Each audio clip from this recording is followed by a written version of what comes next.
This is bad.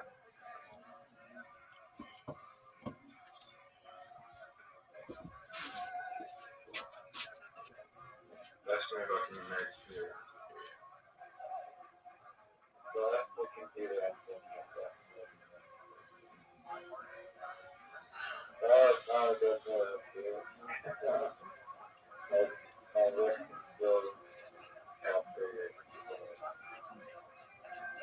I know. Do you want to start? I want to be technically. Oh, now your horse so that Yep. Why'd you do that?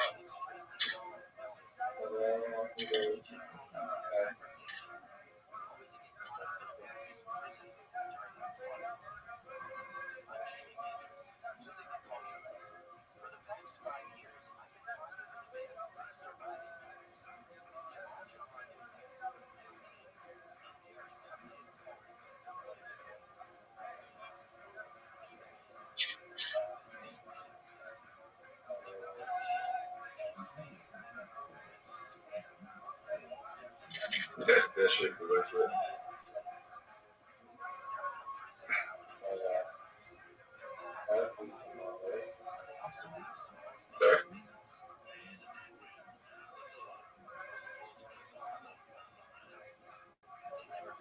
Reiser, what's it like to beat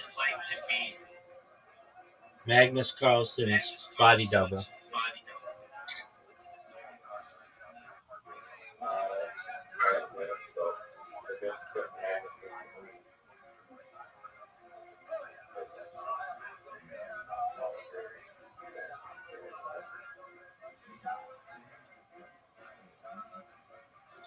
Did he just take your queen? I just want.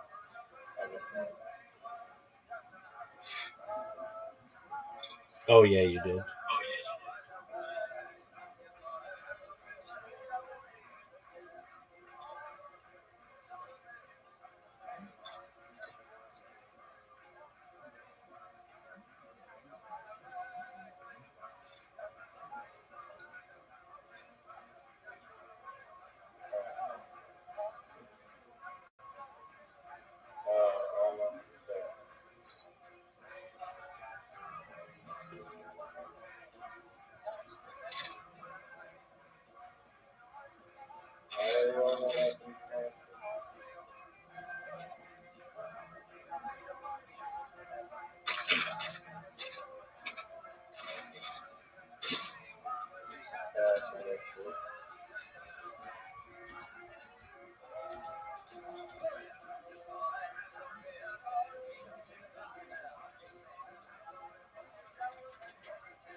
You want more blood?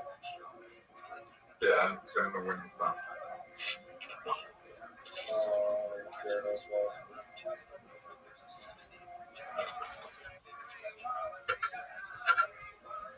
Black fun as well.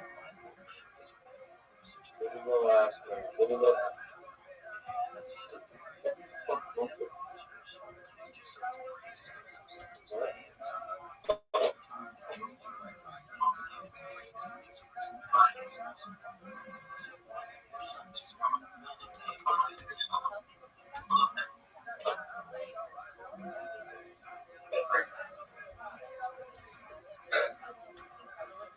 Dude, how's little Pump doing?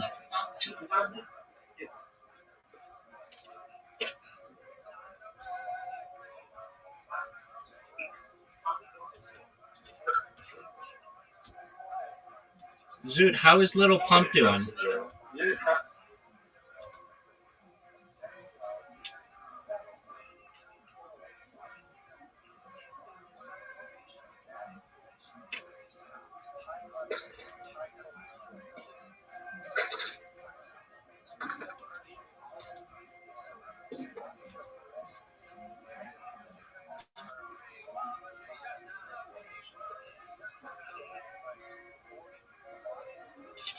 Which is an extended family, just the greatest song ever made. Is it?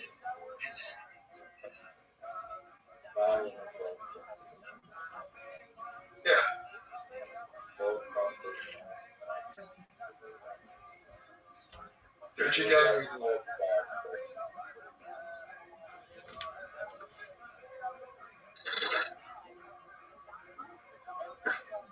man, who else has done a song with Kanye West in it? Kanye West in it.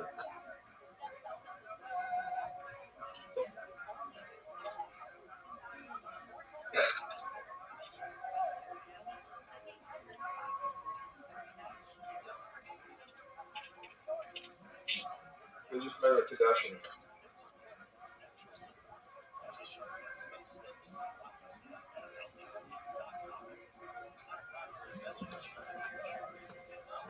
Yeah.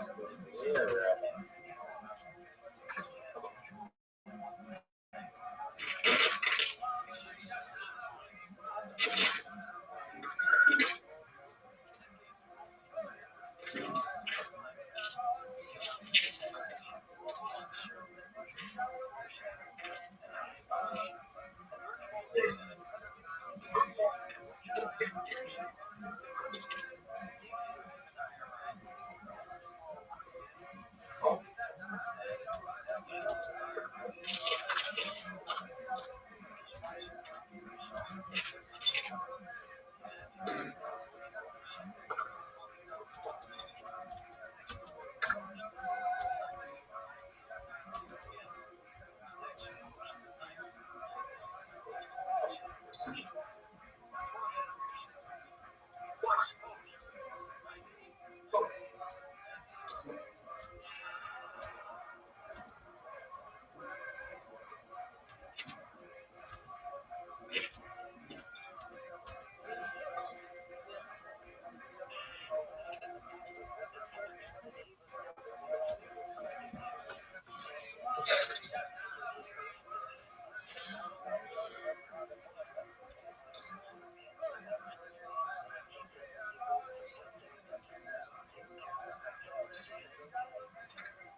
Zoot, do your thing where you go, I just won.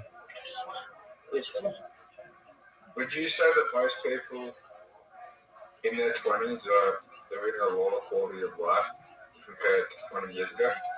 To people in their 20s, 20 years ago? Subjective question, baby. I'm talking about I would say it's probably higher. higher. Yeah. Don't people live what quality of life compared to 20 years ago? I mean, it's subjective, but in a lot of ways.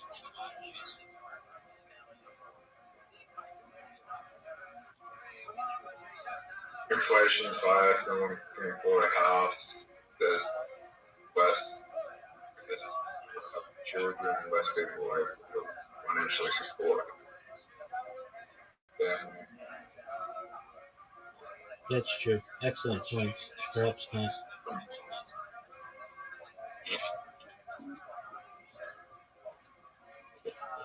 Zoot, what are you going to do, son?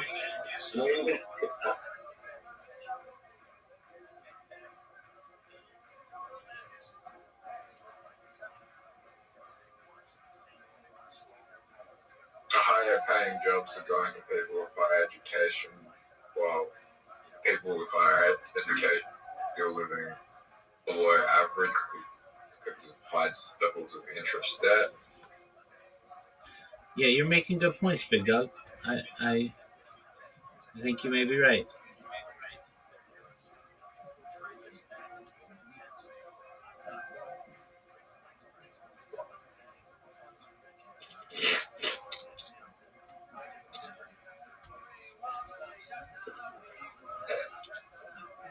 You know what the answer is? Right for one something. Word, Doug.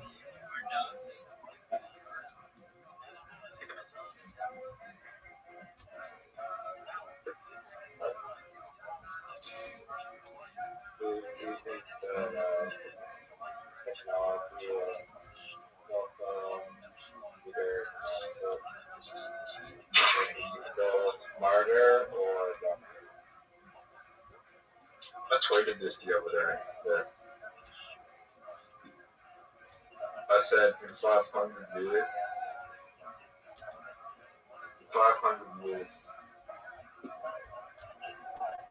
I was gonna see us as stupid for technology taking over our lives, or blame us for their stupidity for letting technology take over their lives.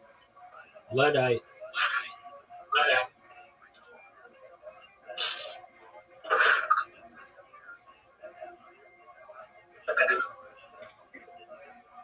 Calling all attacks. Riser ready. I think technology we're done with it. Depends on the person. There's people who use technology to study something smarter, and there's people who just browsing it. Learning.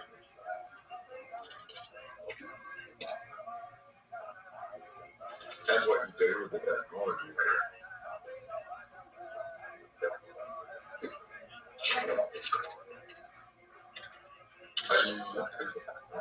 But maybe find out that I found out I have a flaw in my short-term memory, so you know what I've been doing? Practicing how to think first. You had asked the question, do I think that people in their 20s are living a better quality of life now or 20 years ago? I think it also depends on where you're talking because, like, China has had, that's like 1 billion people, like an amazing increase in quality of life in the last 20 years. Same with India and same with Africa. And that's like half of the world right there in just population. So I think it depends on who you're looking at. But if you're looking in the Western world, perhaps your uh, comments ring true that it's more difficult to get ahead.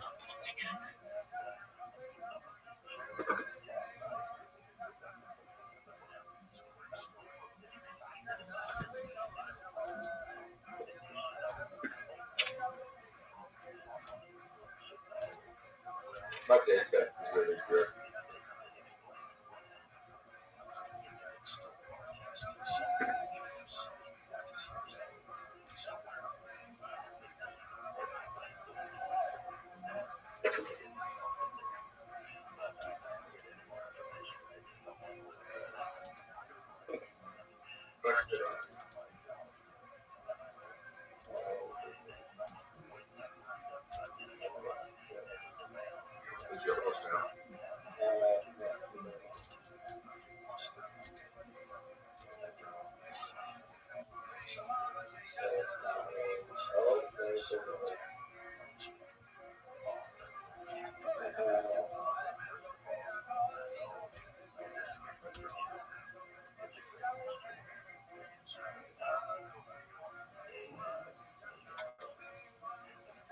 You think that was a good move? You think that was a really good move?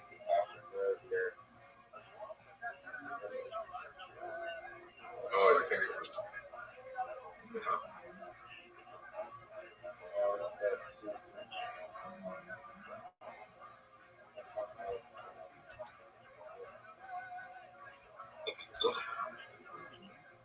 What did you?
Take his bishop.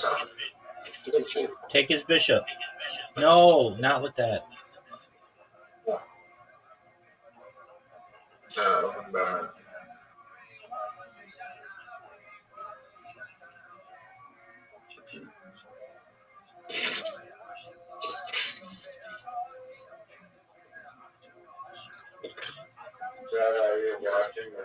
Yeah, I'm watching the game. Great move, Zoot.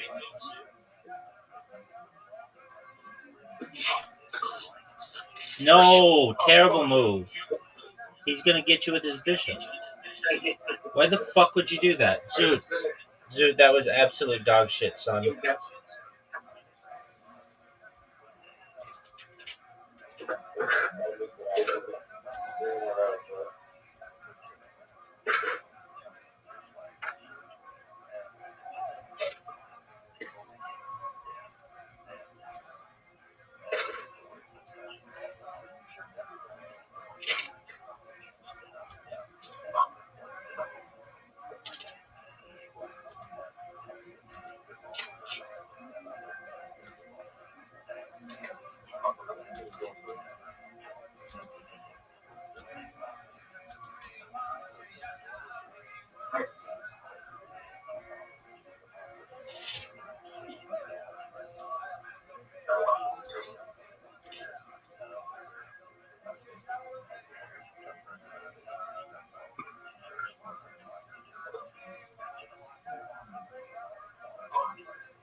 I think I can check in.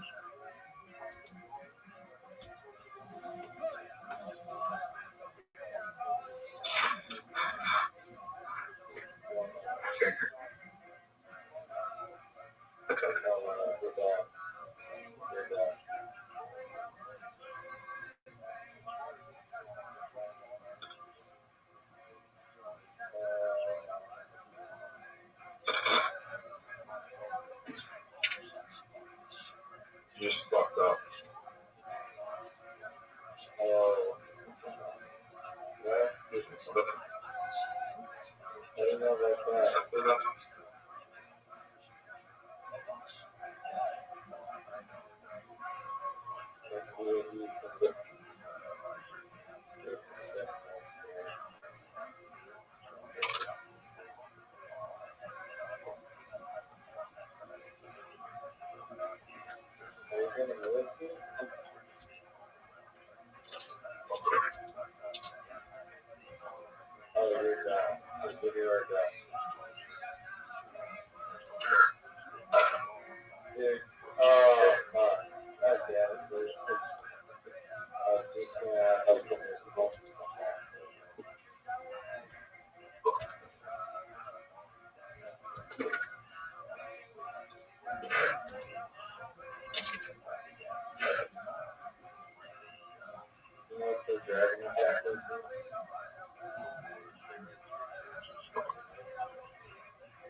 Goodbye. Take care. Sweet dreams to both of you. Come back tomorrow, please.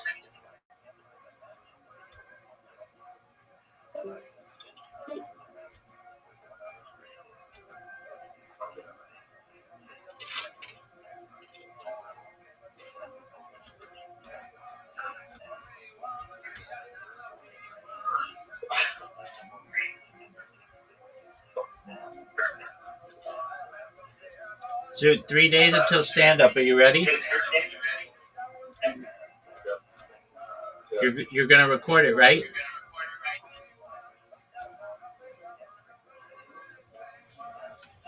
Do you want him to? I just want to hear what he says.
Return to those days as soon as possible. With that, I want to thank you very much for your indulgence. I intended to end much earlier, but I will be very happy to address some questions at this point. The man known to history as Genghis Khan was born in the middle of the 12th century, while different sources place his year of birth between 1155 and 1167. I thank you so much for joining us again. This material is very difficult, very challenging, and will be controversial for many, but it is obviously the issue of the day for Jews and anyone who cares about Israel in our times. My goal, unlike last week, is to stay within the 1 hour parameter that we've set for this discussion. There is a Q&A button at the bottom of your screen. I encourage you to please click that and type in your questions, and we'll try to address at least some of them after the presentation is done. But I will try to stay within the allotted hour. And over the course of this hour, I'd like to very quickly recap where we are geopolitically after October 7th, and then I'm going to focus in deeply on the status of anti-Jewish hatred in the U.S. since October 7th, which I think actually represents a scene in the history of this hateful ideology. And I'll propose a thesis to you that we can discuss in the final question and answer session. So let me begin by first off a small disclaimer, because we intend to put this on the web after we finish this live webinar. And so according to the community guidelines of many platforms that would host a video like this, it's important to note that this is a video which is going to be discussing hatred from the outside, certainly not a video that is promoting hatred. This is intended for educational purposes only. There are some disturbing images that I will share with you. There are many more that I've chosen not to share, but I want to give you a proper warning. Okay, so let's continue here.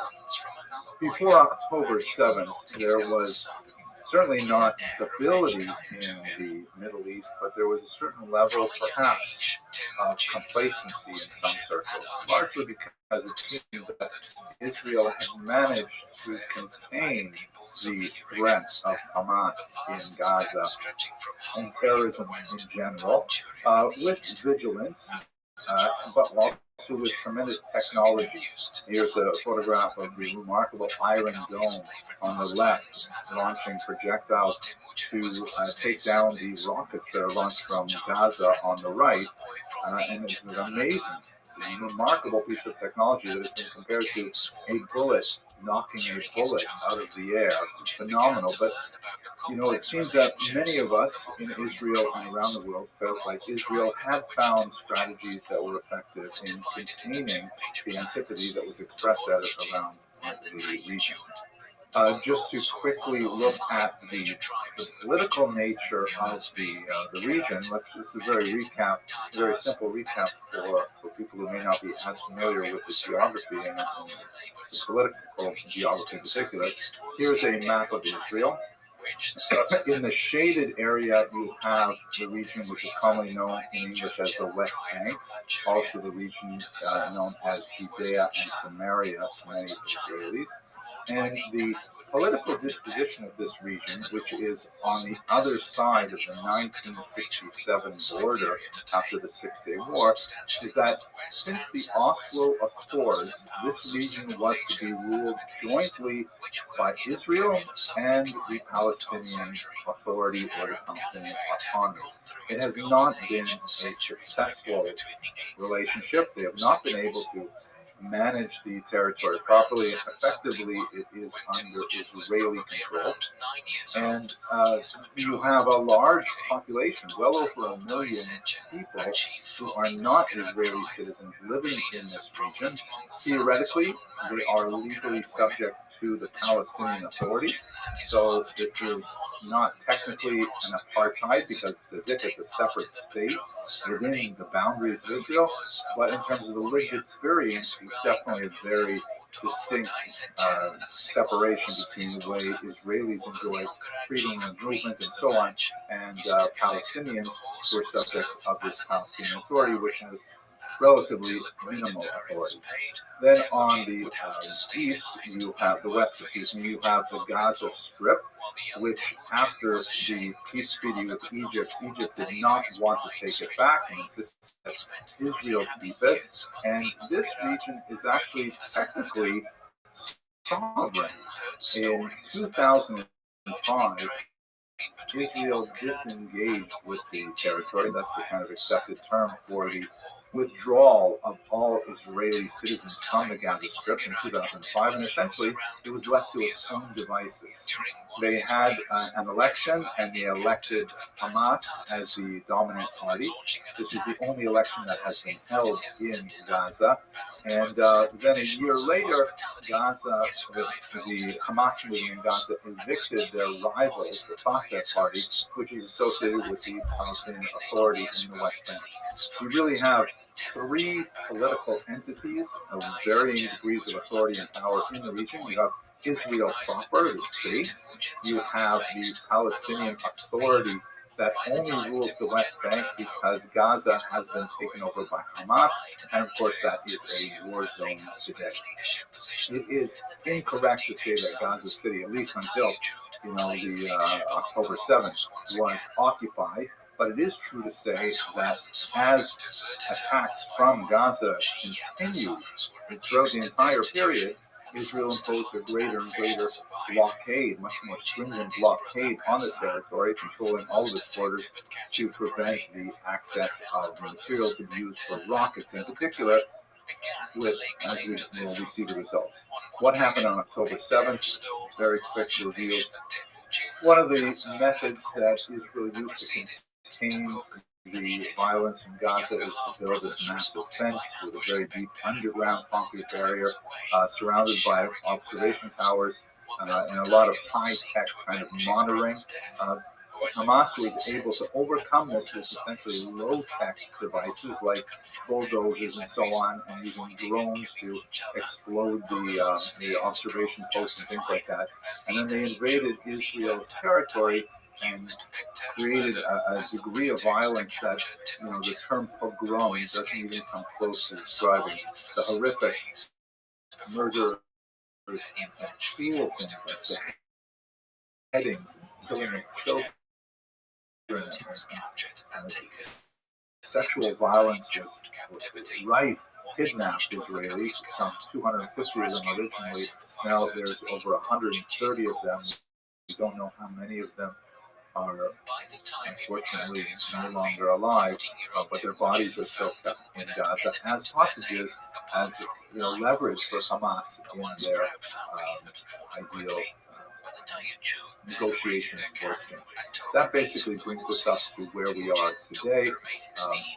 Now, in terms of the history of anti-Semitism, I mentioned last week, I believe, that we had a very, very brief honeymoon period where there was kind of world sympathy for the state of Israel that had suffered this horrific attack on October 7th, but it didn't last terribly long. Days after that attack, we begin to see the first statements that emerged from some of the elite institutions of higher education in this country, including this statement, which was signed by over 30 student groups in Harvard, that begin the statement with the phrase, "We, the undersigned student organizations, hold the Israeli regime entirely responsible for all unfolding violence." And referring to the conditions of siege, essentially, that Gaza was under while Israel was controlling its borders, they refer to Gaza as an open-air prison, and therefore there's an implication that October 7th violence was somehow justified as some kind of retaliation, or as we shall see, a resistance. These are euphemisms for broad, unacceptable violence altogether. And the euphemism becomes the order of the day. Here is another one that I found especially difficult from the Columbia School of Social Work that refers to October 7th as a Palestinian counter-offensive. And as you can see, Richie Torres has some very choice words for this. How ironic, coming out of the School of Social Work after all. And there's no question that anti-Semitism in the United States explodes after October 7th. Here is a chart from the Anti-Defamation League that records the number of anti-Semitic incidents that are reported over the last 3 years. And these are all, of course, concentrated in the period after October 7th, which is one of those, I think, in many ways, psychologically very bizarre things that, when the Jews are attacked, it's as if that provides impetus for others to attack them as well. But at any rate, you can see the chart here clearly indicates the explosion of violence. But it's somewhat misleading to look at this period here.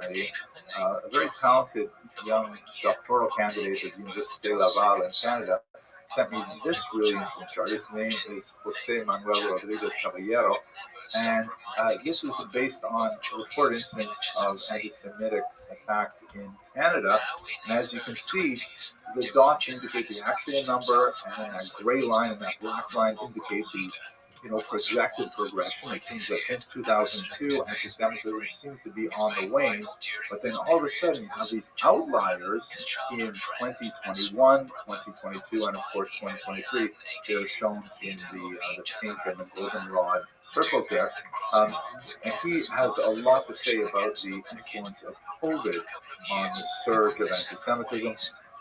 Obviously, there's much more, but it wasn't just October 7th that was contributing to the surge. It's as if there was a preparation, this is part of his thesis, that COVID allowed for the expression of far more virulent forms of anti-Semitism. So this should all be fairly obvious to all of us, especially those of us who are following the news carefully, and those of us who live in neighborhoods where we experience this kind of attacks on Jews, unfortunately physically, but also, verbally and in other ways, microaggressions and so on. One of the most bizarre phenomena of this period was the strange need of many people, especially young people, to somehow deface or erase posters associated with those Jews who were kidnapped. Sometimes arguing that they were propaganda used to justify the Israeli attack on Gaza, which in a sense is certainly true. The attack on Gaza, one of the main goals is to get the kidnapped people out of it, to remove the hostages from Gaza. Another goal, I think very reasonable, is to destroy Hamas's ability to ever launch an attack like this again. But the posters seem to strike a nerve among many people who see them, regardless of one's political orientation and feelings about states in the Middle East. We should be able to understand how horrific it is for a child to be torn from his parents and taken into captivity, which we have in this situation. And nevertheless, the phenomenon was to tear these things down.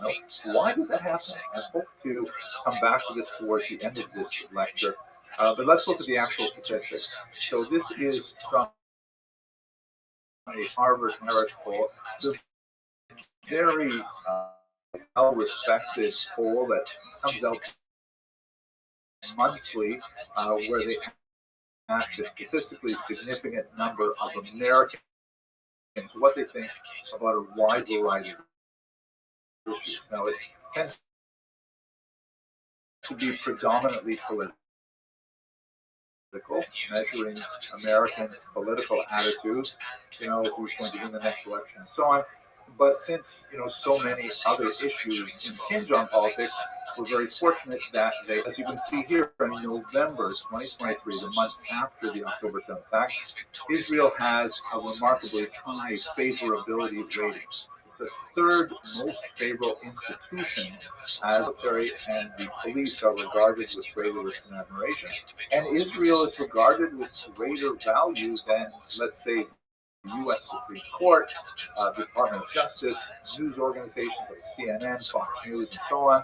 So it's a rather remarkable vote of confidence in Israel that we see in the broad swath of the American public, which is of the elite higher education institutions. However, when we zoom in on the age demographic, we see some very frightening things. Have a look at the map on the right, or the chart on the right. This is a question that I'll show you how it evolves over time. A simple question: in general, in this conflict, do you side more with Israel or Hamas? And as you can see, overwhelming number of Americans in November sided with Israel, 84%. It's true that 16% sided with Hamas, which I find very troubling, but nevertheless, it's a small number, less than 1 in 5. However, look in the chart below, and you see that when you break these answers down by age group, you see that people over 65, they seem to be very intelligent, and they understand the situation. 95% of them sympathize with Israel in November 2023. This is before the wide-scale Israel attack on Gaza to destroy Hamas and to release the hostages. But with every decade younger, that support for Israel fades until you get to this crucial age, 18 to 24. These are basically college-age students. and only half of them, 52%, support Israel over Hamas. That means that shortly after October 7th, if you asked a typical American between the ages of 18 and 24, it was a 50-50 split whether they would support Israel or support Hamas in the current conflict.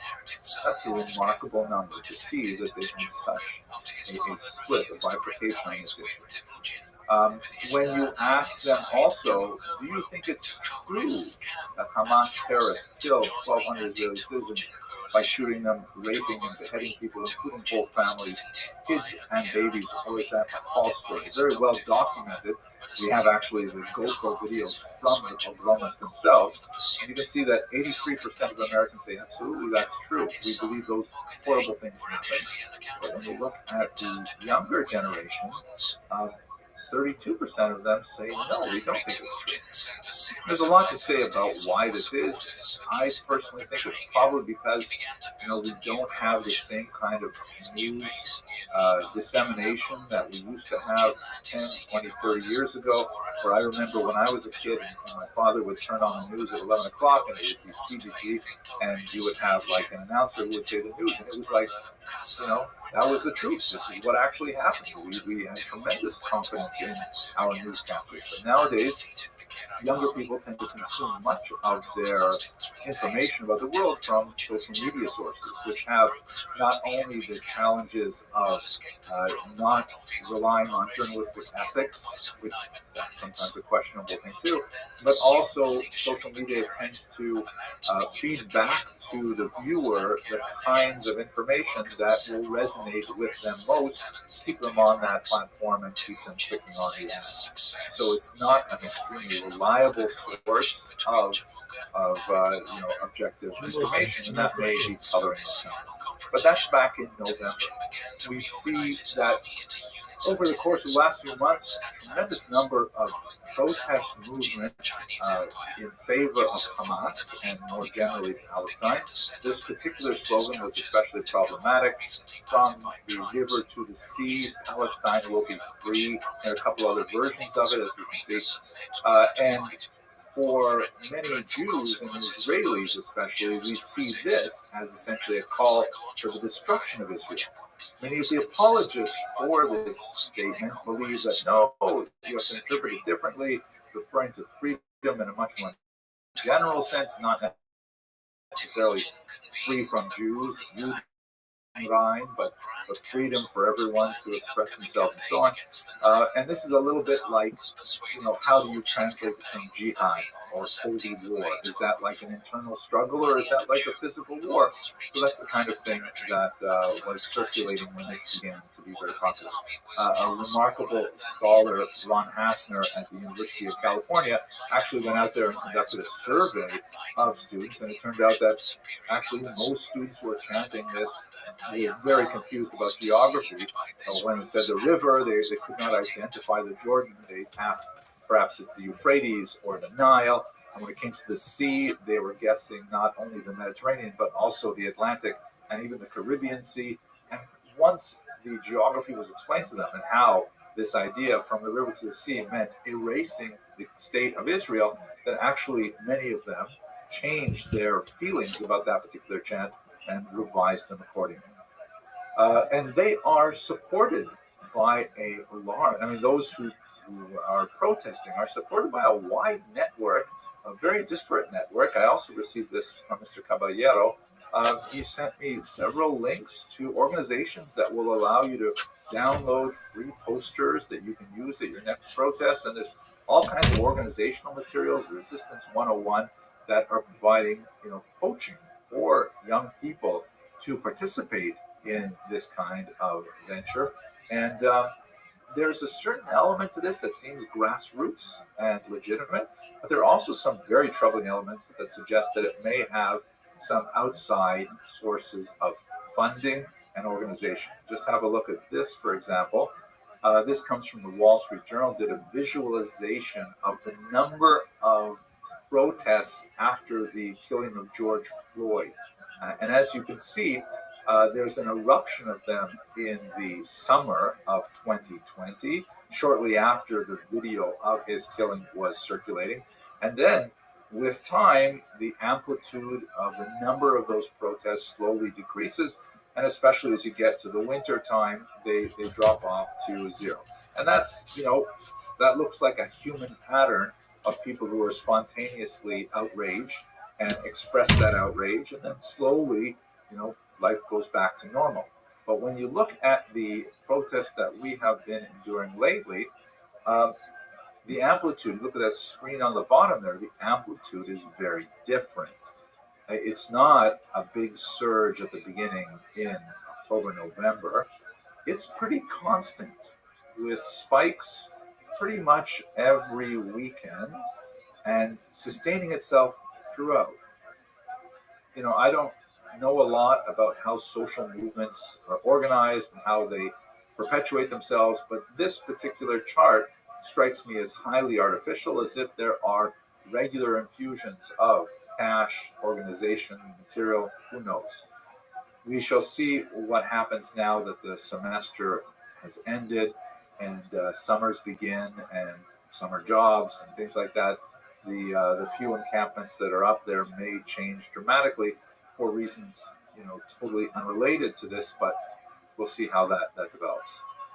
At any rate, if we come to the most recent Harvard-Harris poll, the April poll that was released just about a week ago, on the left you see the question we've been tracking: do you support Israel more or Hamas? And you can see that the younger generation seems to have been picking up their studies a little bit, and the support for Hamas has dropped from 48% to 43%.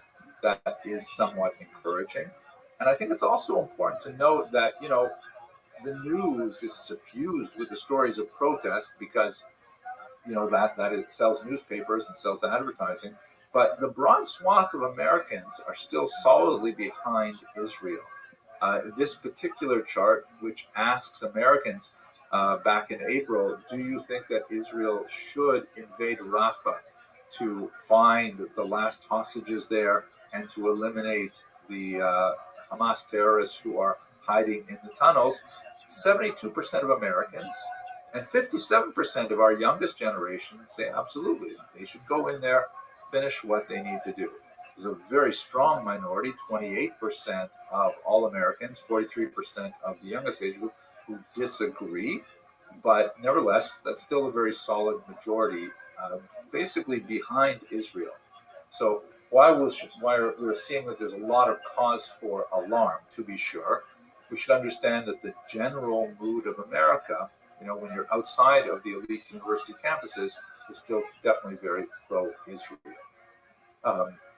But we are still troubled by the numbers, especially on the youth. And I'm going to focus on them a little bit more. At this point, what I'd like to do is to go back a little bit in history and look at the history of anti-Semitism as ideology, as a kind of dark theology, and try to understand how it has evolved over time. Scholars have identified 4 really basic periods where anti-Semitism adapts to the changing cultural, political, religious, social values of the societies in which it lives.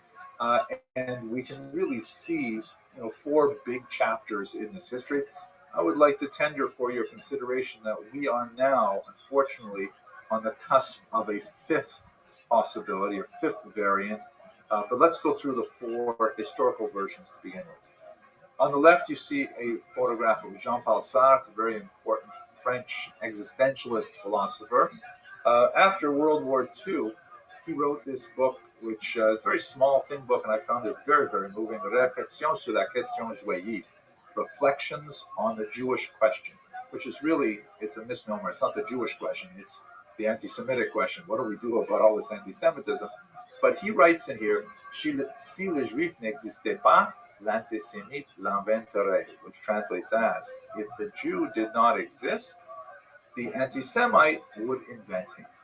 And Sartre proposes a model of understanding anti-Semitism where the anti-Semite needs the Jew to explain the anti-Semite's lack of success in life. kind of like a jealousy model, where when an anti-Semite feels discomfited by rapid change in society, by uncertainty of the economy or uncertainty of personal status and things like that, and casts about for a victim, for someone to blame, the Jews are conveniently there. Now, in another form, we could discuss the merits of this particular thesis, but it's certainly a self-propagating kind of philosophy, because if that is true, then you can look back and say in time, you say, wow, look, the Greeks hated Jews, and the Romans hated the Jews, and the Germans and the French, and so on. This is nothing new. It's always been happening. So the more anti-Semitism exists, the more it is easy to propagate into a future environment. Even in environments where there are hardly any Jews, like in Japan, where you actually have translations of notorious anti-Semitic forgeries, like the Protocols of the Learned Elders of Zion. So let's dive into this a little bit. We should begin, first of all, with our terminology. The word anti-Semitism, especially spelled with a hyphen, was invented by this man, Wilhelm Marr, who was himself an anti-Semite. And he wanted to find a more polite alternative to the popular terms Judenhass and Judenfeinde, which is German for Jew hatred. Those are very crude, vulgar terms. And so he said, wait a second, I'm not a Jew hater. It's just that the Jews are involved in this world conspiracy, which we'll call Semitism. He borrowed that term from linguistic theory that was developing in the late 19th century. And I'm anti-Semitism. I'm against this fictitious, conspiracy of Jews to destroy the world. This is where he came up with it, a book called The Way to the Victory of Germanness Over Jewishness. And because he argued that Semitism was a thing, which it is not, that's why it is spelled in English with a hyphen. Ironically, in German, it's not spelled with a hyphen, but that's the way English grammar works. Your anti-Semitism, which supposes that Semitism is a thing. Most scholars today have adopted the spelling without the hyphen, because anti-Semitism is a thing of itself. It's not opposition to Semitism. It is a kind of hatred that is just expressed with this bizarre kind of theory. So that's the term we used, and that's the term that was invented in the 1880s, and it has gained widespread circulation. It may be time to actually retire this term, because it is no longer sufficient to describe what is the status quo today. So let's look at the three earliest chapters, and then a little bit more time on the modern chapter that is associated with Marr going forward. Classical xenophobia. The term xenophobia means fear of the stranger. Xenos is like stranger or guest in Greek. Actually, there's an Aramaic term, achsania. When we say posum b'kvod achsania, to open up first with praise of the host. So host guests are often strangers. That's where the relationships. And sorry for this tangent. At any rate, when you look at the classical Greek and Roman authors, who often had lots of negative things to say about Jews, most of those things are clearly rooted in basic cultural misunderstandings. Like, for example, the Romans would look at the Jews and say, how lazy are these people? They take a day off 1 in every 7. How is that possible that you can go through your life not working 1 day in 7? So they called the Jews slothful. They called the Jews, ironically, atheistic, because they refused to bow down to idols, which was the civic religion of the day. So they are not worshiping any gods. Well, they must be atheistic, which is hilarious, really, because it's the opposite. They worship a one invisible God, which was very hard for the Romans to grasp. So there are all kinds of things like this where the Romans and Greeks felt like we don't get those Jews. They're so weird.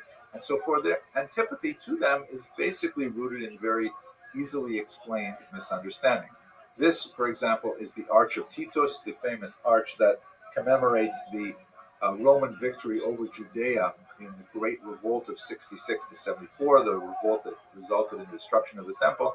And as you can see underneath it, there is this remarkable bas-relief that shows the Jews carting off as slaves the various spoils from the temple, the menorah, and so on. So you can't really call this anti-Semitic, like we'll see later, because this is essentially normal war propaganda. The ancients, the medievals, and the moderns all celebrate military victories. They often, portray their defeated enemies in negative light, and that's just, normal human interrelations, whether we like it or not. So classical xenophobia is not kind of like a bizarre psychological pathology, as we shall see later. When you move to the second period of Christian anti-Judaism, this is a period that is especially associated specifically with the birth of Christianity because of its unique relationship to its mother religion. Since Christianity is born from Judaism, the earliest Christians were all Jews, the apostles, and so on, and they're trying to articulate their identity in opposition to or as distinction from their mother religion. And so the kind of arguments that you see in this kind of anti-Jewish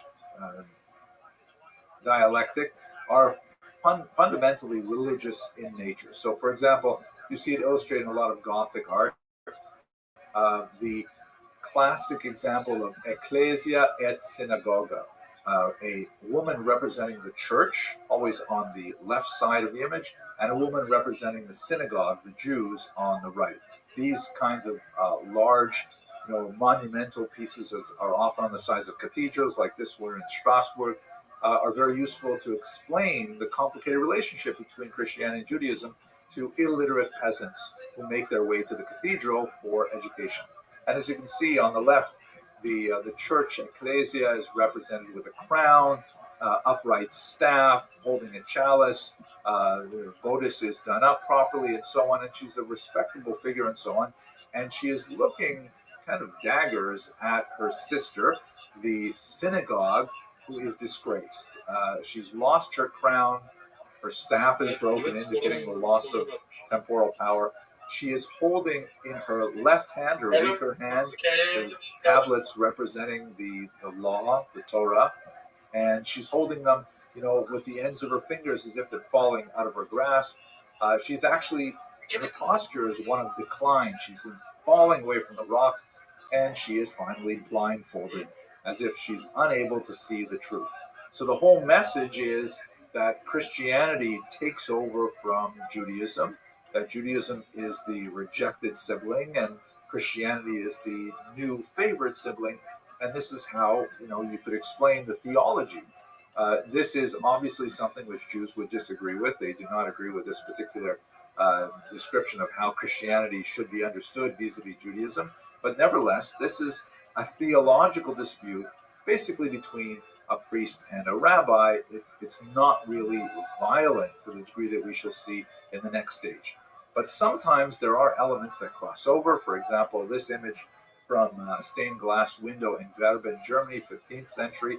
And you can see on the left the ecclesia with the upright staff, the chalice riding a tetramorph, a mythical beast that harkens back to the book of Ezekiel. And a hand descends from heaven and crowns her, indicating divine favor. On the right, however, you see the synagogue. She is riding on a sterile animal, a mule, and she's holding on to a ram's horn from a decapitated from a ram, which indicates a dissatisfaction with the Jews, reliance on the carnal sacrifices of the temple. Her staff is broken, she's blindfolded, her crown is knocked off her head, and in case you didn't get the overall message, there is another hand extending from the clouds above and inserting a sword into the top of her skull, and very, very strong and really unambiguous signal of disapproval. So this is very different from the classical xenophobic period. This is a conflict that was rooted in a religious difference and religious dispute. So it's a new evolution, really, of anti-Jewish feeling. When we get to the medieval period, and now I want to warn those of you who may have sensitivities, you have young people perhaps watching with you, this might not be the best section. You might want to skip over it or cover the computer. The medieval period. particularly 15th century and onward, which coincides with a lot more means of disseminating ideas through printing, for example. That's when you begin to see anti-Semitism go way off the rails, and it becomes deeply pathological. The idea, for example, of the blood libel, which begins first in 1144 with the charge of ritual murder, and then surges after the 13th century and just spreads like wildfire across Europe. This strange, bizarre idea that Jews must capture a Christian's child, torture it, drain it of blood, drain him or her of blood, well, it's always a pain, and then use that blood for matzah and all kinds of things like this. Total craziness, completely divorced from the truth. And it's such a bizarre argument that the popes frequently denounced it, saying, it's not true. Don't believe people who tell you these things. But there's often a huge gap between what happens at the highest levels of church and what happens in the laity. And this idea of the blood libel becomes incredibly popular and persists right up to the 20th century. It has tenuous connections to religion in that the child victim is supposed to be some kind of reenactment of the original passion, but those religious elements really seem to just serve the narrative, which is much more bloodthirsty. And so many other examples of this, especially in association with the devil, in this very commonly circulated image of the Jew, the Judensau, the Jewish pig. On the top you see a victim of the blood libel, and in the main picture there you see a devil associated with the Jews. It's also a period when Jews are accused of witchcraft and sorcery and involvement with the devil, and they're doing horrific things with the pig. Very popular image, widely circulated, particularly in Germany. So this kind of like bizarre, nasty hatred, quite different from the earlier period, which was much more kind of sedate and religious in terms of, dispute over how to interpret, for example, the book of Isaiah. This is like really bloodthirsty. It's really violent, and it's brilliant, and it's a totally new level of anti-Semitic hatred. All of these elements, however, do have some vestiges in contemporary anti-Jewish antipathy, such as, for example, this scandalous image that was painted in 2020, which commemorates the death of young Simon of Trent, which we saw actually 2 images ago, in a hyper-realistic, modern style. And clearly the images of these gleeful Jews torturing this child, one of the most offensive depictions of anti-Semitism in the 20th century, the 21st century, in our opinion, even though it harkens back really to a 15th century. So that's the first 3 periods of the ideological shifts of anti-Semitism. And as you can see, I hope, anti-Semitism, it's like a virus that when it finds a new host, it simply finds ways to infect that host most efficiently. And it has an unusual degree of adaptability to a wide variety of cultural, historical circumstances. So this takes us up basically to the 19th century. And that's when we get the period of what we call anti-Semitism per se, because this is when the term is invented. It circulates around the combination of a couple of ideas. One of the most important books was this essay on the inequality of the human races. And this idea of racism, which is really fleshed out in the 19th century, it's a huge step down from basic color bias, which is much older. But the notion, kind of borrowing from Charles Darwin's theories and applying it to humanity, that there are all these different races in the world, Africans and Europeans, or blacks and Aryans, if you will, and they all have different strengths and skills and weaknesses, and they struggle with each other to capitalize on scarce resources. The Jews in this system, which is deeply anti-Semitic, are a parasite race who are perceived as being a kind of a germ, a bacillus that infects healthy civilizations and then is able to kind of eat them out from on the inside, and then they move on to another host. This is, you will note, completely devoid of any religious moorings, because the 19th century is when religion is in steep decline, and anti-Semites simply can't get any traction with the old religious ideas of anti-Christian Judaism and so on, or the blood libel and so on. And so they have this new sort of quasi-scientific idea of what the Jews mean. You see a lot of images like this. This is actually an election poster from Austria in 1920. Shows a obviously Jewish kind of worm snake thing strangling the Austrian eagle. The text says German Christians. Actually, there's a text that's missing on top. It says vote Christian Socialists, the name of the party, German Christians, and save Austria, right? Save it from the Jew who's choking it from within. And here's a remarkable book cover from Arthur Dinter. Translation of the title is The Sin Against the Blood, a novel of the times. And you can see the muscular, healthy Aryan who, if it weren't for the fact that he had this massive, overweight, fleshy Jewish vulture weighing him down, he would be able to get up and be strong and do whatever he needed to. But it is the Jewish presence that is the sin against the blood that is weakening German society. So notice, no religious elements here, no, Christian-Jewish dialogue or apologies, polemics, it's all race, and one more element, the idea of a conspiracy theory. That the Jews, who are racially distinct, and are often portrayed in this kind of caricature, are engaged in a massive worldwide conspiracy, popularized in particular by the notorious Protocols of the Elder of Zion. I showed you the Japanese translation earlier. This is a forgery that was invented by a notorious anti-Semite named Sergei Nilus in the turn of the 20th century. And it posits that Jews are somehow locked into this massive system that has all kinds of things, like he wrote about secret subway tunnels that linked major cities so Jews could move around secretly and so on. On the right, you see a typical example. This is Mexico, 1930. It translates the invisible world government, the Jewish program to subjugate the world. And the wealthy capitalist Jew, you can see the monopoly man in here as well. He's gleefully squeezing the globe, taking all the blood out of it with his claw-like hands. And this is essentially the message of modern anti-Semitism that we have up to the present day. The Nazis were especially notorious at developing this witch's brew of racism and conspiracy theory. Here's a terrifying children's book, propaganda for preschoolers. It's called The Poison Mushroom, the Toadstool.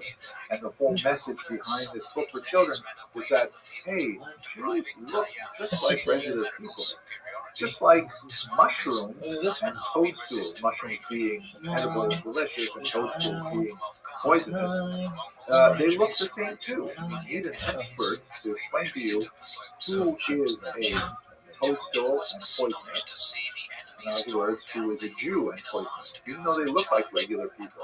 Racism and conspiracy theories. All kinds of examples of this highlighting the racial differences supposed between Jews and non-Jews, Jews and Aryans, and so on.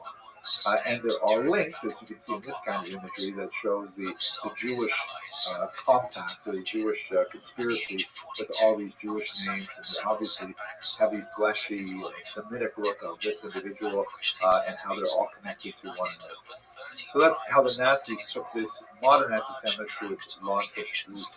We have, unfortunately, holdouts into the 21st century. This is a photograph famous from the Charlottesville extreme right march in 2017, where the chant was, "Jew will not replace us," right? The whole idea of the sin against the blood. The Jews are infiltrating society, taking away the rightful places of Aryans and so on. Jean-Paul Sartre and the kind of jealousy theory. There's some interesting kind of spins on this with COVID in particular, that COVID is somehow a Jewish plot to kill off large numbers of Aryans and so on. I mean, these things they would be funny if they did not have adherents. But unfortunately, there are people who believe these things. Now I'd like to bring us to the final remarks, and I'd like to suggest that we're now possibly on the cusp of a fifth kind of Jew hatred that represents a qualitative difference from previous types of anti-Semitism. I find it deeply concerning. So let me share it with you.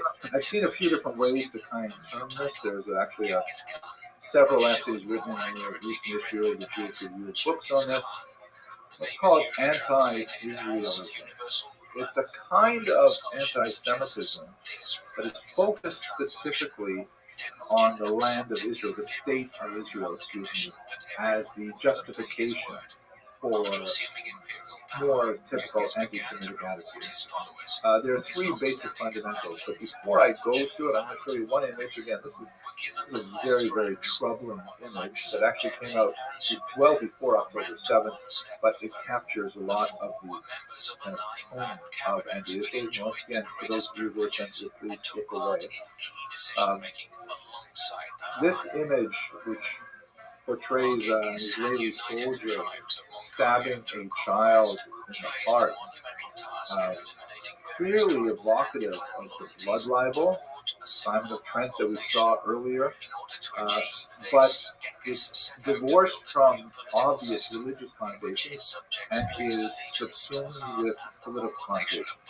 Now, this kind of image, perhaps a person might subconsciously see it and not blame all Jews, but certainly blames Israel in particular, and it's hard not to see how the blood libel elements would seep out into the broader sense and call it truly anti-Semitic in the larger sense of it, rather than a very profane and vulgar act of political character.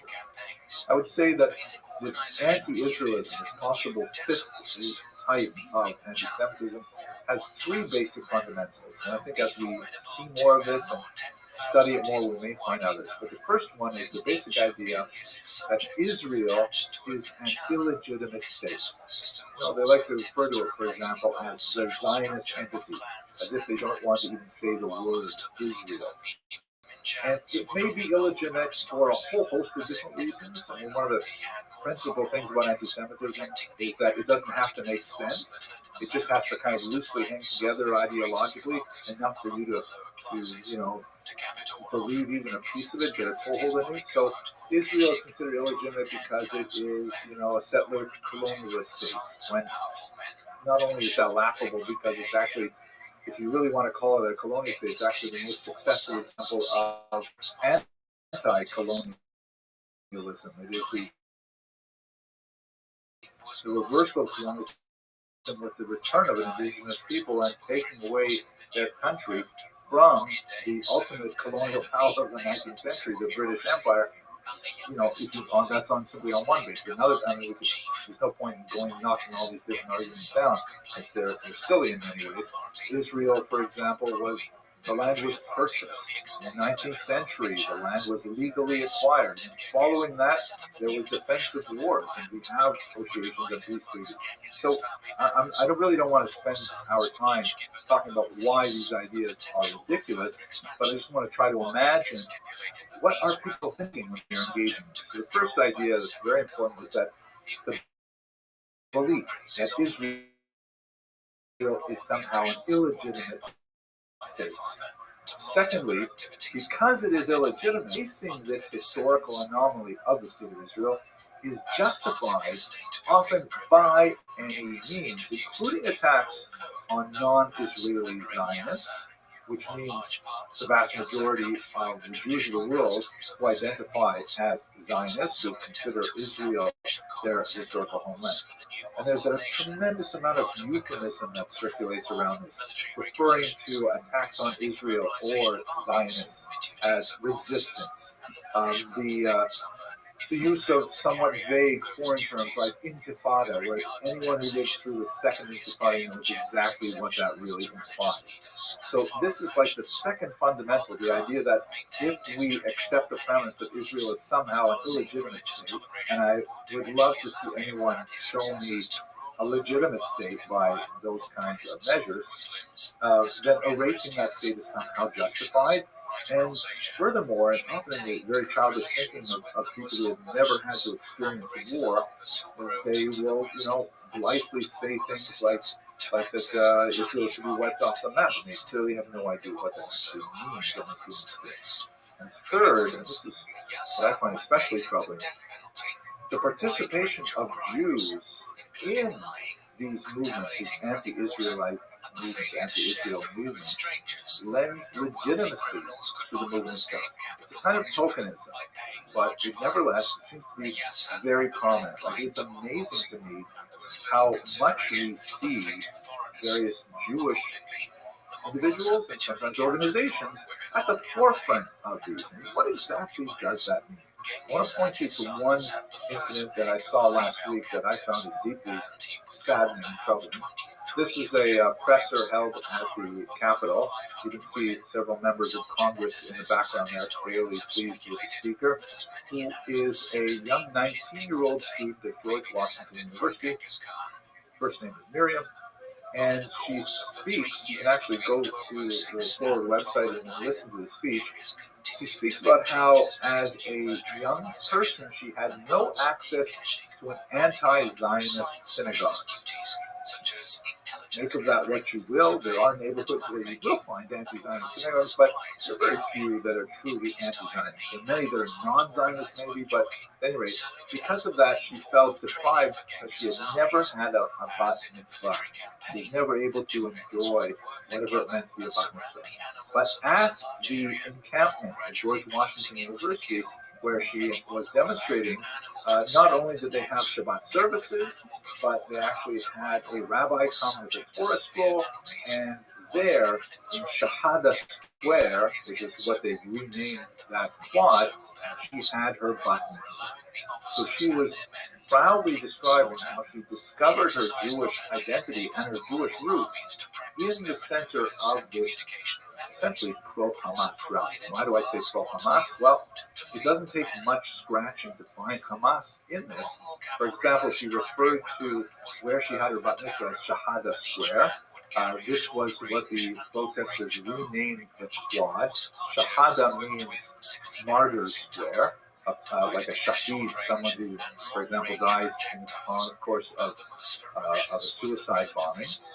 And the Shahada is also one of the 5 pillars of Islam.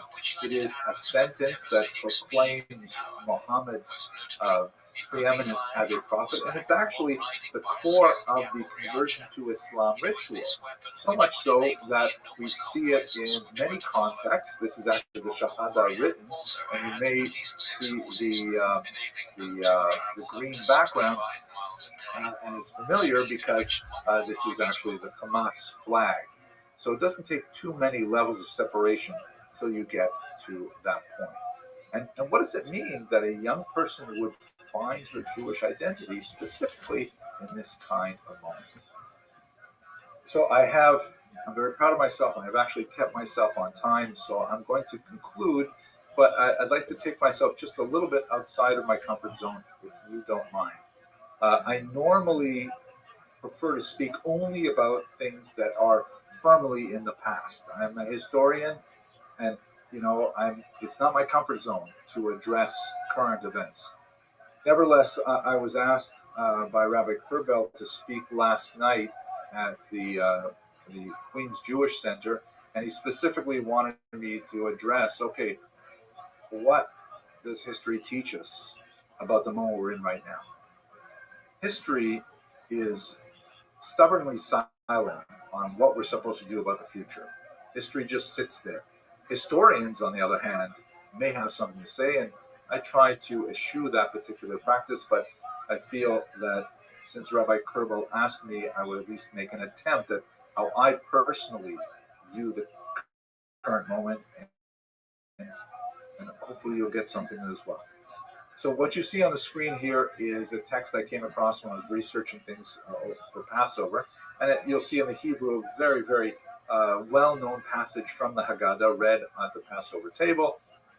And it reads, in every generation they rise up against us to destroy us, but the Holy One rescues us from their hands.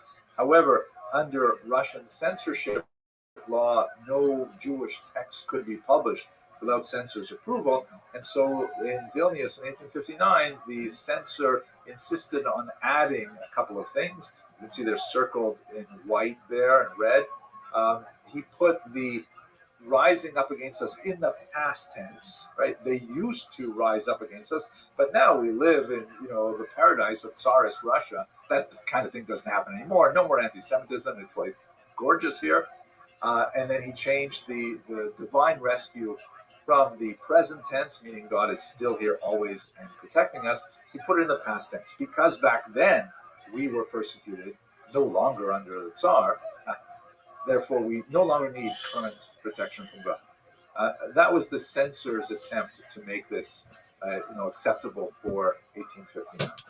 But if we look at another text from this period that I find especially important for this context, and this is also, by the way, printed 1853 as it happens in Russia, and this managed to get past the censor. It's, of course, a passage, if you're reading the Hebrew, from the GUINNESS prayer, which we read on the high holidays, a very solemn and moving prayer that offers the solution of repentance, and then above the word teshuvah is written in small letters, psalm, fasting, prayer, tefillah, and his voice, and tzedakah, money, diminishes the severity of the degrees. And if this is kind of like the prescription, so looking back in history, I see three really important ways that we can seize upon this moment and find our way through this perhaps new evolution or devolution. First of all, in terms of teshuvah, one of the most awful periods in our history was undoubtedly the destruction of the Second Temple, which is characterized by incredible divisions between Jewish groups. The fighting between Jews in year 69, before Titus even breached the walls of Jerusalem, was horrific and far worse than what they had ever endured before. Zealots attacking zealots, innocent people, blood flowing in the streets, burning each other's grain stores. And obviously that ended in horrific destruction and terrible tragedy for Jewish people. But at the very same time, we have this phenomenon. This is the Theodotus inscription. It is one of the oldest pieces of synagogue furniture or appurtenances that have survived. It comes from the 1st century, probably the 1st century BCE, and it is a plaque. Every synagogue has to have a plaque. The earliest thing they have from any synagogue basically is a plaque. And it describes how Theodotus, paid for the synagogue, paid for the plumbing and things like that, and everyone could enjoy it and so on. And this Theodotus inscription speaks to the idea that Jews are strongest when they come together and they look at their first principles. I was especially moved in this context, this Tshuva moment, by something that was forwarded to me. This is Rabbi Amiel Hirsch, who's a Reform rabbi, who had the incredible courage to speak just a while ago to his congregation. The sermons are taped and posted.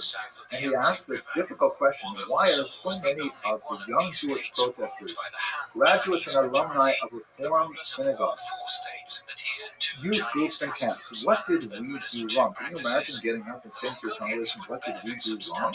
And most importantly, what should we be doing now to instill in our youngsters the core Jewish value of Ahavat Yisrael, which he defines here as love, concern, and responsibility for fellow Jews. Now, I'm not including this particular clip here to knock Rabbi Hirsch, God forbid, or his movement, or anything like that, but I'm saying that he took a heroic stand to speak to his congregation about, hey, we're seeing this, we're seeing this happening. What did we do wrong? And every single, in my humble opinion, should be engaging in self-searching as well. That's teshuvah. That's going back and looking at first principles. And I will say that, I have had many interactions with Jewish people who are involved in the protests, And the blood of Isaiah and Amos flows through their veins. And I believe they are misguided, but they are pursuing much of these protests in good faith, believing that they're actually supporting what is right and just in this world. They do not see themselves as self-hating Jews, and in my humble opinion, I certainly don't think we should treat them as self-hating Jews. We should do our best to draw them close with love. I'm stepping outside of historian. Let's look at the second thing, tefillah. Right? So tefillah also happening in synagogue. This is a synagogue from Israel from the 5th century in Hamat Tiberia. And even though it was, 3rd, 4th century, I believe, even though it was hundreds of years after the destruction of the temple, the mosaic still has references to the various appurtenances in the synagogue itself. And what's fascinating about the time that this was built, a period of phenomenal crisis for world Jewry, and especially in Israel. The Jews had fought and lost 3 major wars with the Romans. They tried once more in 352, a smaller rebellion, horribly crushed.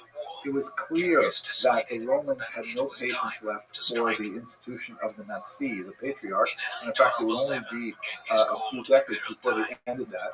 And it's at that time, when things looked most bleak, the Jews got together and recorded the Jerusalem Talmud.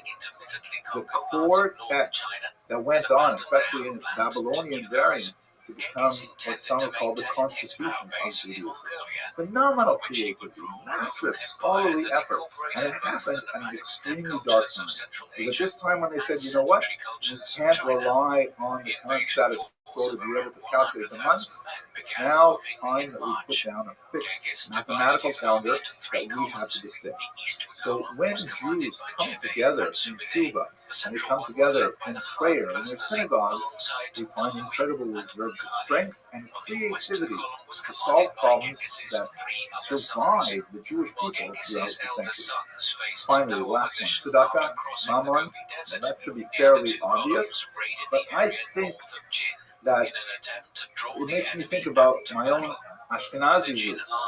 And the Ashkenazim, even though they're incredibly powerful today and have a huge influence on the course of world history over the last 500 years or so, when you go back to the roots of Ashkenazi Jewry in the 8th, 9th, 10th centuries, tiny little outposts living in northern Germany, and they basically had to figure out how to solve major problems on their own. They did not have the ability to rely on much larger Jewish population centers, and so they developed many major institutions like the Kehillah as an internal support system that was supported by mandatory taxes on every Jew. It was considered the responsibility of every Jew for every other Jew in each settlement, and they acted on it and perpetrated the Jewish people, allowed them to survive through very challenging times. So with these 3 ideas, Tshuva, Tefillah, Tzedakah, in my humble opinion, for what it's worth, coming from a historian, not a rabbi, I think this provides you with some avenues of thought. And with that, I want to thank Ms. Lichtenstein and Patrick Guinness for giving me the opportunity to speak with you all once again. I'll conclude, and we have some time, I think, for a few questions. Thank you very much for your attention and your engagement. Ms. Lichtenstein, I'm not sure if you're able to get on. We had some technical problems. So I have a few questions in the Q&A. Let's have a look. And for those of you who want to split at this point, please do. But I'll look at the Q&A until I can. Anonymous attendee writes, what is the actual ethno-religious background of people currently referring to themselves as Palestinians? Well, if we break that term down, ethno-religious, the religious term, obviously the Palestinians are basically Sunni Muslims. There are quite a few Christians as well, but they appear overwhelmingly to those groups. It's ironic that Hamas, which is Sunni, gets most of its financial support from Iran, which is Shiite, but that's basically their religious background. In terms of ethnic background, it's clear that most of them are of Arabian stock. which is closely related to Jews. We are distant cousins to one another, which is, of course, validated by the biblical text as well. Isaac and Ishmael were half brothers through their father Abraham. But it's very messy and difficult to try and tease out the genetic differences between them, DNA type differences. Okay, hope that's helpful.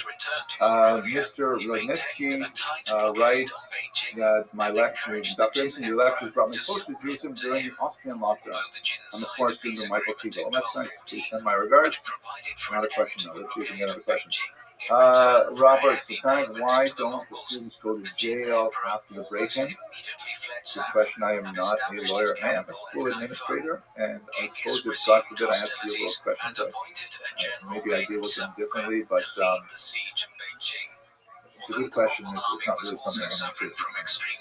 Oh, look at that. Matt Sachs is online. Nice to see you, Matt. Great to have you here, Dr. Matthew Sachs. Faye Shapiro, what is the definition of Semitism?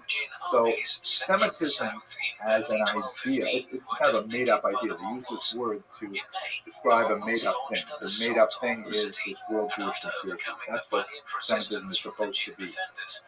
And it's not accurate because Arabs are also Semites. They're not included in the world conspiracy. And there is no world conspiracy to begin with, so it's kind of like a silly term we're using, and we have used for the last 140 years, but maybe it's time to retire it because it is just too far away from utility.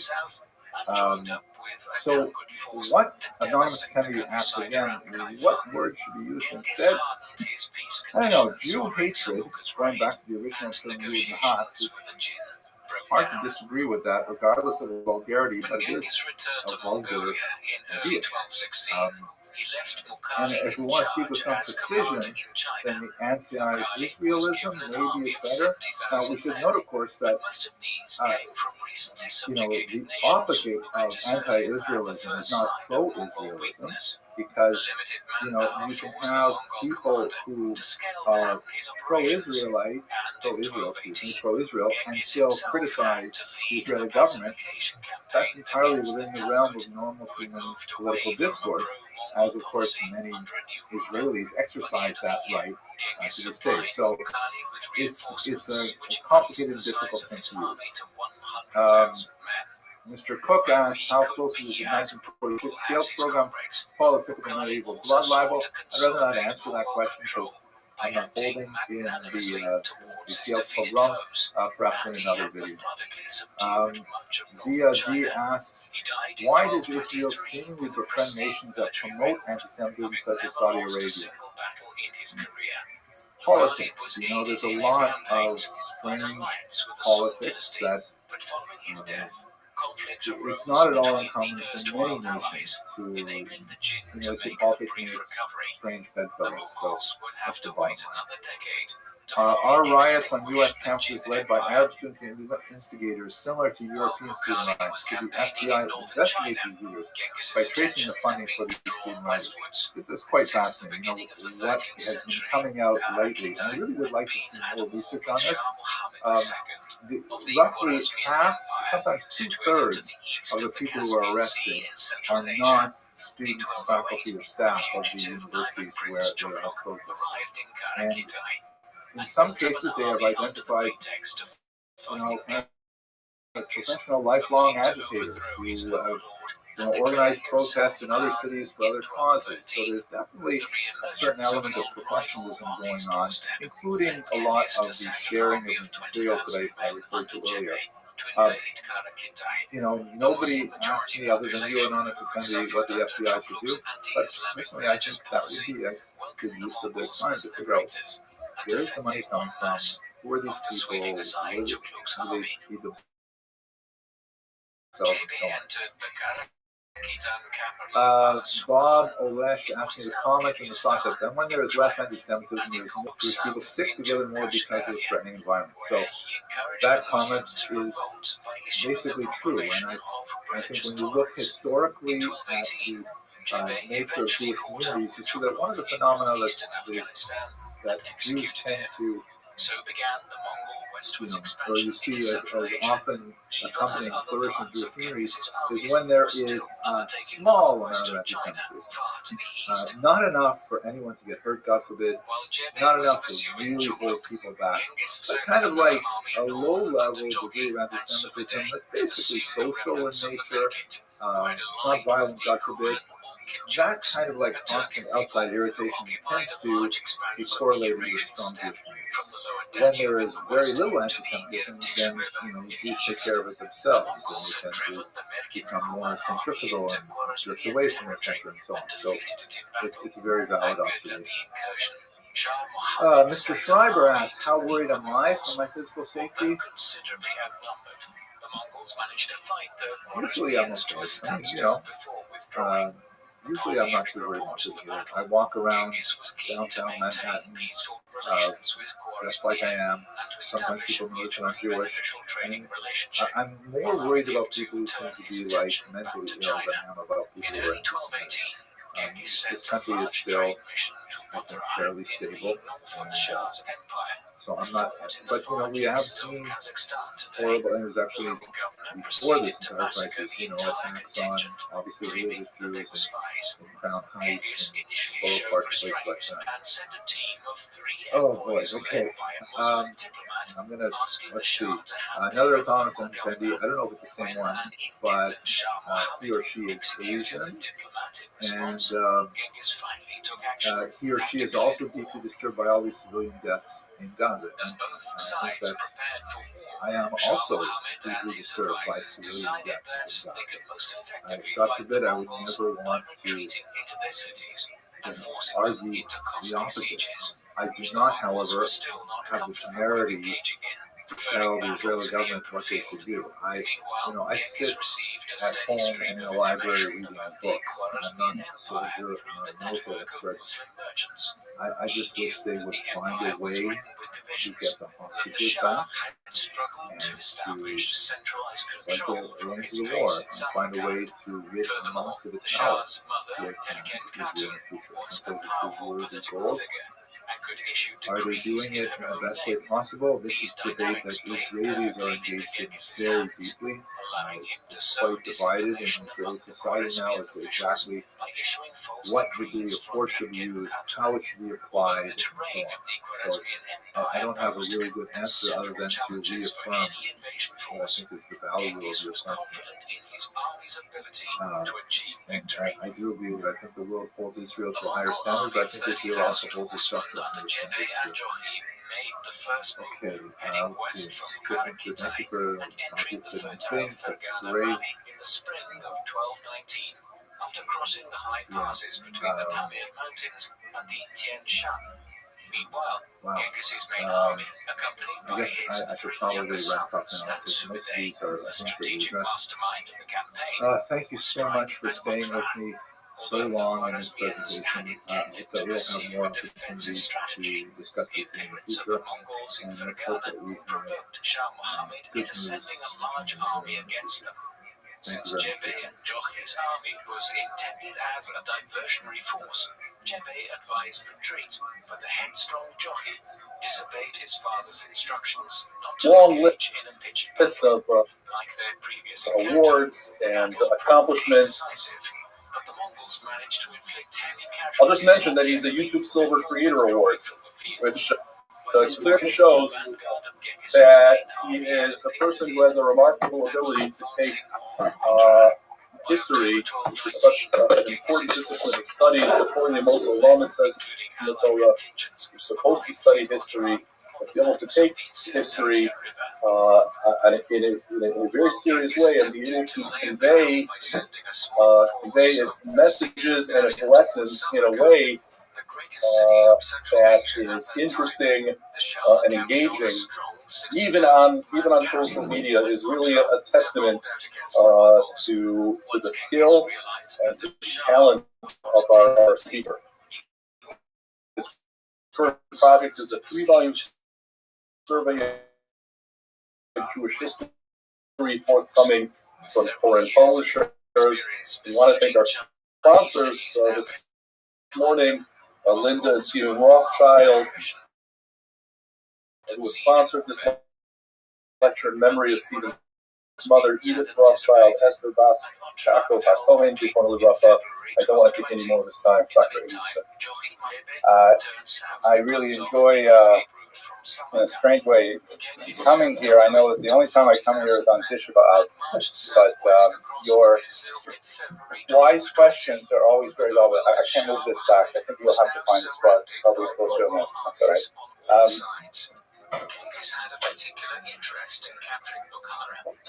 For those of you who may be joining us online, it's Tisha B'Av.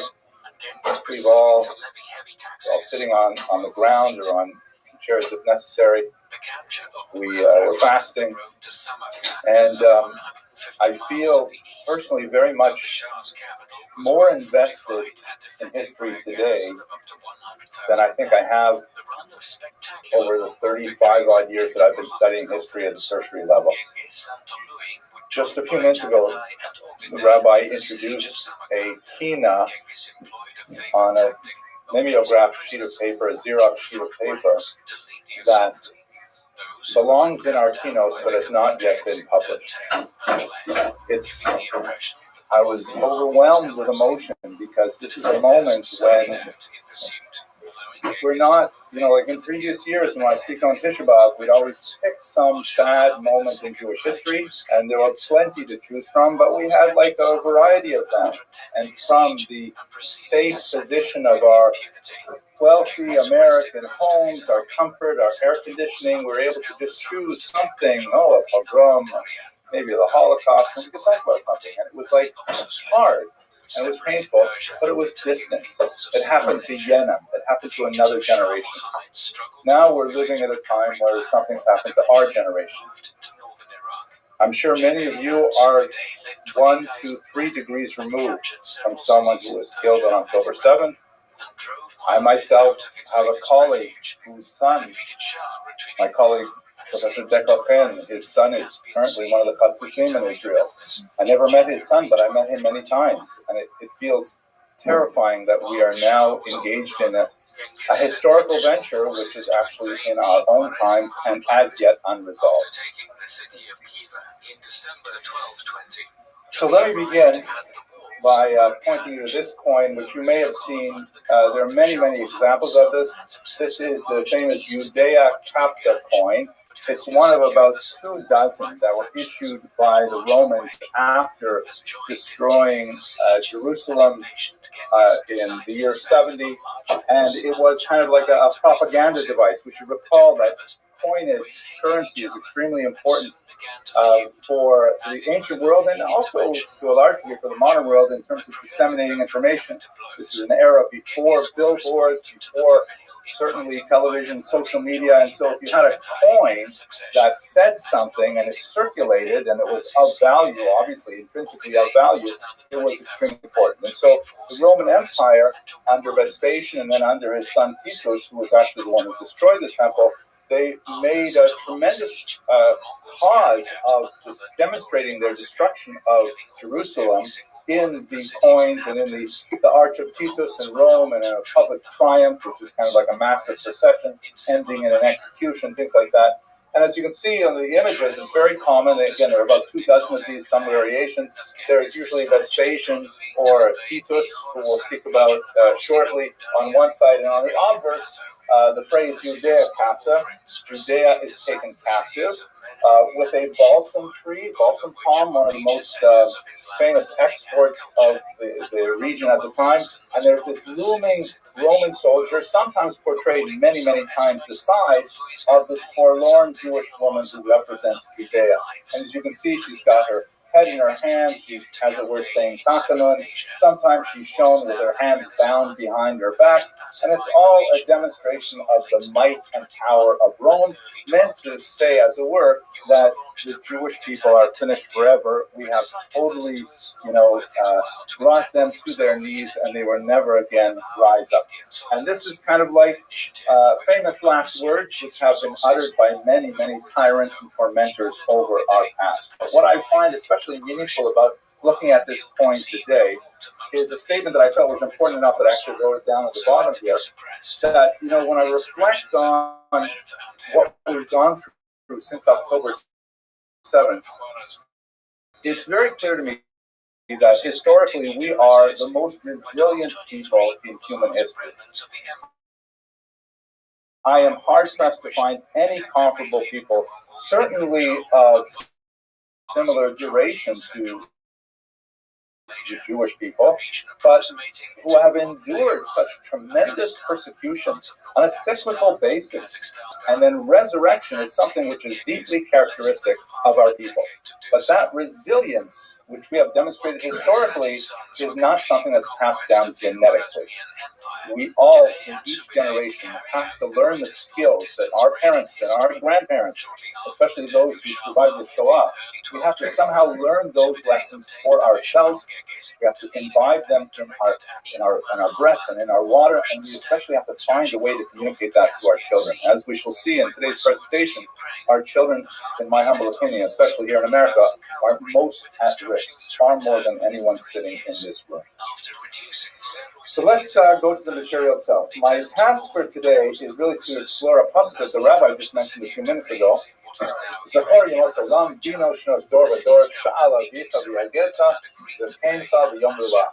Remember the days of old, consider the years of ages past. Ask your parents who will inform you, your elders who will tell you. The next pasuk is not nearly as illuminating as I would want. I would hope that the next pasuk would actually say what we're supposed to know, but it doesn't actually reveal it in anything but an obscure fashion. But what's relevant about this particular pasuk is that it relates to our existence as a deeply historical people, that it is embedded in our faith and in our Weltanschauung, that we have to learn history in order somehow to gain meaning from it and pass it on to the next generation. A task which is singularly difficult. We have a few models, 19th century and 20th century thinkers. Many of you are familiar with Santayama's famous quote, "Those who cannot remember the past are condemned to repeat it." At Touro University, we say this about the required history courses, by the way, that if you fail, we'll have to take it again. That's the only joke I have in this entire class. William Faulkner, famous American novelist, wrote a fascinating passage in his Requiem for Anam. The past is never dead, it isn't even past. Meaning the elements that we tend to relegate to things that are no longer occurring are in fact occurring in our own day today, if only we would see them. And then finally, perhaps most sophisticated, Mark Twain, great lover of the Jewish people, wrote, "History doesn't repeat itself, but it often rhymes." Meaning we don't necessarily have one-to-one correlations between the events of distant history and our contemporary history, but we often find that there are elements that we can look at and understand, gain some perspective on our own times. And that's essentially what my goal for today is. Over the next 15 minutes or so, I would like to specifically look at the Roman Jewish War, the first great revolt that erupted in the year 66 and ended with the fall of Masada in the year 73 or 74. And I would like to reflect on that in the light of what we have experienced since October 7th. I do not intend to give you one-to-one correlations. This happened in the year 68, therefore we should do this in Israel today. This particular cause was neglected, therefore we have to pay more attention to it today. I don't think I have the skill to do that. In fact, one of the challenges is that I spent most of my time studying history, and prophecy was a department down the hall from where I did graduate studies. It's very hard to translate those skills. I am very comfortable talking about things which are definitely over and theoretically no longer changing. The future is a big blank to me. Nevertheless, I do feel that there is value, as we learned from the pasuk, there is value in exploring the past and using that as a starting point for our reflections for our current day. I think one of the areas that we have to look at first is, what are our sources? How do we know what happened in the past, and how do we know what is happening today? And there is perhaps one of the strongest correlations between the distant past of the first Great Revolt. By the way, there were several Roman-Jewish wars, at least 3 of them, depending on how you want to count. The Great Revolt is the one that we commemorate today on Tisha B'Av. But we have tremendously unreliable narrators telling us about what exactly happened. We begin with Josephus, who is arguably the most important Jewish historian of all time. He was a tremendous raconteur. He was able to recreate, perhaps create, whole speeches of important personages in his great history of the Jewish war. But he is a deeply complex and difficult character. His background is he was born in the year 37 to an aristocratic Jewish family. He was something of a spiritual seeker. He explored all the various sects that were active in Jerusalem in his era, including the Essenes, which may or may not be identified with the strange Qumran community of the Dead Sea Scrolls fame. And ultimately, he found great authority as a young leader, at least he tells us so, of the population in Jerusalem. He spent time in Rome on official delegations. He was very impressed with Rome as a society and a country, and in fact, he was rather shocked and surprised that when he returned to Israel in the year 66, he found that the revolt had broken out, and that he was right away impressed into leadership and asked to lead the forces in the Galilee region in the north, which he commanded ably. Of course, we know this because he told us so himself. But then, in a dramatic moment, as we shall discuss a little bit later, in the year 67, he was cornered by Vespasian's troops, and he elected to join in a suicide pact with the last fighters that he was with, hiding in some kind of underground cave. They agreed, very much like Masada, they agreed that they would draw straws, and the people who had the last straws would each person would kill his fellow until the people with the last straws would then kill themselves. And then he ended up with one of the last straws, and then he talked to his friend and says, maybe we should rethink this, and they surrendered to the Romans. He ended up becoming sort of like a pet Jew for the Romans. He was adopted by Titus, the son of Vespasian, the first emperor, and then later emperor himself. And he became his aide-de-camp and traveled with him, with the Romans, and acting as a kind of cultural broker to help the Romans understand the Jews that they were fighting, occasionally to be some kind of ambassador to the Jews who regarded him as a traitor who had gone over to the Roman side. And after Rome had destroyed Jerusalem, he ended up going back to Rome with Titus, his sponsor. He even took his name, Titus Flavius Josephus. He's named after his sponsor, and he had a long career in Rome as a professional historian and kind of like the Oprah Winfrey of Jewish culture for the rest of the world. That's a very bad analogy, but he was like a celebrity. He was able to interpret Judaism, which Romans were quite fascinated with, for the Romans. He wrote not only a massive history of the First Roman War, which we are dealing with very heavily today, but he also wrote a 20-volume history of the Jews from Bereshit until the Roman era, called Jewish Antiquities, and a number of other works, including his own autobiography, which he wrote actually several times. So he is a very problematic narrator because, on the one hand, he gives us a tremendous inside look at what happened in the war, particularly in the period when he was with the rebels. But on the other hand, everything he wrote was written for the sponsorship of the Romans. His lifestyle was paid for by the Romans. His fame was based on his association with the Romans, and they were always, as it were, looking over his shoulder. And so, although we know that he originally wrote in Aramaic, which would have been useful for a Jewish audience, he later switched to Greek, which was the lingua franca of the era, and it was something which was designed for general publication. And so we don't know really what he thought. We know that he wanted to portray the Jewish rebels as being brave and heroic, but on the other hand, savage and requiring discipline from the Romans. He wanted to portray the Romans as being, patient and tolerant, but ultimately at the end of their rope. And so they were nobly deciding to discipline the Jews. It's a very difficult read in Josephus to try to understand what actually happened during the war, but nevertheless, he is virtually our only source for the war. He is a problematic source, but we will rely on him heavily. There are a few other writers, for example, the Roman historians Tacitus and Cassius Dio. Tacitus comes to us with a remarkably anti-Jewish perspective, and Cassius Dio lived some time later, and so is himself very heavily dependent on Josephus. Neither of them offer the same level of detail or perspective as Josephus does, so we're left with this problematic narrative. We also have the church historian Eusebius, also very useful because he's deeply invested in things that happen in Judea, but of course as a Christian historian trying to portray a Christological narrative in the history which justifies the destruction of the temple as part of the unfolding of a divine plan, it's also problematic for us. But we have to try and navigate through these difficult narrators to try to understand what exactly happened historically.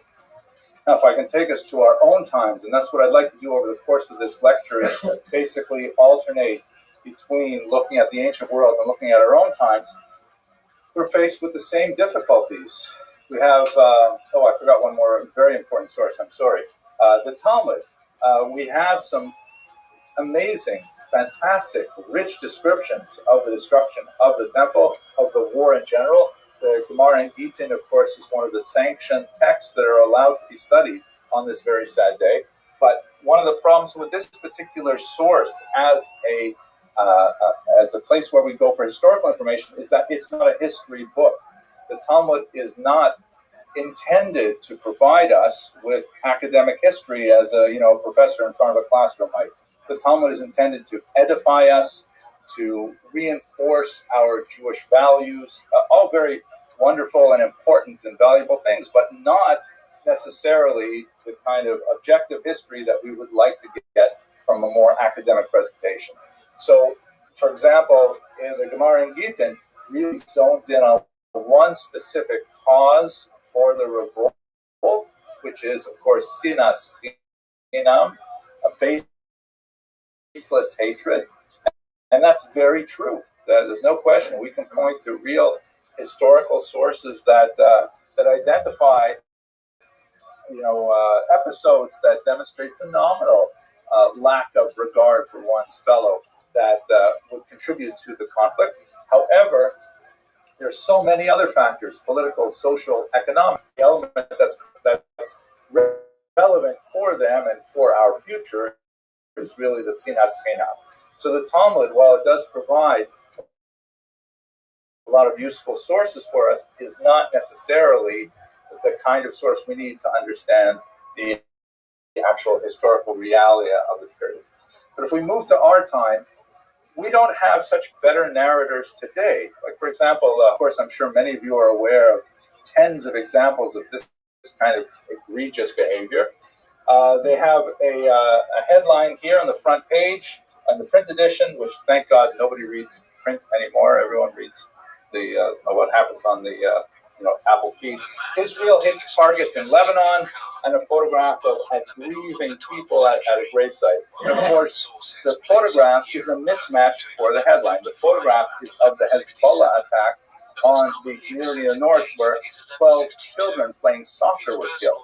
These are Israeli citizens who were killed in a strike, but the juxtaposition of the headline with the photograph is deeply misleading and certainly can only exacerbate anti-Israel feelings among people who just look at this casually. And of course, later they will be cut out and they will issue an apology, which will appear on page 792 and some little text. But the damage is already done. And we can point to many, many examples of these kinds of, one might argue there are mishaps of the editor, but there's far worse examples, of course, in less reputable papers. Another one, the New York Times, of course. Here you recall the explosion at the Al-Aqsa hospital, I think it was, in which immediately Palestinian sources reported that the Jews, the Israelis, had conducted an airstrike at a hospital, and then it turns out it was actually a Palestinian jihad rocket that had gone awry. So you can see here, within the course of a few hours, the New York Times switches from immediately accepting the Hamas-sponsored account, Israeli strike kills hundreds in hospital, Palestinians say, and then backing off, maybe it's not correct, at least 500 dead in strike on Gaza hospital, Palestinians say, until finally the most horror, at least 500 dead in blasts at Gaza hospital, Palestinians say. So these are the narrators that we are dealing with as we try to navigate what's happening in Israel. We can go to much more reputable pro-Israeli sources, like I read the Times of Israel quite a bit, for example, and I read, Bernie News on WhatsApp approximately once every 5 minutes. I'm checking to see if there are any updates. But of course, they have their own slant as well, and they will say things the way they want to. So we lack a clear, objective narrator of these events to negotiate our own assessment of what is actually happening.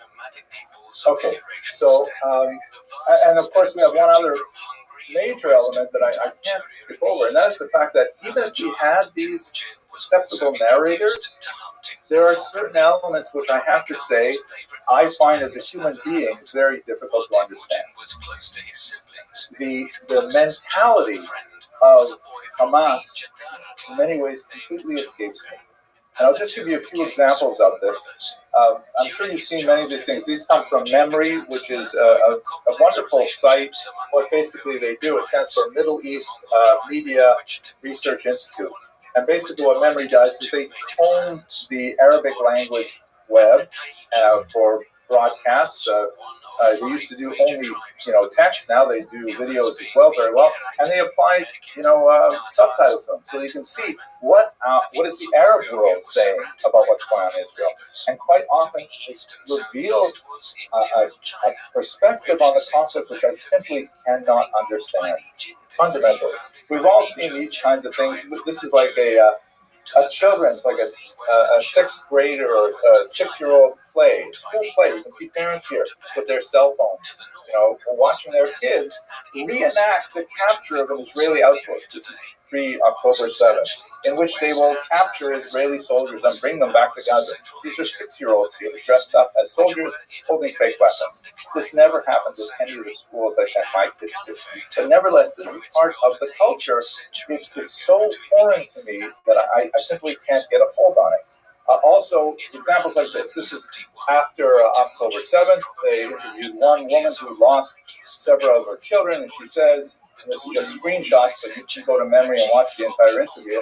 By Allah, if all of my children and grandchildren are martyred for the sake of Allah, it will make me happy.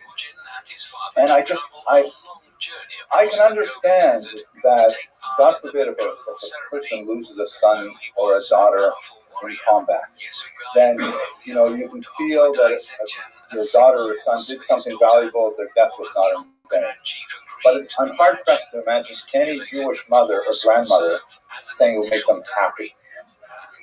You can come to terms with it, you can accept it perhaps, but to say it makes you happy is beyond me. And here's one from just yesterday.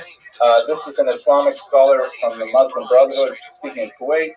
And he goes on and says, if you are a nation of 100 million people and 10,000 people die, it's meaningless. And he pushes further on this, and he says, really, we shouldn't be worried about how many Palestinians are dying in Gaza. I simply don't know how to talk to people like this. We don't have common values. And so even if we have a reasonable narrator to explain to us what's going on,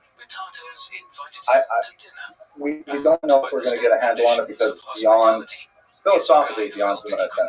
He goes on, by the way, to say, and this is just a bizarre point, why is every single person is so precious for the Israelis, meaning Jews? Why do we care so much about every single person? He offers this crazy answer. It's because we spend so much money to bring them to Israel. And he has it completely backwards. We may spend a lot of money on individuals, but that's because we care about individuals. We're not trying to win some kind of geopolitical point. This is the reason there is a war, because they've captured our children. Okay, so that's it. Believe me, that was actually the introduction. That was the first bubble. We have a few more bubbles left. If it becomes overwhelming, I won't be offended if any of you decide you want to walk out. That's okay. This spot is really long and hard today. But let's now go to the war itself. So here's what the geopolitical environment looked like at the time of the Great Revolt in the year 66. This lighter shaded area is almost all of the Roman Empire. I couldn't squeeze all of it onto this page. It goes up about halfway through the United Kingdom as well. So this is the massive empire as opposed to this tiny little province of Judea over here, tucked away in the southeast corner. And Judea was important in some ways. I mentioned the balsam pine, for example, balsam palm, but also as a point, it's kind of like an ancient flyover country where the great riches of Egypt and connected it to the both continents of Asia and ultimately Europe. So it had kind of like importance as a place of traverse, but it didn't have a tremendous amount of natural resources. And it was a constant headache for the Romans because the Jews were so foreign to them. They worshipped an invisible God, which the Romans had great difficulty understanding. But one thing that they were not was independent by the time we get to the revolt. Many people seem to think, based on a very sketchy idea of ancient history, that Israel was independent and then the Romans came and conquered them and destroyed the temple. But that's not at all true. In fact, the Romans were there from the year 63 before the Common Era. So in other words, the Romans controlled Judea for 120 years before the Jews rebelled and ultimately resulted in the destruction of the temple. So Jews had more or less come to terms with Roman rule because they had been ruled before that by the Egyptians, by the Syrians, by the Babylonians, the Persians, and so on. It was definitely not ideal, and Jews harkened back to the golden age of the Maccabean revolt when they had independence for a short period of time.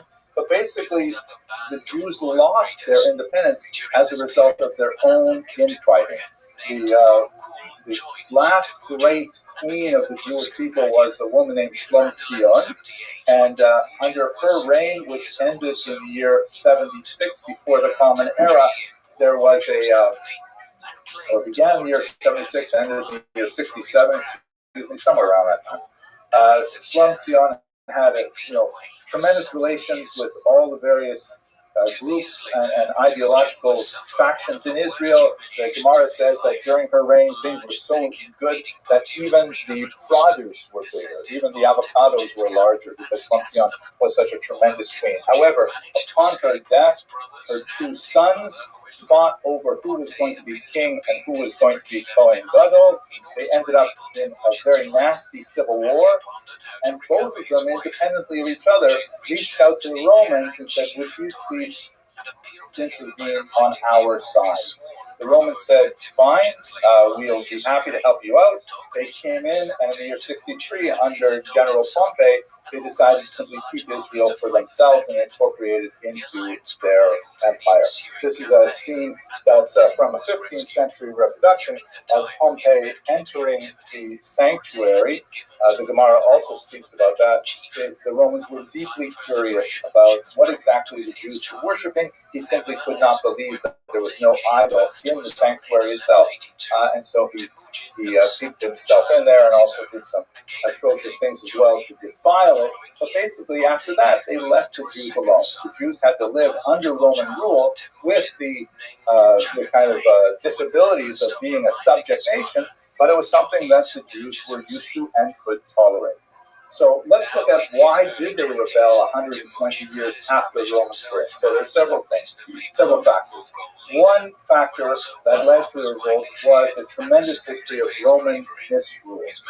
If you recall the map with Israel way out here in the boonies, basically Israel was the kind of place where the Roman Judea was the technical term, where Romans would send off their second, third-rate administrators, and the expectation was that they would keep things safe, keep things quiet, and they would enrich themselves through various taxes and various types of strong-arm tactics. It was not, the Romans didn't go to Israel with a sense of like elevating the society and bringing them up to a higher level of civilization and so on, improving their economy. And basically, it was a place where Roman governors could go and take advantage of the local population. And so we have a series of Roman governors who are extremely poor and cruel and rapacious, but that's held at bay because for a good 40 years, we had a very strong Jewish king. By the way, during this entire period, we do have a Jewish king in Israel. The Romans would appoint a king as a kind of a client king, a puppet king, and the king would have to pay tribute to the Romans, but nevertheless, we had our own leadership under the Romans. The most famous, of course, was Herod, who was definitely a maniac who murdered several of his own children, murdered his wife and brothers-in-law and so on, and was paranoid and tyrannical. But at the same time, he, as it were, kept all the trains running on time as well. He was a very savvy manipulator of public opinion. He poured a lot of money into public works, building many cities and harbors, both in Israel and around the region as well, to garner regional fame. In fact, it's somewhat awkward because Herod was such a bad guy as an individual. He's the one who renovated the temple. And when we worship at the Kotel, we're worshiping at stones that Herod's bricklayers placed there. It's his renovations which have stayed the course of time. So when he died in 4 BCE in a paroxysm of fratricide, killing off his children and his wives and so on, then Israel lost its strongest client king. And went through a period of chaos where we had very, very weak kings. You may be familiar from the Gemara, you'll hear Agrippas.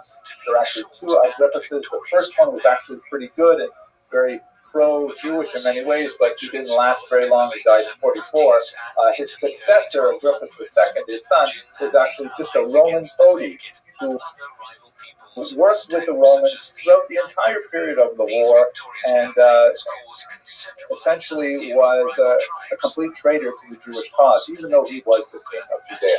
So after Herod died in 4 BC, you have especially bad Roman governors who are once again more authoritative than the king himself, imposing phenomenal taxation, not caring at all about supporting public order. So there was a tremendous amount, with this heavy taxation, there was a tremendous amount of lawlessness among Jews in the north in particular, where Jews would become highwaymen, listim, as the term is used in the Talmud, and finally their lack of cultural sensitivity, in particular because the Romans simply could not get the idea of Judaism. Judaism at that time was especially allergic to any kind of image of an animal or a person like that, so they had to mint coins separately, that the ones circulating in Judea did not have faces on them. They might have rudolphs or things like that. But the Roman procurators would have no problem putting up eagle insignia and things like that to try and demonstrate Roman authority, and this was deeply offensive to the Jewish population as a whole. The last of the procurators was a man named Gessius Florus, who was especially known for his ineptitude and really, exacerbated tensions within the population. Secondly, another cause of revolt is very ineffective leadership from traditional Jewish aristocracy and consequent growth of sectarianism. But I mentioned the King Agrippas II, who was our king, Jewish king at the time, but essentially, completely dependent on the Romans for his position. At times, he attempted to quell the growing rebellion, going into Jerusalem with some of his troops, but finding that he was going to meet with opposition, he simply fled to the north and abandoned Jerusalem to its fate. His sister Berenice was actually a far more involved figure. She famously, she used to be a Nazir, a fascinating kind of thing. She used to take on for herself a vow of Zirut, where she would not cut her hair and not drink wine for 30 days.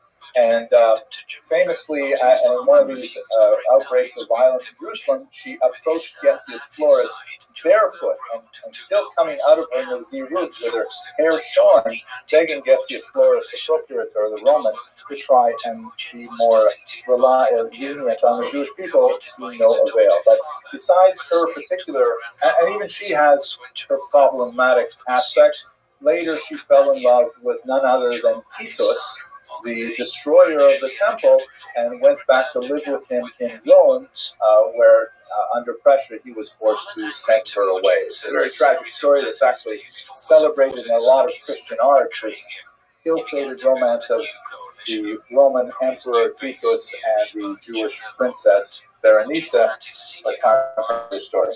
At any rate, having no leadership, a whole host of sectarian groups erupted in the Jewish scene, and it was painful to see how you had multiple Jewish groups pitted against each other, including several groups of rebels who all agreed that Rome had to be thrown off, but they disagreed on how to do it, and that they disagreed violently with each other, as we shall see in a moment. We have conflict with pagan communities as well, because don't forget that Israel always has been a multi-ethnic state. There's never been a time when Israel was only populated by Jews. And frequently, we don't get along with our neighbors in Israel. During this period, there's a lot of conflict with Greeks who were living in Israel, who were pro-Roman in many of their orientations, especially at cities like Ashkelon and Kizari. Tremendous conflict with the Shomronim, what's the English word for Samaritans. Thank you very much. I don't know why that's in my mind. I guess it must be because I'm fasting. The Samaritans, who were, how exactly to put them on the Jewish scale is more complicated, but there's a lot of conflict with them as well. And in fact, the spark that lit the entire conflagration was essentially a real estate dispute in Caesarea between Jews and Greeks over the construction of a synagogue. And then finally, Messianic fervor. This is a period of time where, of course, we have the Messianic movement of Christianity that is quite active up until the 30s, and it has kind of like a slow burn through the next few decades until finally it explodes on the scene in the 2nd century. But that was only one of at least a dozen that Josephus himself mentioned. There are several figures, sometimes named, sometimes simply called the Egyptian, for example, of people who proclaim to the Jews that things are so bad right now, Mashiach is definitely around the corner, and in fact, I am Mashiach, and then gathering people together, and then ultimately being slaughtered by the Romans or sent, driven away and so on. So this kind of like fever pitch aspect of thinking that it's almost the time for Mashiach definitely contributed to the conflagration that would erupt in 66. Let me take you now to our time and try to understand the origins of the war from Gaza. So I know, passing around the room, you look like a very intelligent and learned audience, so I hope this won't be too much of an obvious review for you, but for those of you who are younger, perhaps it will be useful. So Gaza is here, of course, this tiny strip that juts out into the southwestern section of Israel. It's called a strip because it is shaped sort of like that. And its fate between 1948 and 1967 was that it belonged to Egypt, located over here. This map, by the way, is the map of Israel in the 1949 ceasefire line, right after the War of Independence was 1948-49.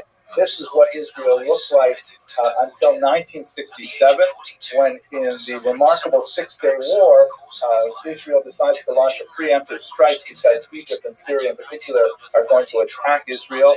And when the United Nations, which has its peacekeeping troops in Sinai, decides that it's too dangerous for them, and Houthas, the head of the United Nations, decides to remove the peacekeeping forces separating Egyptian tanks from Israel, Israel decides to launch this preemptive strike, which is amazingly successful.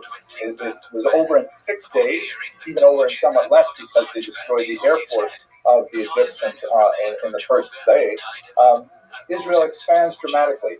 Israel takes over the Golan Heights, which has since been annexed because of its strategic value of looking over into Syria. They take over the west bank of the Jordan River, which includes East Jerusalem, which remains a very contentious area, and they take over the entire Sinai Peninsula, this massive area here. And so suddenly, in 1967, Gaza, with its huge population, suddenly becomes part of Israel.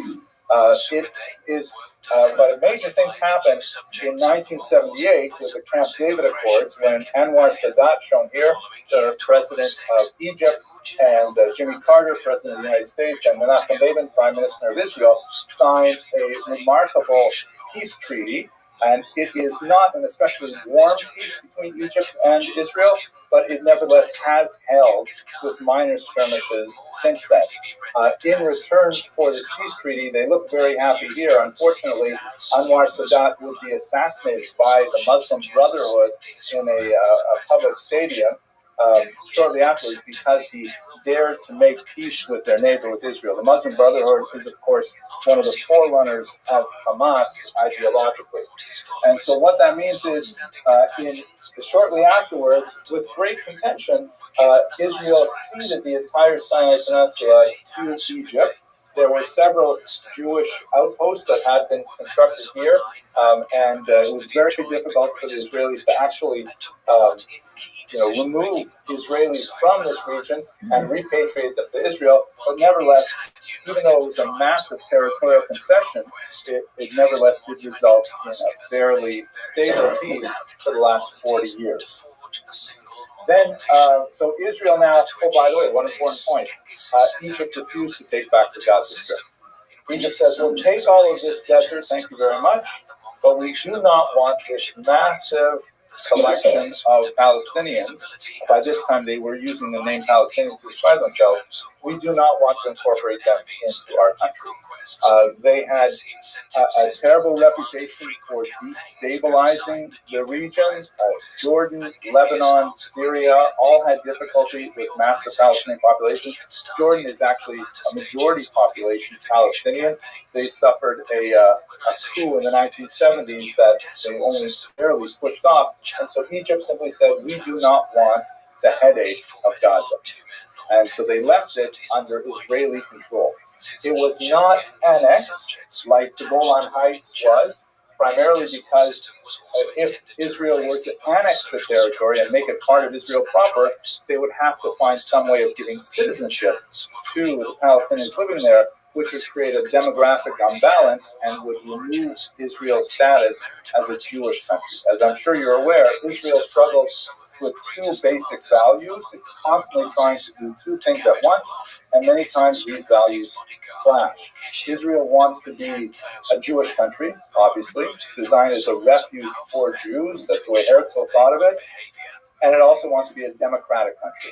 It wants to, absorb the values of the Enlightenment, very much like America, and that means one person, one vote. And so the challenge is, if you don't have a majority Jewish population, then it could democratically very much vote to simply no longer be Jewish.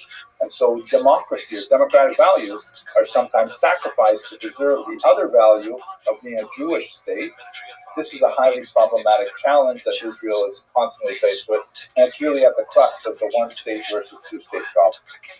So Israel is forced to administer the state. They use the term either administer or occupy. Sometimes those have different connotations. And a small number of Jewish settlements are set up. Here you can see from the satellite image, the regions colored blue are where you had Jewish settlements between 1967 and 2005. Some of them were very successful ventures, like the Gush Katif, hydroponics, and so on, were developed in Gaza. However, by the year 2005, Ariel Sharon, the Prime Minister of Israel, decided that it was a demographic time bomb, that there's no way that they could hold on to Gaza with its some 1.5 million Palestinians and roughly 5,000 Jews. It's an extremely expensive endeavor, not only militarily and economically, but also socially to preserve it. And so was in a matter of great controversy, but supported marginally by the majority of the Israeli population. Sharon pulled out of Gaza completely in 2005. And so it was a very, very traumatic moment, much more traumatic than what pulled out of the northern Sinai. But the thinking was, maybe, first of all, Sharon said, we can't keep Gaza because there are too many Palestinians there. At some point, they're going to demand citizenship. The United Nations will force it upon us. What are we supposed to do with them? We don't want to be jailers. And so that's one aspect. And the other aspect was, maybe if they finally have their own region, with the promise of tremendous investment from Arab nations, from Europe, from America, they will begin to civilize themselves, and they will, develop a society that we can live alongside as neighbors. That was kind of like the ultimate sort of maybe utopian hope. The Gazans responded very negatively to this, as we shall see. From 2005 to 2006, he was briefly part of the Palestinian Authority, which was an organization or an entity set up to try and meet the requirements of the Oslo Accords by giving Palestinians a degree of autonomy in both the West Bank and Gaza. It was primarily engineered very much like the previous photograph with the American president in the middle, and Yitzhak Rabin on the left, the Prime Minister of Israel, and Yasser Arafat, former terrorist who later became the head of the Palestinian Authority, on the right. For his efforts, much like Sadat before him, Yitzhak Rabin was assassinated in 1995. But after 2006, when they had their first elections, the Palestinians in Gaza voted for Hamas. It was not an overwhelming result, as you can see from this heat map. This is the West Bank here, and you can see the regions where Hamas did fairly well in the West Bank, but Fatah, which was Arafat's party, did better. And here, the main reason they won in Gaza is because of their strength in Gaza City and to the north. But shortly after a narrow victory for Hamas, which was a terrorist organization so designated at the time, they had an internal civil war, and they drove out Fatah entirely. So the region was, as a result of that coup, it was entirely controlled by Hamas. And their response to Israel was not the peace-loving, we're going to use all this foreign investment and we're going to build up a society. Rather, they used it as a staging ground for a highly ideological war, which was characterized primarily by an incredible number of rockets sent out from Gaza against Israeli civilian targets. Israel remarkably able to defend against many of those targets with this phenomenal technological achievement of the Iron Dome. And one of the analyses that looks at October 7th, one of the reasons why perhaps the Jews were caught off guard is primarily because they had overly relied on their technological superiority, and they were unable to come to terms with the low-tech attack that October 7th represented. So that basically brings us up to the present day, looking at the eve of the war. At this point, I was speaking for about 45 minutes, so can I take any questions, arguments, any discussions? Yes, please. We reconcile when Jesus is captured. We make up prediction to expect. We reconcile that with a similar story, which was actually written much later. Yeah, Yochanan ben Zakkai with the background. This is a sophisticated question of his capture. He's not killed immediately because he says, wait, you don't want to kill me. First of all, I am a prophet, and I prophesize that you, Vespasian, are one day going to become emperor. Vespasian is sort of, tickled by this a little bit. His son Titus was the same age as Josephus, kind of likes the gumption of this person and says, Dad, maybe let's not kill him. Why not? Maybe he's right. So he put him in chains, and Kachava, within a year, Vespasian goes to Rome to claim the emperorship. And at that point, Titus, said, Josephus, you were really a prophet, you were correct, and he unchains him, and then, that's the beginning of his grand career. Almost identical story is told of Yochanan ben Zakkai in the Gemara, that he is able to exfiltrate himself from the siege of Rome and go speak to Vespasian and tell him the same kinds of thing. And for that reason, Vespasian grants Yochanan ben Zakkai three things. He grants him a doctor for Rabbi Tzadok, who is ill. He grants him Yavne and the sages. Rabbi Yochanan ben Zakkai says we need to have a place where the sages can retreat. And there was a third thing which I forgot, which he gave him. I'm sorry, what was the last one? What was it that he wanted about Rabbi Shimon Gamliel? I forget what it was. That he should survive. Okay, yeah. Anyways, the stories are almost identical, right? Vespasian doing this for Yochanan ben Zakkai, and Vespasian doing it for Josephus. So, in terms of when these texts were written, we know that Josephus wrote this sometime around the year 76. The Talmud version was probably set to writing about 250 years later. So, many scholars will simply say that Vespasian, that the Talmud plagiarized and changed it for Jewish purposes. But we also know that Josephus was a horrible plagiarist and frequently steals things from several other historians and incorporates them into his own book. And he is certainly not above self-promotion. So I think there are arguments to say the Talmudic version is adulterated. There are also arguments to say that maybe Josephus made up the story for himself too.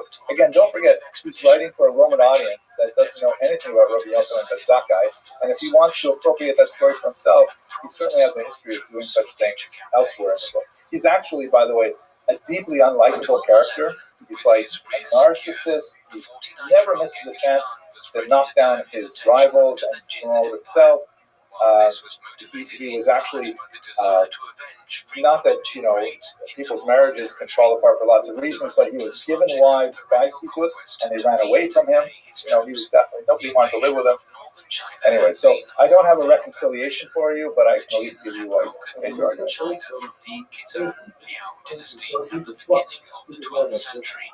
Yes, Vespasian did not. That was Titus, really. Yeah, so Vespasian was not at Jerusalem. It was Rabbi Yochanan ben Zakkai. Correct. There's a great 2-volume set that's called Ben Josephus de Chazal, that goes through every line of Josephus and compares it to any comparable passage in Chazal, and lots of discussions about this. Okay, yes, please. What is the difference between what we call the 1948 alms offering and what the Muslims call Nakba? Well, they're really describing different phenomena. We have the war that erupted in 1948 and ended in an armistice, not a peace, in 1949. Israeli historiography tends to call that the War of Independence. They use the term Nakba, or a catastrophe, that describes the war, but that's secondary to the main point of the catastrophe, which is the mass displacement of about 750,000 Palestinians in the context of that war.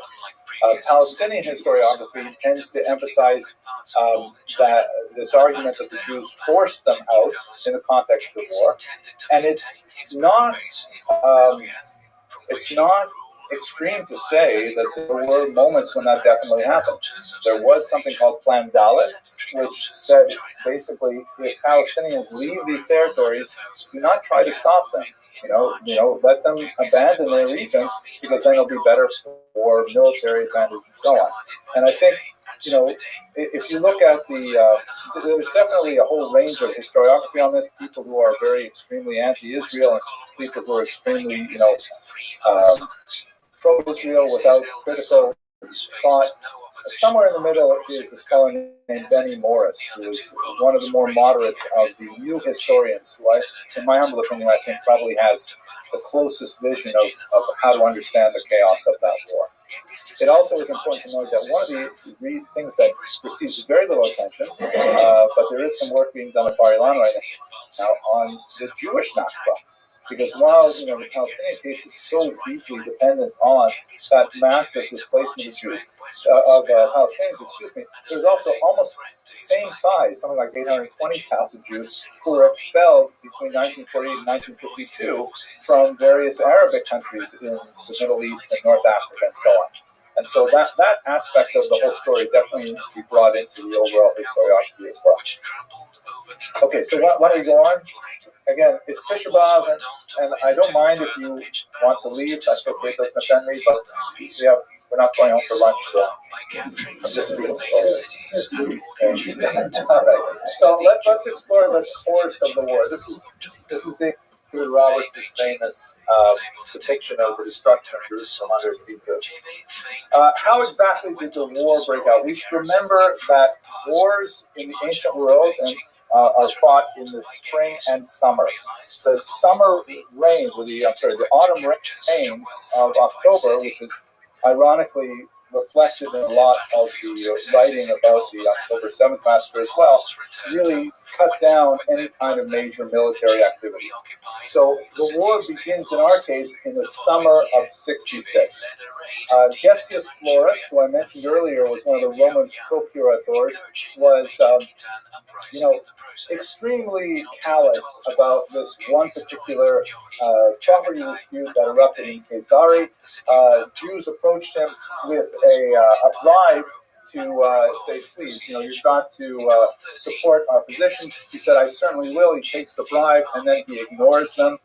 And then violence erupts when some local Greeks set up some avodah zarah in front of the shul. They sacrificed some birds in front of the shul in such a way that the Jews would have to become the tameh, would have to.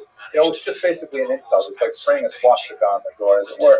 And a small fight broke out in Caesarea between Jewish toughs, younger Jewish men who were willing to fight against the Greeks, and Gessius Florus does not intervene at all. The older Jews, are forced to take the Sefer Torah out of the synagogue and run away from Caesarea because they're worried that the synagogue will be destroyed. Word of this gets to Jerusalem, and the Jerusalemites are extremely incensed with this kind of behavior, and there's protests in the street. Gessius Florus sends troops down to Jerusalem. There's actually violence in the street between his troops and Jewish citizens there. And then what hurts Gessius Florus in particular is that while he is there, he decides to raid the temple treasury for a small and bizarre amount of 17 talents. And just the idea, though, of him penetrating the treasury of the temple and taking any kind of money from there was considered deeply offensive to the Jerusalemites. And he said he was doing it to repair the damages that occurred in the riots in Caesarea.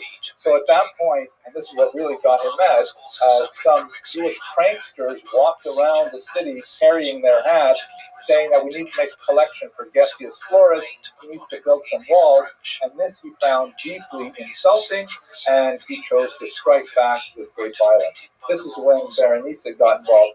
But basically, Agrippa comes down, this is the king, and he's brought to him and says, hey, this is not right, you can't insult my colleague, procurator, but things are spinning rapidly out of control. And ultimately, what Gessius Florus does, he says, I need to call in some bigger troops because I can't handle this violence here.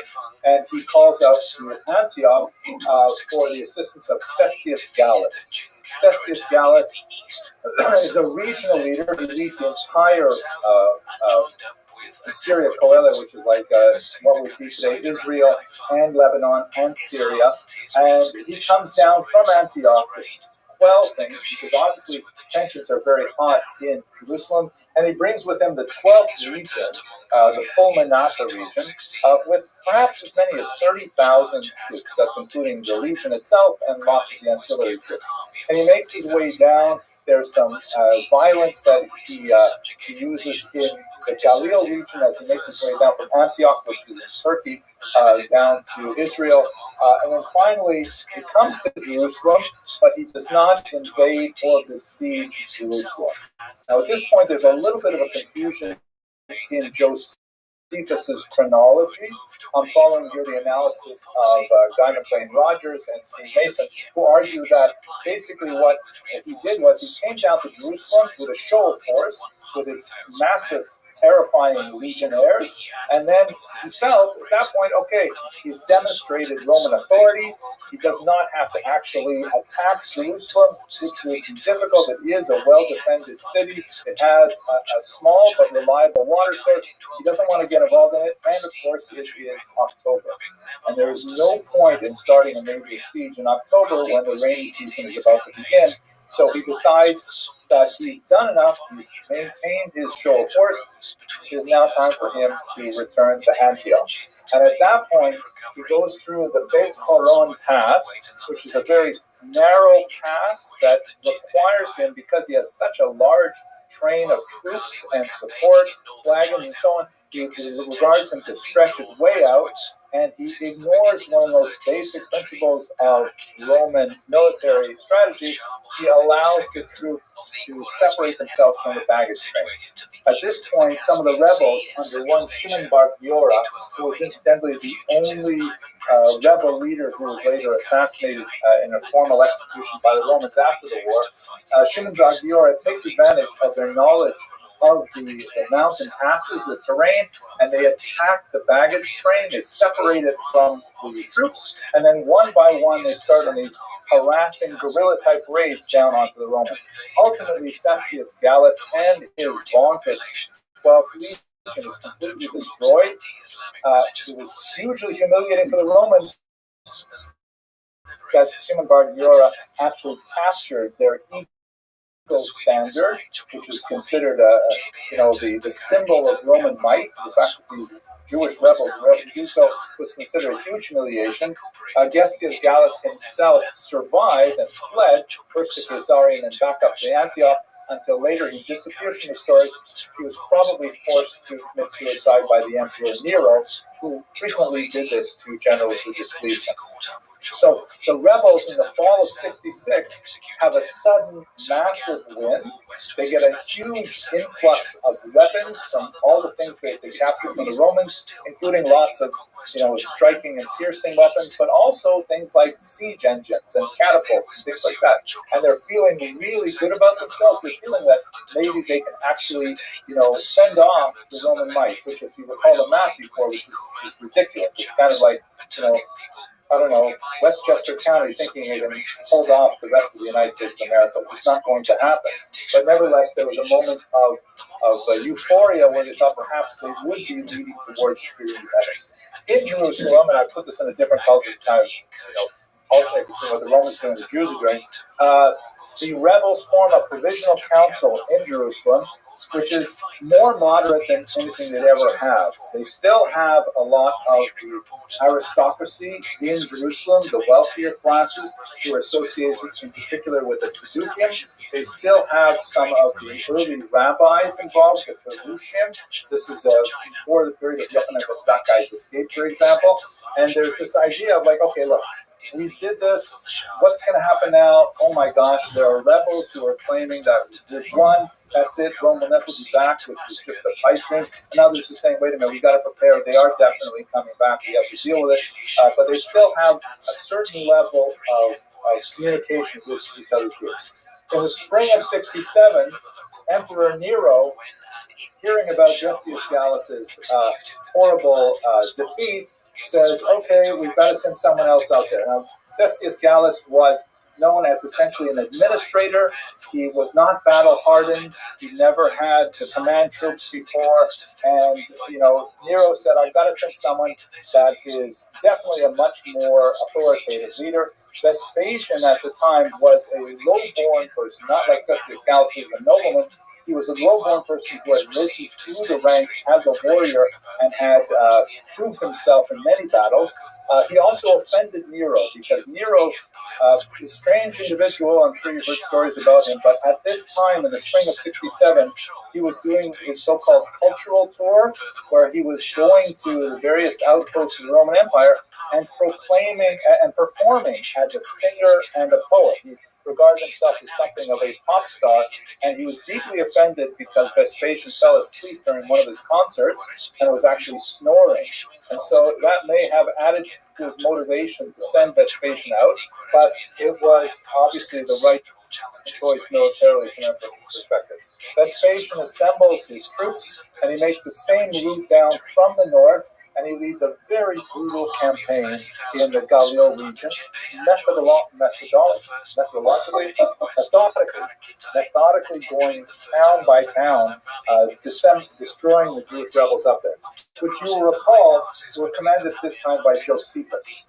Josephus describes his extremely heroic and intelligent defense of the towns, which, if we take him at face value, he was pretty amazing.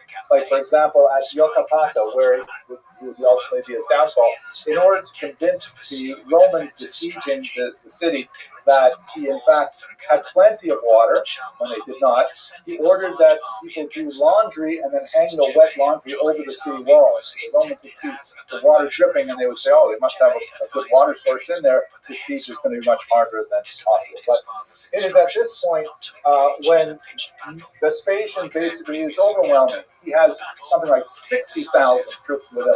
That's including several legions and all kinds of auxiliaries, including those donated by other client kings, who are only very happy to fight against their rivals in Israel. At this point, Josephus is deeply in a fight with one John of Giscala, Gushkalav, and when Vespasian decimates all these cities, Josephus surrenders, and John of Giscala makes his way down to Jerusalem, where he would be one of the major rebels active at this time. One other point that I didn't want to really raise, because I'm not sure what to do with it, but what I find ironic about this period is that in the first century, we had no clear leader that we all basically agreed was going to represent us. And I think there's a lot of similarities to our day today, especially with Israeli politics so fractured, and those elections every 6 to 8 months, because we can't simply decide what do we want as a people. That's an unfortunate parallel that's part of the world. Okay. Then in the summer of 68, again, there's going to be a break because you have to take off, no fighting during the winter. In the summer of 68, Vespasian hears about the unrest in Rome. Nero has committed suicide, and now there's a period of interregnum where there are several candidates for the position of emperor, and he stopped the attacks because he's waiting to see what's going to happen. So basically, the Jews in Jerusalem, they could get their act together, and instead they do the opposite. They engage in incredible infighting in Jerusalem itself. There's one, Elazar, who takes over the sanctuary of the temple. John of Giscala takes over the courtyard. Shimon bar Gioria comes in. The Idumeans come in, and there's horrible street-to-street fighting among Jews in Israel, in Jerusalem, for a year and a half before the Romans even approach. At its worst point, the rebels competing with each other actually burned each other's stores of wheat, which was essential for withstanding the siege that they knew was coming. But in their paroxysm of factional fighting, the Jews simply could not unify and agree on a common course of action, and each individual rebel controlling sections of the city, literally fighting with the other for control of the population. At this point, Josephus describes some of the most bizarre behavior of these rebels when people were living in tremendous privation from starvation, and other groups, because they had stolen the goods, were living, essentially nightlife with tremendous distractions, and it's one of the most painful sections to read, how the Jews wasted their time for a year and a half preparing to siege. It is at this point when the Jewish Christians who were in the city fled to Pella, which is just in Jordan, and were able to ride out most of the early fighting. In the spring of 70, after the dynastic issues in Rome are resolved, Titus, Vespasian's son, now with Josephus at his side, they lay siege to Jerusalem, and that this begins around Pesach time, and then by late fall, eventually the city falls, and the temple is destroyed on Tisha B'Av, or thereabouts, and that's basically the end of the war, but there are a few rebels holdouts, like a couple of fortresses. The most significant ones would be Masada, which falls into the year 73 or 74. So that's basically the course of the war. There are three main stages of the fighting, and if you have to assess the Jewish response to it, based on Josephus, the Jews definitely fought with tremendous ingenuity and with bravery and with chutzpah, but their bravery and their skills could not be matched by the tremendous infighting that they engaged in that completely undermined any of their attempts to resolve the situation peaceably. The trail of Mongol destruction did not end there. If we look at our times, October 7th, this is one of the most frightening photographs I've seen. I mean, I'm not going to show you the horrible graphic photographs that are unfortunately readily available. This is a satellite photograph that shows you the Mediterranean here. Here's the Gaza Strip. You can see there's tremendous congestion, as Rabbi pointed out earlier. And this is on October 7th, the fire is burning in the Gaza envelope, in the kibbutzim, as they were attacked on that horrible day. It was, of course, the Simchas Torah, and I don't need to go over the basics of what happened because we're all still living it. The IDF would invade 20 days later after a punishing bombing campaign, and there would be one brief pause from the 24th of November to the 1st of December where 155 hostages would be released, but there's still well over 100 still living in Gaza, or there's still over 100 in Gaza, of whom perhaps 60 are still alive. Looking at it from a broader perspective, we should recall, however, this is not like a one-front war. This is a war where Israel has been attacked roundly from several sources. Not only the violence that erupted on October 7th in Gaza, but Hezbollah, of course, all of us, I mean, I haven't checked my news since we began talking, but everyone's worried about what's going to be happening in the north. Hezbollah has launched over 19,000 rockets at Israel. Have any of you experienced that same kind of split reality where I'll open up my phone and I will look at Times of Israel or Burning News or something, and I'll see, 30 rockets launched at Israel, and then I'll look at the regular news and there's nothing. It's not important when bombs are falling on Israel. And of course, we had the dramatic lone drone attack from Yemen that succeeded in killing an Israeli in Tel Aviv, and then the counterattack by Israel on their port. And of course, what we're all worried about today is what will Iran do? Iran has been saber-rattling since Haniyeh was assassinated. And I also have a small personal reflection here. We're all involved in this so much. My son, one of my sons was in Israel at the time. We wanted to bring him home for Passover, and his flights were canceled because Iran launched 300 rockets at Israel. And, it just seems so weird to me that my life intersects with world history because Iran shoots bombs at Israel, and yet that's the time we're living in. That's maybe not such a coherent thought. I'm not sure how to process it myself, but I feel like we are wrapped up in history today much more than we ever have been. Okay, let me pause now that we finished the course. See if there are any questions. Yes, please. After crossing the Caucasus Mountains, the Mongols descended into the Eurasian steppe, which was dominated by the Kumans, when two large Roman armies Absolutely. were defeated. The Talmud is absolutely referring to this when we talk about Sinas Binam, the tremendous disregard ridiculous level of violence perpetrated on each other because we simply could not appreciate our common humanity and our common Jewishness. That's exactly what the Talmud is about. And I think that's why the Talmud's analysis is so perceptive, really. That's ultimately the takeaway message. Not Cestus Gallus and not Vespasian, but the Sinaskina. Thank you for pointing it out. Yes, sir. Comments on the role of this very sort of distancing themselves from all of this warfare and what, and we know about what we talk. Yeah. Now we know how they involved.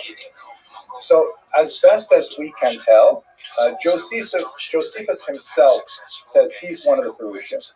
And we can't always trust Josephus. He calls himself, by the way, the term is Pharisee, which is probably the same as Perusian, although some scholars would disagree. And he was not in Jerusalem at the time, so his analysis of it is not necessarily as valuable as what the Talmud has to say about it. What we can say, for example, if we look at the Yochanan ben Zakkai episode, his own family members were among the rebels. Right? The Biryonim who tried to stop him from going out of the city, where one of them was his nephew. So this is very much like family politics. That individual families were divided on many different lines on this, and you can have, especially younger people who are attracted to the hot-headed rebels of various stripes. The Pharisees, as best as we can tell, tend to be a populist group who are largely pacifist. Not pacifist necessarily on a principled level, but on a more pragmatic level, that their approach was we have to deal with Rome. We are not strong enough to push off Rome, and any kind of open rebellion is going to result in disaster. So my best assessment of the Perusian is that they're still part of the people. They still have great connections with people. They're not alienated from them like the Sadducees were, for example. And in the case of Rabbi Yochanan ben Zakkai, they definitely have connections with the rebel groups. But they want to cool the jets of the hotheads who want to fight against Rome. And that's why the Perusian strategy, as articulated by Yochanan ben Zakkai, is Ten li yavne b'chachameha. Give us a place, we're going to leave, and we're going to establish ourselves there and focus on Torah, because we can't win this war. That's my assessment. Yes, question.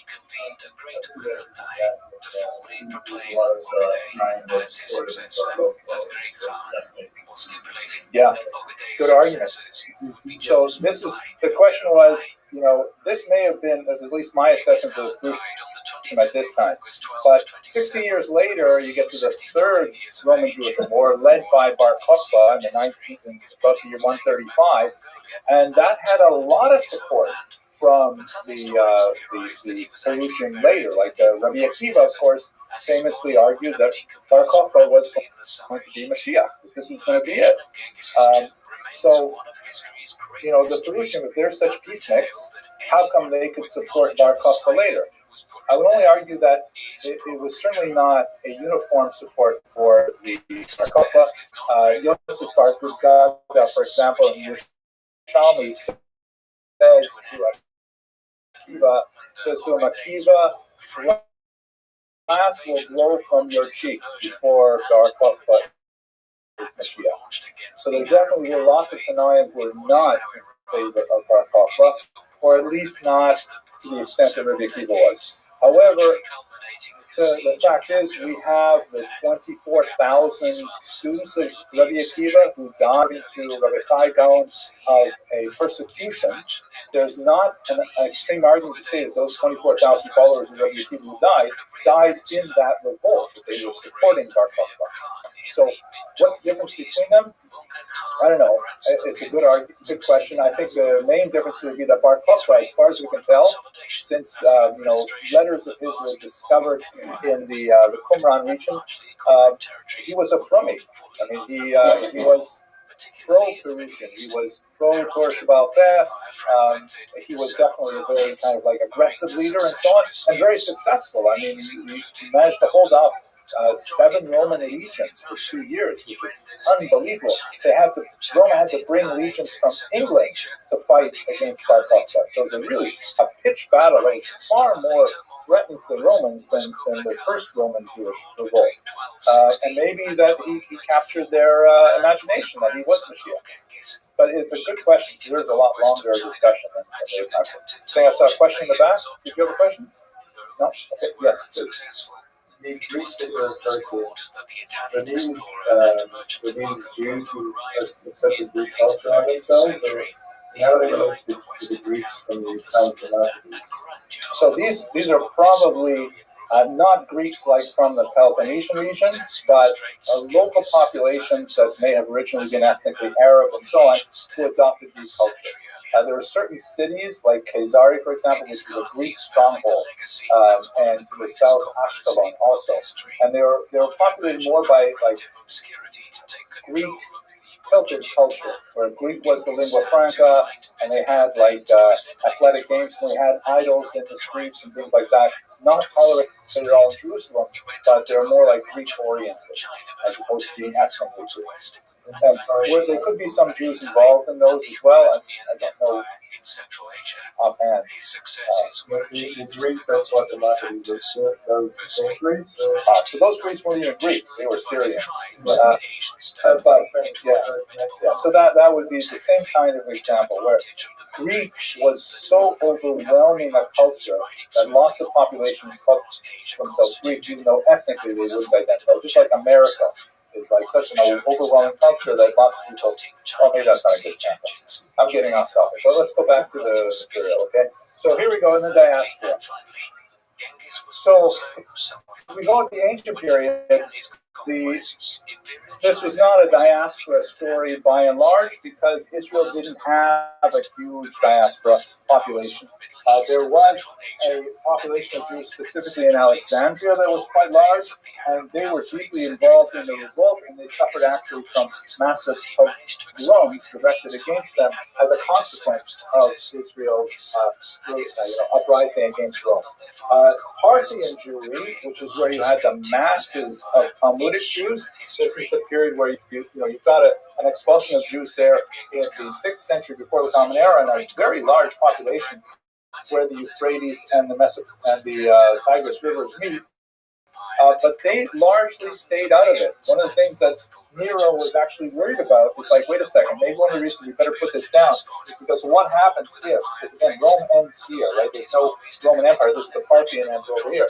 Rome is worried, what happens if all those Jews over here use their imagined muscle and get the Parthians to attack Rome? It never happened, but it was something that they were worried about. We don't know much about what the Parthian Jews thought about the rebellion at the time. We don't have many sources on it.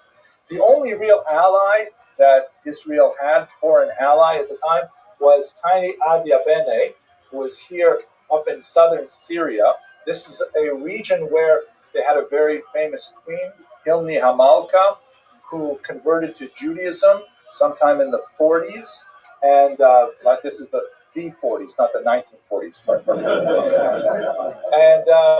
And she sent, she was extremely charitable. She's mentioned many times in the Talmud for her gracious acts of support, using her throne for the people of Jerusalem. She's actually chose to be buried in Jerusalem. They discovered her sarcophagus in Jerusalem, and it's now in the Louvre.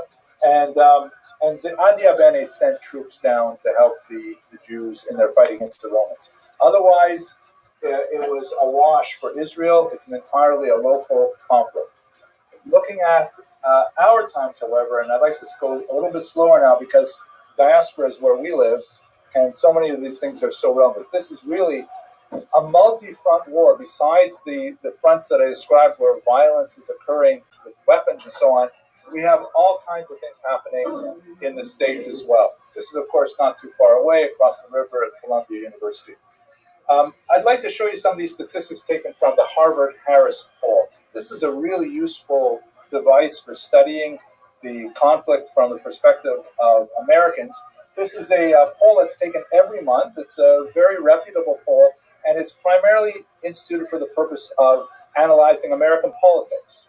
It's got about 60 pages come out, PowerPoint slides, 60 pages on how politics in America are evolving, and the first 40 or so are all about the presidential race. That's just what it's for. However, since this war came out in October, they added, very usefully for our purposes, some questions on foreign policy, how Biden was handling the war between Israel and Hamas, and they have repeated those questions with some slight variations every month. And so we've been able to get a really good sense of what do Americans think about this war. So this is fascinating. This is a new question. How closely are you paying attention to the Israel-Hamas war? And this remarkable number, 59% of Americans say, yeah, we're following it closely. 40% somewhat, and 90% saying, obsessive compulsive like me. That's a really significant number. It's very slightly 64% last month and so on, but that means that more than half of Americans are really paying attention. And interestingly, this will be very important in the next few slides. When you look at what ages of Americans are following, it's fairly evenly divided among all the age groups.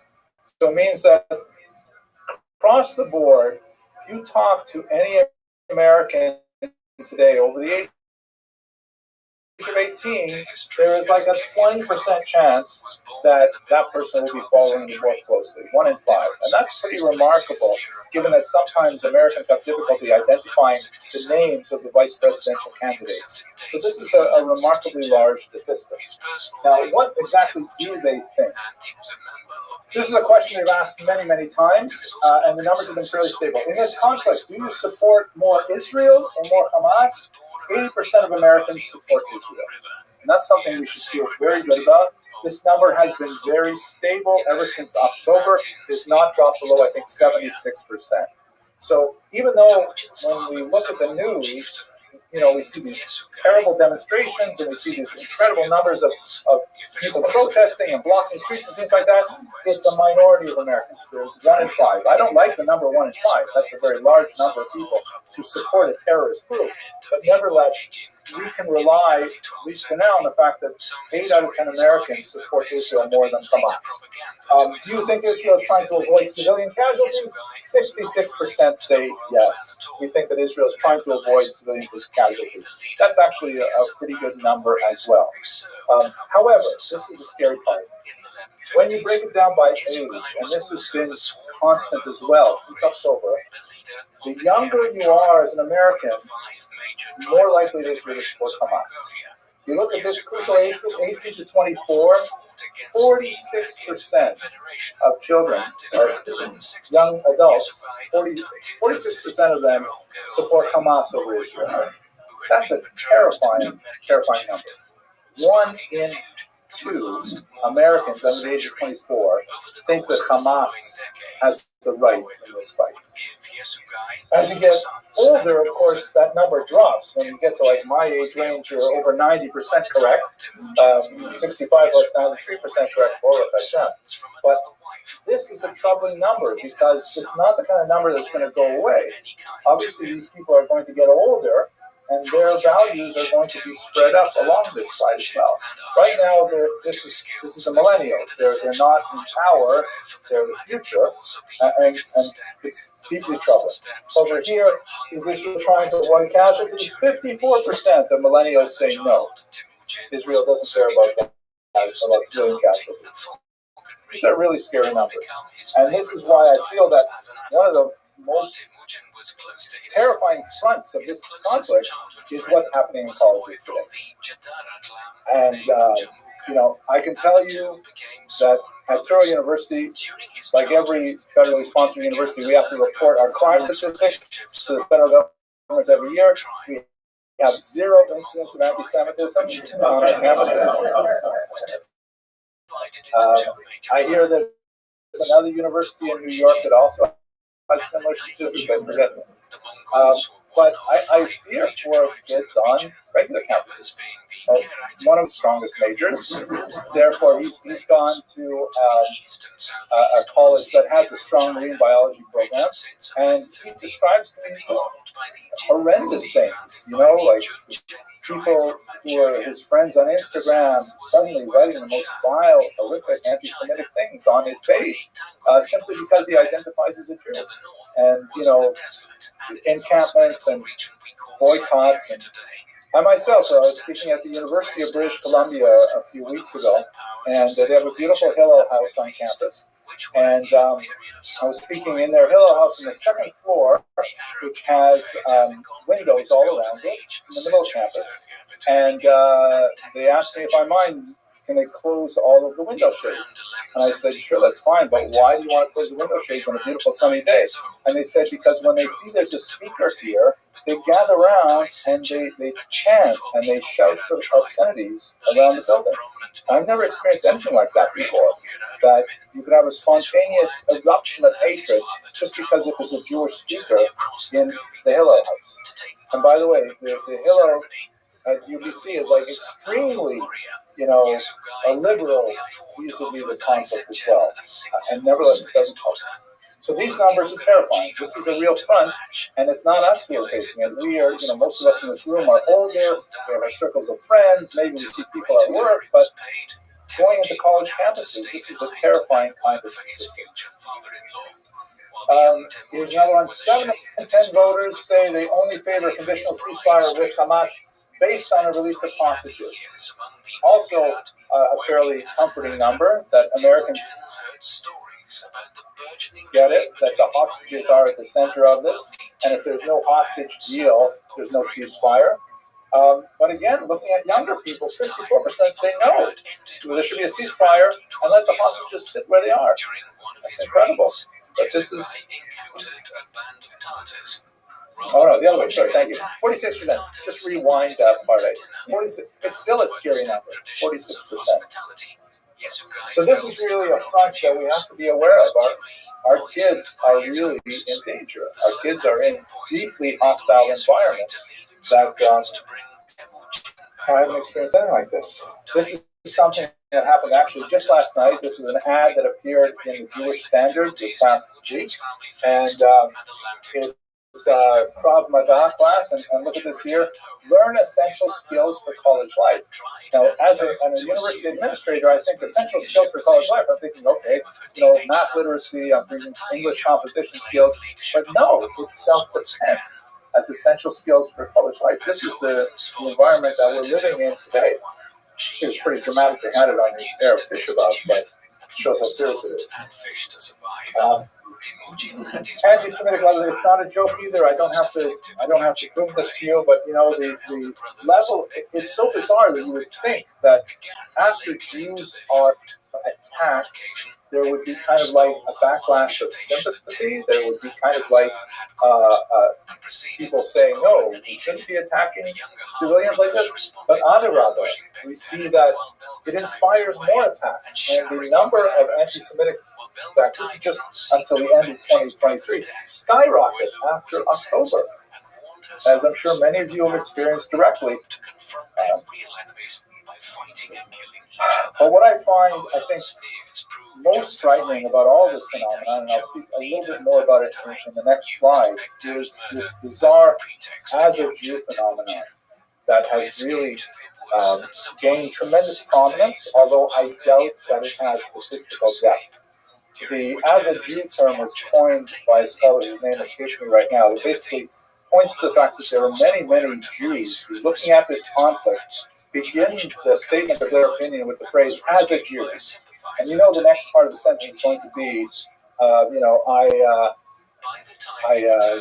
condemn the actions of the state of Israel in Gaza and so on, whatever it is that they're going to say. But they feel that their Jewish ethnicity somehow, gives them special authority to opine on this deeply complex conflict that has gone on for centuries. And this particular example frightened me very much. This is Jacob Farnblue is a journalist who works for the Forward right now, and he covered this. It was actually a video, which you can watch if you like. Go to his Twitter feed, you'll find it. But it's this young sophomore, I think, at George Washington University in Miriam, and she's at this presser at the Capitol House, with the tortillas and things like that.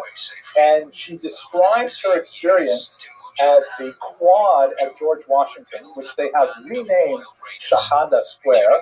Shahada, of course, is the Islamic proclamation of faith. It's also associated with suicide bombers, and it is actually the emblem of the Hamas flag. So they've named their quad after the Hamas flag, as it were. The protesters. Yeah, the protesters. Anyways, this Jewish girl, Miriam, talks about how she's so grateful for the protest and the encampment at her college because it has given her a uniquely Jewish experience in life. Growing up, she says she did not have access to an anti-Zionist synagogue. I think that's a weird term. I guess she didn't live in Williamsburg. But, she says, I never had access to an anti-Zionist synagogue, which is like virtually impossible to imagine. And therefore, I was so grateful, she says, when a certain rabbi came and brought a Sefer Torah and on Shabbos in the encampment, and she was able to have her bas mitzvah right there in Shahada Square. And she was proclaiming how this was such a wonderful experience for her to be able to connect with her Jewishness. And she identifies her protest over Gaza with her Jewish identity. Now, I don't want to minimize the fact that you can see the holiness of her neshama really coming out there, because it's no, I don't mean it facetiously. That she identifies with the suffering of humans. She identifies with the social goals of the prophets. The blood of the Nevi'im run through her veins. Amos and Yirmiyahu, and they're all in her, and they're all saying tzedek, tirdoch, and all those things. Absolutely, there's no question. But the thing is, it's so cruel, it's so mixed up, it's so confused, and so divorced from what actual Jewish values are, that we cannot feel but sadness. It's an excellent question. The question is, what do I attribute it to? There's a rabbi in, I think he's on the east side, Rabbi Amiel Hirsch, who's spoken publicly about this, very, very powerful. And he takes an archaic approach. And he says basically, in some of the more liberal identifications of Judaism, we have sacrificed too much of Jewish particularism to the concept of universalism. We have really doubled down on teaching our kids that, we have to respect all humanity, and we have to, and it's not like that's wrong. That's absolutely part of our tradition as well. But we're also a family, and we have to protect ourselves, and we have to understand our own traditions, our own specialties. And he says that it's our fault. We have not balanced our education properly. We have not taught our children, and I think we all have to take a piece of this. It's not just because of his denomination. I think we all take a piece of this, but we've not taught our kids enough about what specifically is the value of being Jewish. What is in Judaism per se that you don't share with the rest of the world? It's kind of like, if you will, a Shemini Atzeres moment as opposed to a Sukkot moment. Okay, but I will return to this in 1 second, because it's not all bad. Okay, I'm in my concluding bubble now.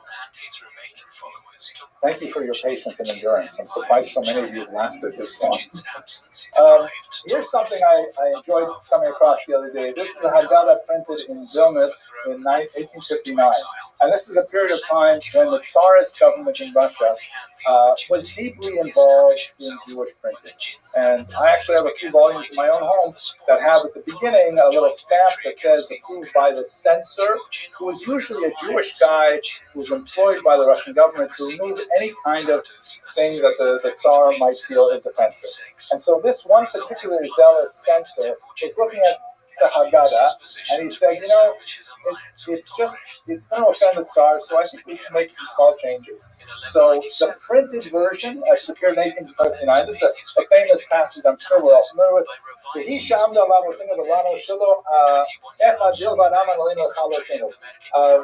God who stands for us and our fathers, it's not only once in our history that people have tried to destroy us. Rather, in every generation, there are people who rise up who try to destroy us, and the Holy One rescues us from their hands. The censor said it's not going to fly, so therefore he made this small change, add this word hayu, and changed the mem to a hey, so that instead it reads, in every generation they used to rise up against us. No longer. We live in the Tsarist golden age where, we're so happy to live under Russian rule, so no one's going to hurt us anymore. They used to rise up against the destroyers, and the Holy One rescued us. Past tense, not present tense. We no longer need rescuing because we live in this, Soviet or Russian paradise. And although it's funny to look at this now, I think in many ways, I felt like this in America.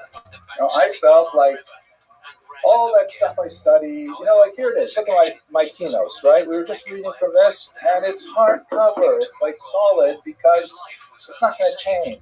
It's great. It has all the past things we've gone through in a conveniently located spot, and I'm never going to have to replace this one. That's why a hardcover is so useful, because it'll stay on my shelf forever. And I think we've all been abused of that notion. We've all kind of had a wake-up moment since October 7th that what happened in previous generations is very much real to us today.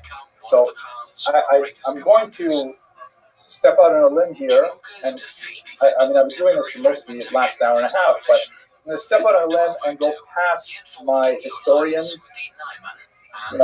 boundaries and think a little bit more about what are we supposed to do about it. And these are just my personal reflections. They are not found in any rabbinic authority or anything like that. But I think that if we go back to the sources, this is actually also from a Russian printed Machzor. The advice we have is Tshuva, Utfila, Utzdaka, Virus, we have a threefold plan that we have relied upon for millennia: repentance, prayer, and charity. And that will ameliorate the situation. So if we look at three things in our context, I'm going to point out these three things. First of all, Tshuva. This is an amazing story that I just read about a couple days ago, and it illustrates a phenomenon that I think many of us have appreciated. This is the Reverend Anna Levy Leon, who was a very successful Unitarian minister in Manhattan. Her parents, who come from Jersey, were survivors. They hid totally from her the fact that she was Jewish. She didn't grow up with the name Levy, which I think would be a giveaway. But she adopted her family name after she found out later in life that in fact she was Jewish. But she was raised without any sense of Jewish identity because her parents tried to shield her from her past. But at that point, and she also married a Jewish guy, and she married him. They bonded over their shared Jewish tradition, and immediately joined the Unitarian Church. But the thing is, she was successful, she wrote a great book, and she was very religiously oriented. But after October 7th, despite having a large congregation, very influential congregation, the congregation started pushing her on issues of making public statements in support of Gaza, and she was offended by the text and disturbed by them. She had to get them to include some reference to the hostages later on, and it was so skewed, and she had so much opposition from her congregation that she eventually had an October 7th wake-up moment, and she said, "I can't stay here any longer." And so she quit the church, and now she is in rabbinical school. Maybe not, it's probably not an opening here for her yet, but nevertheless, there is a phenomenon that even though we have seen with the As a Jew phenomenon, we've seen that there is a centrifugal force that when there is pressure on the Jewish people, there are some Jews who will be pushed away. They're not attached firmly enough to the core of our values that when there is pressure, they will disappear. But there's also a centripetal force. There's also a force where, we saw this on Instagram. A friend of mine, Naomi Nachman, who's a culinary individual, she's a foodie. She says, right after October 7th, there's all kinds of people piling onto her Instagram trying to find out recipes for challah. Everybody wants to get back in there, even though they can be so far away. When we are under attack, there is something that draws us together as well. And I think we should welcome that and we should encourage that. And when we meet Miriam, whose Jewish experience at Shahada Square gets just a little bit more interested in Judaism, I think that's an opening for a conversation. And I think that's also a small tikkun for the tremendous disunity that we demonstrated in the first Roman Jewish War. Secondly, tefillah. We read this upstairs just a couple hours ago. I referred to my keynote as being a hardcover. And now I have to awkwardly add a photocopy into it because I know that this is new history. This is history and creation. That all of these keynotes that we read, they're not the last. And we will be creating them. This is the keynote of our generation. This is a keynote that, previous keynotes I've read, and occasionally I've been more moved or less moved. But who can read this keynote by Rabbi and not be moved? Who cannot feel? Who cannot see the images of Fir Bibas, of the Chatufim, and be moved? So our tefillah has a new opportunity for energy as we try to put forward for assistance. Finally, tzedakah. So I began this lecture with a coin. And obviously, tzedakah doesn't need any more explanation. In 1958, on the 10th anniversary of the establishment of the State of Israel, Israel wanted to mark that milestone in its medallion collection. And so an artist whose name I unfortunately don't know created a modern version of the Judea Kapta plan. You recognize it from the first one we began with, right? Judea Kapta, the looming Roman soldier, the despondent woman representing Judea, and it says here, Dalsa Yehuda, not Dalsa, the exile of Yehuda, the exile of Judea. But coins obviously have two sides, and this is the obverse. This is Israel Liberata, Israel liberated. And this is a beautiful artistic expression of who we really are. A woman playing with her child, celebrating life. A man, a chalutz, wearing one of those kibbutz hats, planting a tree with confidence in the future. And this is, I think, what really represents us. And let us hope that next time that we meet for Tisha B'Av, we'll be in Yerushalayim, in our Kodesh. Thank you very much.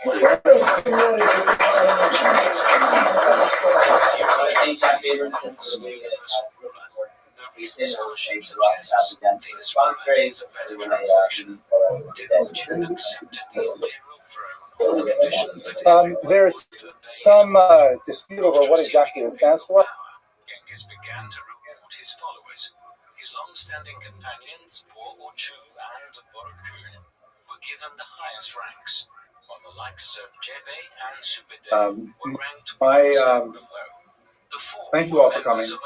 My goal tonight is to provide a brief historical overview leading up to the events of October 7th.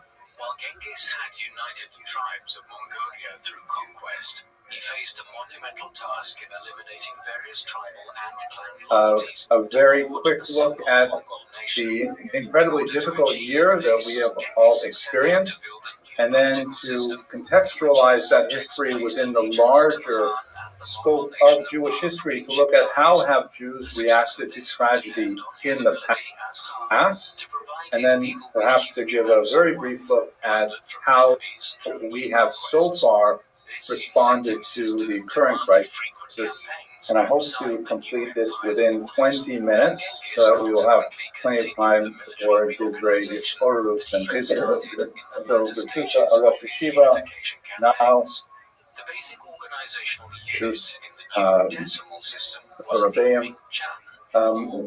This is a coin that I find very emblematic of not only the situation that we experience right now, but really looking at the larger historical experience of Gullus, exile. This is one of the 24 Judea-Capta coins issued by the Roman Empire following the defeat of Judea in the First Roman-Jewish War. On the left is Vespasian himself. Sometimes the coins show his son Titus, who later became emperor after him.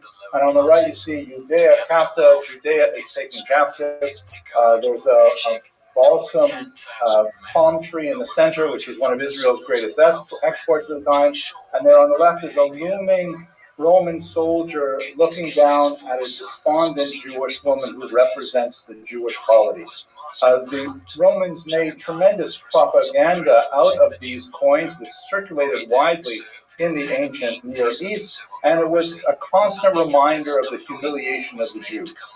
This was not the only time, of course, that currency has been used to humiliate a defeated or to-be defeated enemy. Here, for example, are from the 20th century, some examples from Germany. After World War I, local currency was instituted to replace the highly devalued currency, and they frequently included anti-Semitic messages, including this one here from Sternberg that actually shows Jews being burnt after a post-desecration trial. And I think when we reflect on what these images mean, I think of two things. The first is that nobody can school us on what it means to be resilient. There is no people on the face of this planet that has experienced more tragedy and has yet come back from that tragedy with renewed strength and vigor. There is no people that can be compared to the Jews in that regard. But at the same time, we all have to learn those lessons over and over again every generation. We do not automatically absorb the lessons of resilience from our parents. Perhaps we look to them for models, but the challenges are always different, and the responses always have to be tailor-made and titrated to the individual situation. So let's begin at October 7th in the first place, and then look at the year after that. So, of course, here's a map. On the left, you see the armistice lines after the War of Independence ended in 1949. You can see Israel is the green part in the middle. And then on the right, you have after the remarkable Six-Day War that Rabbi so eloquently alluded to.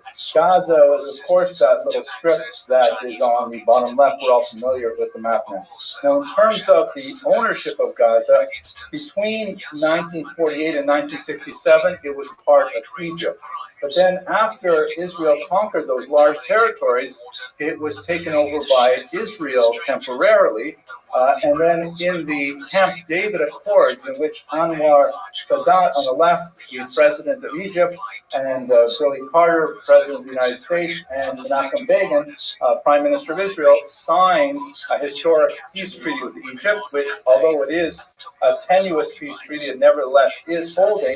Then the Sinai Peninsula was entirely given back. For his efforts at creating peace with the Jewish state, Anwar Sadat was assassinated by members of his own bodyguard, the Muslim Brotherhood, which was actually an ideological forefather of the Hamas movement. But Egypt did receive the entire Sinai Peninsula, the entire triangular portion at the bottom there, which was conquered by Israel in the Six-Day War, but Egypt refused to take back Gaza. Gaza was simply too much of a demographic, economic headache for Egypt, and they were also quite unenthusiastic about taking so many radicalized people, especially associated with the Muslim Brotherhood, into the boundaries of Egypt itself. So then between 1967 and 2005, Israel controlled the territory.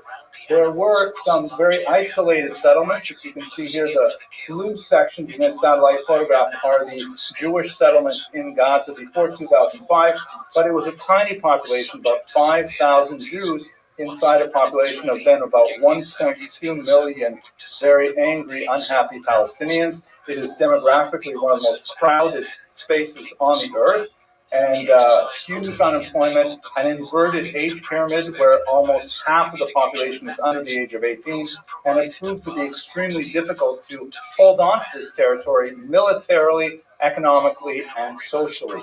So under Ariel Sharon's leadership, with a very, very close vote, and the polling in Israel was highly divided, they decided to simply disengage from Gaza. That is the term they used. In other words, they simply said, okay, we are going to remove any Israeli controls over Gaza in 2005. It was a very, very difficult thing for the Israeli government to do, but essentially that was the moment that Gaza had to create a new future for itself. The thinking was that perhaps they would elect to pursue prosperity and, if not peace, at least non-hostilities with Israel. That turned out not to be the case. So after 2005, it was given over to the Palestinian Authority, which was something, an entity that was created as a result of the Oslo Accords, once again brokered by the Liberation Organization on the right, and Yitzhak Rabin, Prime Minister of Israel. And like Sadat before him, Yitzhak Rabin was also assassinated, sadly, by Israeli extremists. But what Gaza did to that territory since 2006 is basically they had elections fairly early on, and in those elections there were two major parties, Fatah, which is the PLO's party, sort of mainstream party, Yasser Arafat's party, which tended to do better in the West Bank shown here, or Gaza and Shomron, Yehuda and Shomron. But in the Gaza Strip, you can see that Hamas had a very strong presence in the north part of the Strip, and then shortly after winning the elections in January 2006, they immediately had a coup and drove out all of the Fatah representatives. So after that one and only election, it was completely dominated by Hamas. And the principal relationship that Hamas had with Israel from then was basically in two forms. One, work permits. About 30,000 work permits were issued every day for Gazans to enter into Israel and to work in various jobs, even on October 6th. And the other way was, of course, with rockets, because the hostilities absolutely never ceased from Gaza since 2006. Israel fought several smaller wars with Gaza, but the state essentially developed a kind of modus tolerandi with the Gazans, part of which was related to over-reliance on technology, which was performed absolutely amazingly well. This is a photograph, of course, of the Iron Dome on the left, responding to rocket attacks from Gaza. But obviously, the Gazans were able to get around that with a low-tech solution on October 7th. And that was essentially a massive incursion into the state. I'm not going to go into the details. We're all deeply familiar with what happened on that terrible day. But perhaps some 3,000 Palestinians, roughly half of them complete civilians, not formally attached to any of the various factions, stormed into Israel and created absolute havoc. Even using the word pogrom is too limited to describe the atrocities that occurred on that terrible day. We're all familiar with this, and there's no real reason to review it any further. What we have experienced, however, is clearly directed primarily by Iran. Iran has a very controlling role in this, and it's quite nefarious. Iran is the primary funder of Hamas, which is especially ironic because Hamas is a Sunni movement and Iran is, of course, Shia, but the hatred of Israel is far more significant to all parties. They also fund Hezbollah, and Israel is, of course, at war now with Hezbollah in the north, in Lebanon, also having factions in Syria and in Iraq. And they're also funding the Houthis from faraway Yemen for even launching, unfortunately, once even successfully, a deadly attack on Israel. The Houthis, by the way, is a bizarre kind of movement. This is their official government slogan. It reads, "God is great, death to America, death to Israel, a curse on the Jews, victory to Islam." So I think that pretty much sums up their central philosophy and how hate is really at the core of this entire movement. But perhaps more frightening for us here in the diaspora is that Iran is behind quite a bit of the international movement against Israel. This is a map, of course, that shows all of the various pro-Palestine protests that occurred at many universities in North America and Europe. One of the dogs that does not bark, by the way, is the fact that there's comparatively little protest against Israel in many Arab states, and that's for another discussion.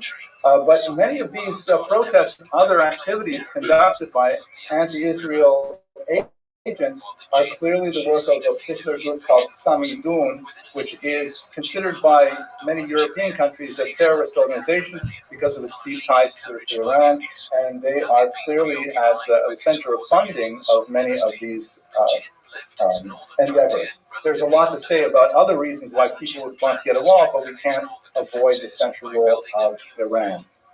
Also significantly, and this is especially frightening for me, this is a slide from the September issue of the Harvard-Harris poll, which is a very well-respected poll conducted every month. It's a political poll designed primarily to measure the attitude of Americans towards upcoming elections and so on. But since October, they have been monitoring what people think about the war in the Middle East as a way of gauging its reflection on potential votes in 1924.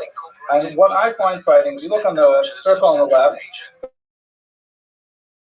the question was, in this conflict, do you support more Israel or more Hamas? And this numbers are pretty constant. 79% of Americans support Israel, which is comforting to some degree, but when you look at it in a different way, that means that 1 in 5 Americans actually supports a terrorist organization over a democratic ally of this country. It's still a very frightening number. But if you look at the chart below, which may be a little bit difficult to see, over, let's say, 45 are overwhelmingly impressed. But when you get younger than 35, the number drops precipitously. And this is a frightening thing for 41% of them support Hamas over Israel. When you think about that in the context of young people in college campuses today, young people in high schools today, public high schools, half of the people they talk to support Hamas over Israel. It's a very, very frightening environment. The implications of this for the future, of course, remain to be seen, although I will note that this number, thank God, has been slowly dropping over the past year. It was about 49% in October of 2023. It's now 41%, so perhaps younger people are beginning to get a little bit more educated about it, but it's still something for great concern. So let's take a minute to think about how Jews have historically responded to these things in the past. This is a page from a Haggadah printed in Vilnius in 1859, where there was very, very heavy Russian state censorship by the Tsar. And the censor was obviously unhappy with the classic phrase in the Haggadah that says, in every generation, they rise up against us to destroy us, but the Holy One rescues us from their hands. Classic passage from the Haggadah. He felt that it's not appropriate for Russian Jews to read that even in our generation, the enlightened 1859 year of 1859, that there will be people who would want to harm us, not here in the paradise of Russian Tsars empire. So therefore, he added in the little white circles, Hayu Omdim. They used to get up, no longer, but back in the distant past, we used to have this problem. And the Hakadosh Baruch Hu not Matzi Lenu, in the present tense, back then when we were, beleaguered and we didn't have rights, then they used to help us out. But obviously, we look at this now and it's funny because it's 100, almost 200 years later, and obviously we still experience the same thing. And we have long had three basic strategies for how to deal with these things. I'm just going to sketch them out very briefly to remain within my time. They are, of course, the traditional tshuva, tefillah, and tzedakah. And this is my Russian matzor from around the same period. And you see on the top is a couple of suggestions. Teshuvah relates to tzom, to fasting. Tefillah, prayer, relates to cold voice. And tzedakah, charity, relates obviously to money. So if we take a minute and look at each of these three, you think about the great destruction after the first Roman-Jewish war that I began this presentation with.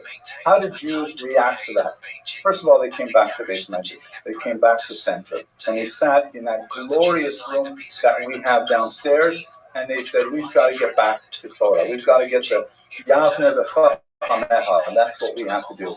This is always the root meaning for us of Tshuva is come back, get back to our center. And we've done that remarkably well over the past year. The statistics are just out the roof in terms of synagogue attendance, people attending shiurim, people joining, online classes, all kinds of things. And it's not just, the learned elites who are already learning at very, very high levels, like here at LCM. If you look at JSU, which is the Jewish student union that served Jewish kids in public schools, their numbers are also up the roof. Last year, they served 14,500 students. This year, they served 18,500 students. And here's something that actually burns me. They even set up a 7 a.m. Mesilas Yesharim Shir, 7 a.m. for public school students because they can't get enough learning. Do we have a 7 a.m. Mesilas Yesharim Shir? I mean, this is coming out of public school. It's an amazing thing that kids will get up out of bed early to go learn Torah before they have to go to school. This is really our first strategy of tshuva. And when we feel overwhelmed with the tremendous amount of our programming that we feel socially, I think in particular of Yitzhak Cardozo, who was a completely assimilated Jew in the 17th century, who had reached the heights of his career as a medical doctor and as a poet. And then once he was required to watch the public burning of some crypto Jews in Madrid, and it turned him right around. And he said, I can't do this. And he left his fame and his wealth, and he went to live in the ghetto of Venice. And he wrote a tremendous book there, Las Excelencias de los Hebreos, the excellent qualities of the Jews. And there are many Jews who will turn their lives around as a result of October 7th. And we just have to wait to see how that develops. When we look at tefillah, in the ancient Israel, we see so many examples of Jewish resilience. This is an aerial view of the Hamat Tiberia synagogue that was constructed in the 3rd century. And this is 200 years after the destruction of the temple. And you can see that in their synagogue floor, they've got a mosaic that harkens back to all the elements of the temple. They are returning to that center. They want to get back to the idea of tefillah as it was practiced then. And we see that so many things, the piyutim that we read so many of over Rosh Hashanah, we will read on Yom Kippur, they were also composed in the Byzantine era because the emperor had forbade Jews from studying Mishnah, and so they decided they would try to incorporate various teachings into the piyutim. These were created as a result of the pressure from the environment. And in fact, even the Talmud Yerushalmi was composed after a failed revolt in 352, and the result was that the Romans were cracking down even harder on the Jews, and as a result, they said, we have to start putting these things down on paper, and the basis of what we study every day really comes out of that moment of crisis. And one of the things that I especially appreciate is that we're not calling this the Simchas Torah massacre. It happened on Simchas Torah, but we're calling it October 7th. We are separating it out. It happened on October 7th. We will mark it. But we have, as Jews, a perennial cheerfulness and optimism. That is perhaps built into our DNA. That even though we are experiencing tragedy now and we're memorializing our dead, we nevertheless have a deep-seated confidence that we will dance again. And finally, in tzedakah, this area of Jewish activities have been absolutely phenomenal. Projects like Boots for Israel, when all of a sudden Jews in America realized, here actually in the tri-state area, realized that the IDF doesn't even have enough boots for all the soldiers that Russians volunteer. Between October and January, they collected 10,000 pairs of boots, $850,000 worth of boots, and shipped them all off to Israel. Soldiers suggested they might like tzitzis, maybe for the first time in their lives, and so seminaries and yeshivas all dived in and all began, the soldiers to wear them. I'm sure many of you have maybe seen the Instagram clips of soldiers receiving their first pair of tzitzis and literally dancing around their barracks wearing them because they felt like they really had true armor on. And organizations like Simcha Points that used innovation to say, we should be collecting people's unused airline points to provide opportunities for Jews to fly and experience centuries and things like that they need. These are all elements of tzedakah, more of tzedakah sheba guf than tzedakah sheba mammon in many cases, but nevertheless, this is a Jewish response of tzedakah. So I'd like to close now with just another thought about October 7th, but not October 7th, 2023, but an early October 7th. One of the persons of the profession of being a historian, and when I read about October 7th, 2023, I remembered October 7th, 1944, which was the great uprising in Auschwitz, when a group of the most degraded, most lowly Jews rose up and actually destroyed two of the crematoria. One of those rebels was the man shown here, Zalman Gradowski. He was a member of the so-called Sonder Commando.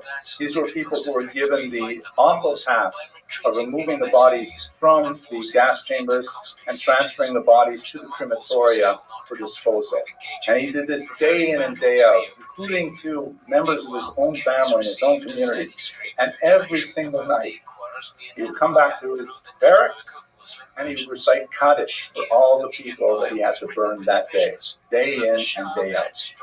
He was also something of a poet, and he decided to write down everything that he had seen in Auschwitz during those terrible years.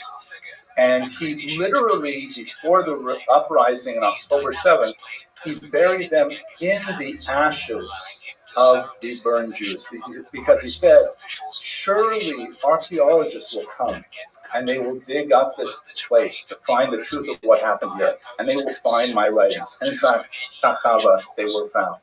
And I'd like to read you one passage from an incident that happened in March. The Nazis had brought together a group of Czech Jewish women, and they wanted to watch a demonstration of the efficacy of Zyklon B, the poison that was used to gas them to death. And they had all of these young women gathered in a single room, and they all stood there, the Nazis in their uniforms, looking at these women in their last moments before their lives. And Gradowski records, in the large bunker stand thousands of victims waiting for death. All at once, spontaneously, a song rings out. The clique of superior officers stand transfixed. They cannot understand, they cannot grasp. How is it possible that they're in the bunker, in the heart of the grave, on the threshold of extinction, in the last moments of life, that people, instead of moaning, instead of weeping over their young lives about to be snuffed out, can raise their voices in song? And the women began to sing. The melody does not let them rest. It troubles them, shatters the certainty they felt up to now. a new song of faith and courage pouring out of their hearts. The mass now sings the national anthem. They sing the Hatikvah. And this is something that the Nazis didn't understand. Hamas evidently does not understand as well. We are fundamentally a people of hope. We are a people of Tikvah. We believe in the ultimate messianic redemption of the world. We believe there is a plan, and we are following that plan. And so while the Nazis are following the same path of Vespasian with the Judea Capta, I want to conclude with just one more medallion. In 1959, on the anniversary, the 10th anniversary of the establishment of Israel, the government elected to have a competition to find a design for a coin that would commemorate 10 years of statehood. And someone came up with this design to mimic the Judea Capta coin. And does a very good job. You can see there's like the Roman soldier there, and the balsam pine, and the despondent woman as if she is saying Tachanon. But that's the obverse.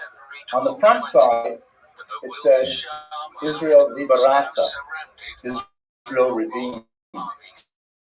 And the place of the Roman soldier, you have a young Jewish woman playing with her infant child. And in the place of the despondent woman, you have a kibbutznik planting a tree.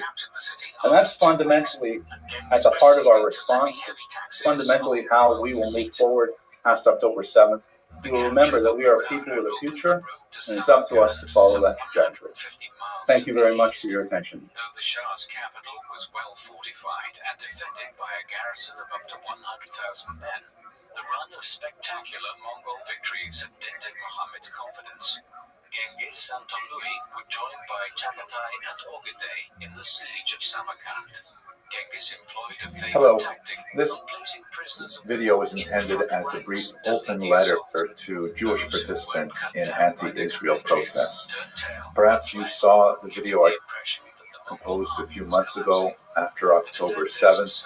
I certainly received a lot of feedback, positive and negative, and I received a lot of messages from many of you who were struggling with some of the issues that we discussed briefly in that video.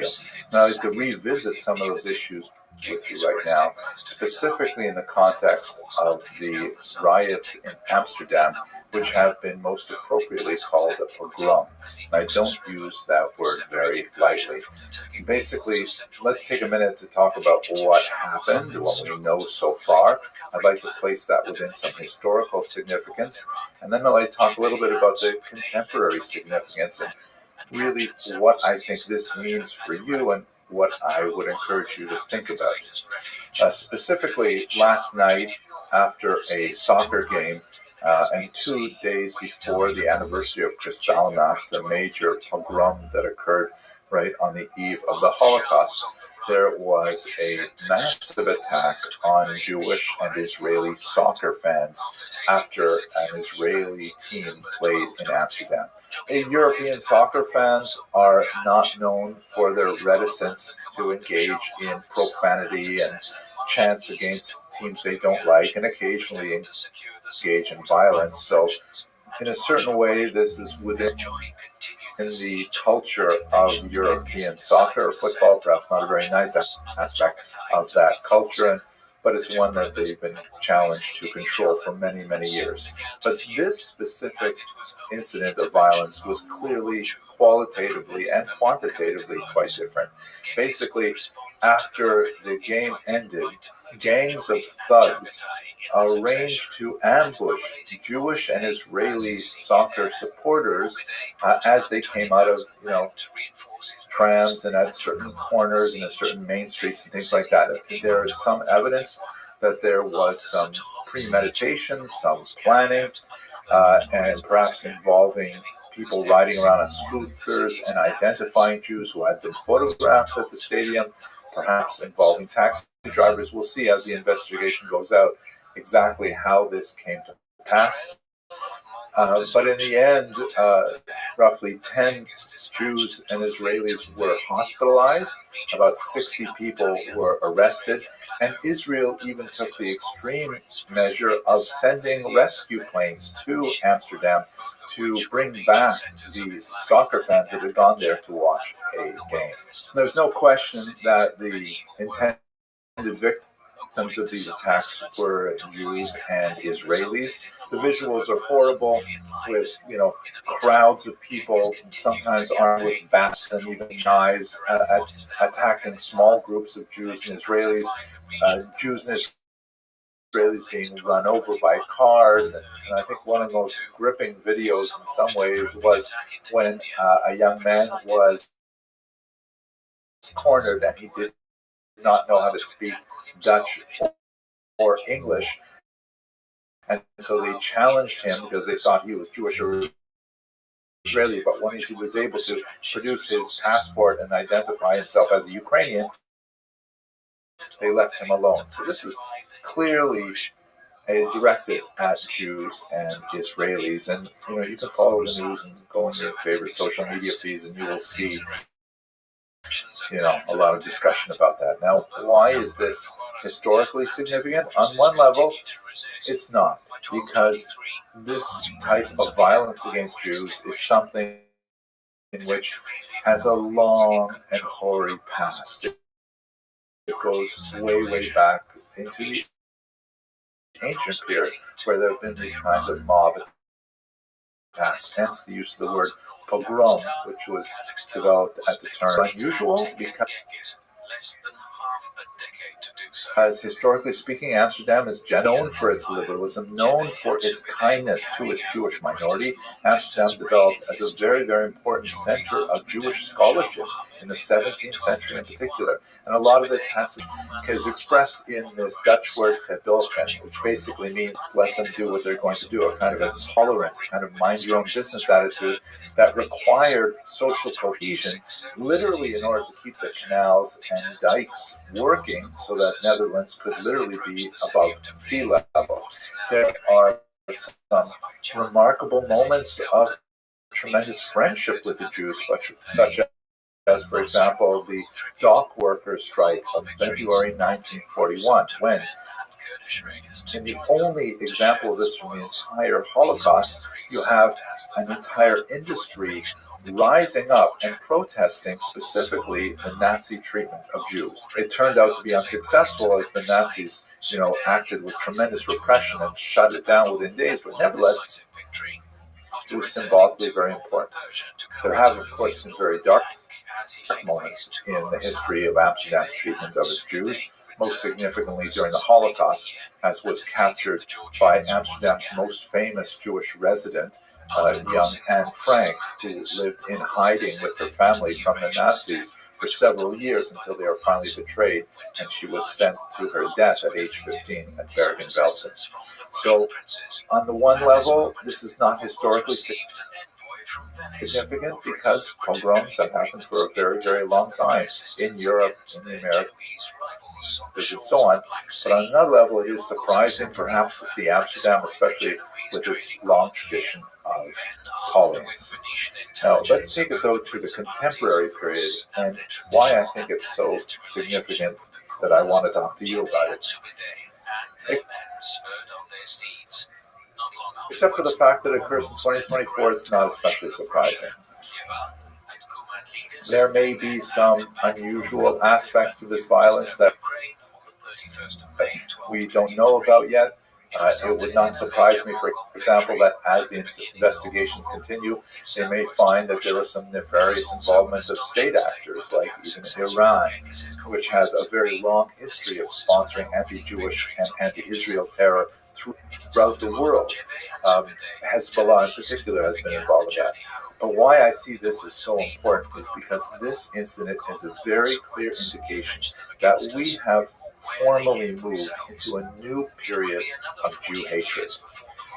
You may have watched some of my other videos in which I walk through the history of Jew hatred as an ideology. It moves from xenophobia in the classic Greco-Roman period, then into Christian anti-Judaism during the period of the separation of Christianity from the mother religion of Judaism. Then it goes into medieval Jew hatred, where you have the development of pathological ideas like the blood libel and so on. And then in the 19th century, you have the shift to modern anti-Semitism, which held sway for, a little over 100 years, in which Jews were primarily criticized as being involved in some kind of global conspiracy based on a racial concept of Judaism. And that's basically where we were really up until October 7th. But now we are in distinctly a new period. It has been percolating for some time prior to October 7th. And that is Israelism. That Jews are attacked on the grounds that they are associated with Israel. Now, recognize that violence against Jews is never like sort of marketed as, hey, let's just go hurt Jews. That would be something that very few people of goodwill could get behind. There has to be another reason for it. The Jews killed Christ, or the Jews killed Christian children for their blood, crazy things like that. The Jews are communists, the Jews are capitalists. Those are all the justifications that are used for simple anti-Semitism or Jew hatred. Now, however, the main excuse for anti-Jewish violence is Israel. And this is something that has shifted significantly. I happen to be just coming back from Tolstoy, who's a very important liberal Jewish thinker in France. In this very brief book, which I really hope will find an English translator soon because it is very powerful. The title of the book is hard to capture well in English. Basically, it says, what's bothering you? Why aren't you okay? Conversations after the 7th of October. And she captures, really in very pithy prose, how Jews have been feeling since October 7th, how things have changed for Jews. It's written in a series of conversations with her deceased grandparents as she reaches back in history, trying to understand the contemporary time, conversations with many other people, again, fictionalized to try and express this sort of malaise. And in one of the most fascinating discussions, which I think is of special relevance to you, she talks with some anti-racists. We would call them maybe Antifa today, I don't know. But she talks with people who are otherwise, very liberal and tolerant and wanting to, quash any kind of racial prejudice. And she asks them essentially, what's motivating you to be anti-Semitic, to be anti-Jewish? And the imaginary response is, you say, oh no, say the good souls. It's not anti-Semitism, it's anti-Zionism. We have nothing against Jewish children. We only have an animus towards Israeli children. And the response is, oh, well, of course, that's different. They are certainly to blame, right? They're certainly culpable, these Israeli children. I mean, do you hear how absurd this sounds? And when we contemplate what's going on in Israel, it is very difficult. It is complicated. There's a tremendous amount of suffering in Gaza, no question. And at the root of it is the kidnapping of people like the Bibas brothers, who were aged 9 months and 4 years old when they were kidnapped. Now it's 399 days into this war, and they're still being held hostage. So what does this have to do with you, and why am I talking to you about this? I want to express that I have phenomenal respect and regard and admiration for you. You are motivated by the same spirit that motivated the prophets Isaiah and Amos, that you want to see justice done. And in fact, you are the inheritors of that prophetic tradition on a genetic level, not only on an intellectual and spiritual level. But I want you to understand that the Jewish opposition to the abuse of authority is intrinsic to the Jewish heritage, and it is vigorously exercised in modern Israeli democracy. And there is a place, a very hallowed place, for your objections to Israeli policies, whatever they may be. And in your opposition, you may proudly stand shoulder to shoulder with many other Jews and many other Israelis, both Arab and Jewish Israelis, because this is the nature of the Israeli democracy. It is certainly not uniform. But please, I would hope that you would take some time to think about where you are standing right now. Who are the people who are on your left and on your right? Are they the people who chant, globalize the Intifada? Because Amsterdam is an example of the globalization of the Intifada. Are they people who say resistance by any means? Because attacking soccer fans is a resistance by any means. Amsterdam and the violence that occurred there is the next logical step to those kinds of slogans and statements. And I'm speaking to you as a fellow Jew. Please reconsider where you are registering your protest. I'm not asking you to shut down your protest. I'm not asking you to reconsider your positions. You can do that all on your own. But please think about who are your fellow travelers. Thank you very much for watching. And allowed his armies to commit unimaginable atrocities on the thinnest of pretexts. Please let us know in the comment section. And in the meantime, thank you very much for watching.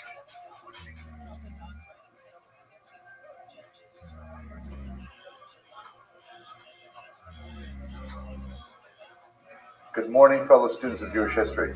I'm right now in Jerusalem, and I'm standing on the balcony of my hotel.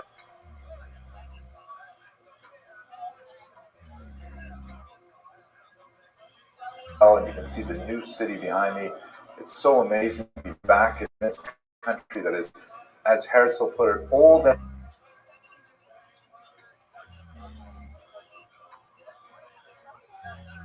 and new at the same time. You can see there's a construction site going on right behind me.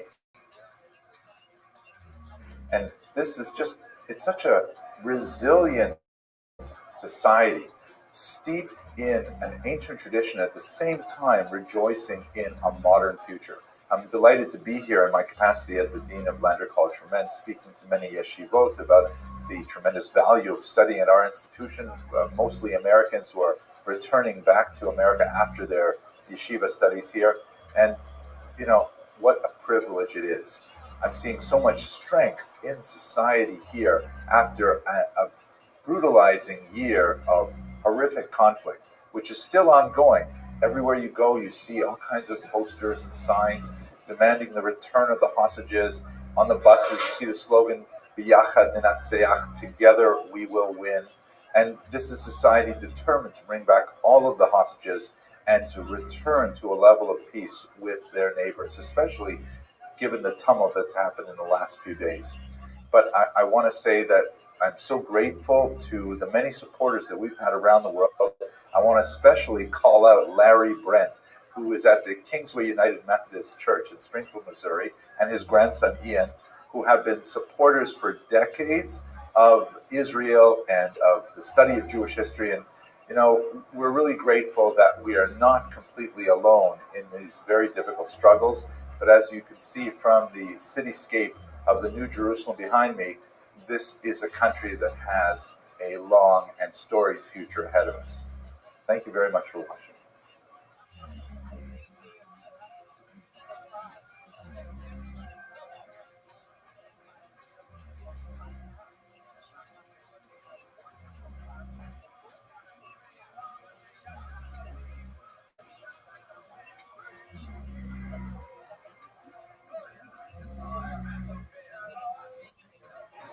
Hello, fellow students of Jewish history.